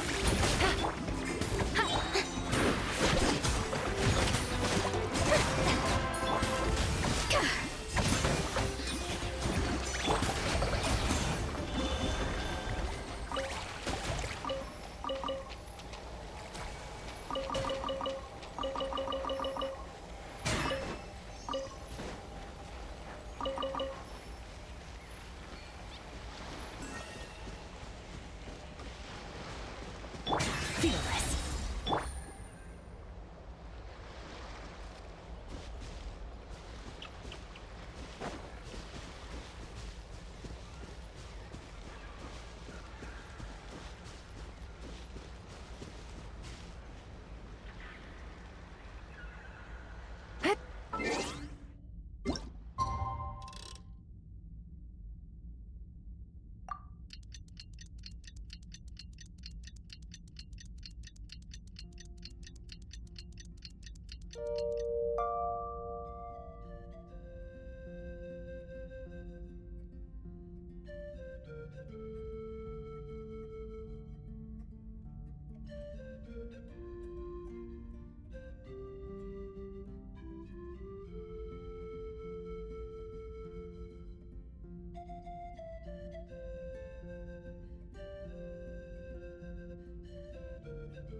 from the informant.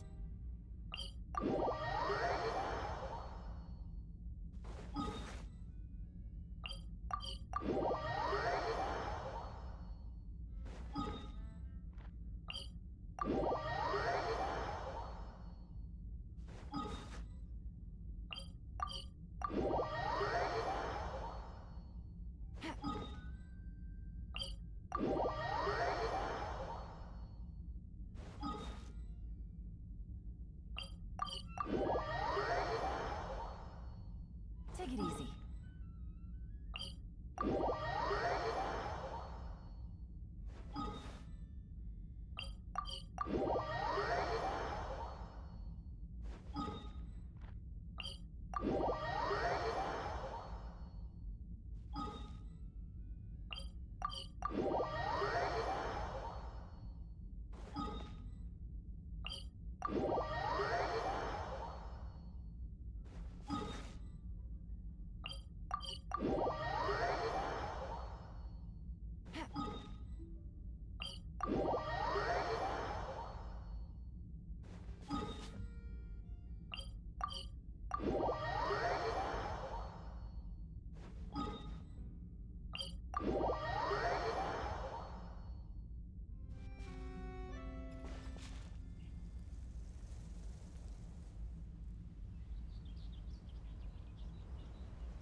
Take it easy.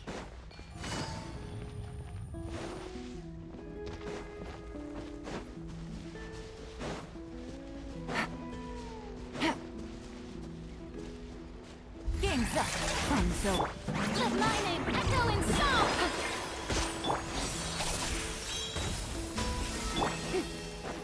Yoo-hoo! Paradigm shift! Ha!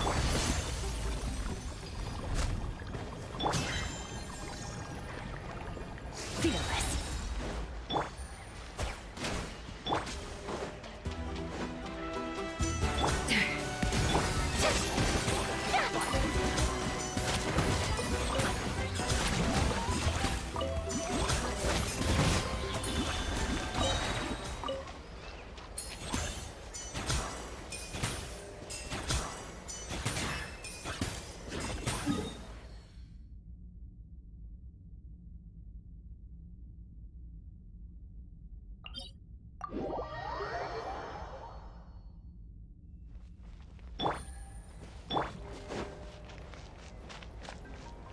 Time to shine! Busted. Off to the breeze! Shower me with praise! Stop that! Goose on the loose! Merciless. Into the bolt.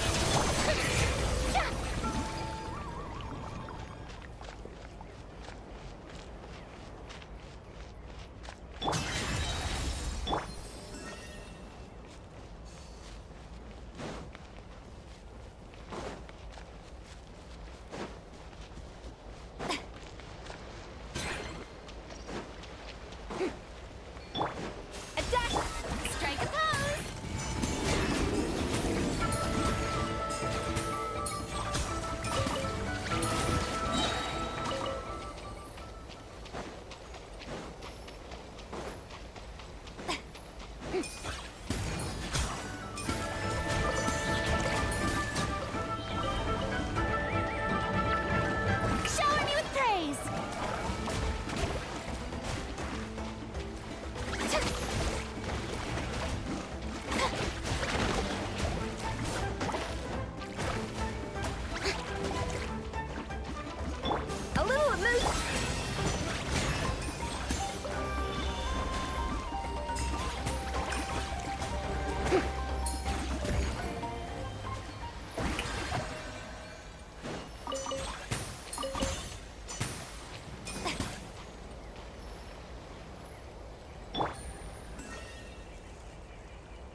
choose.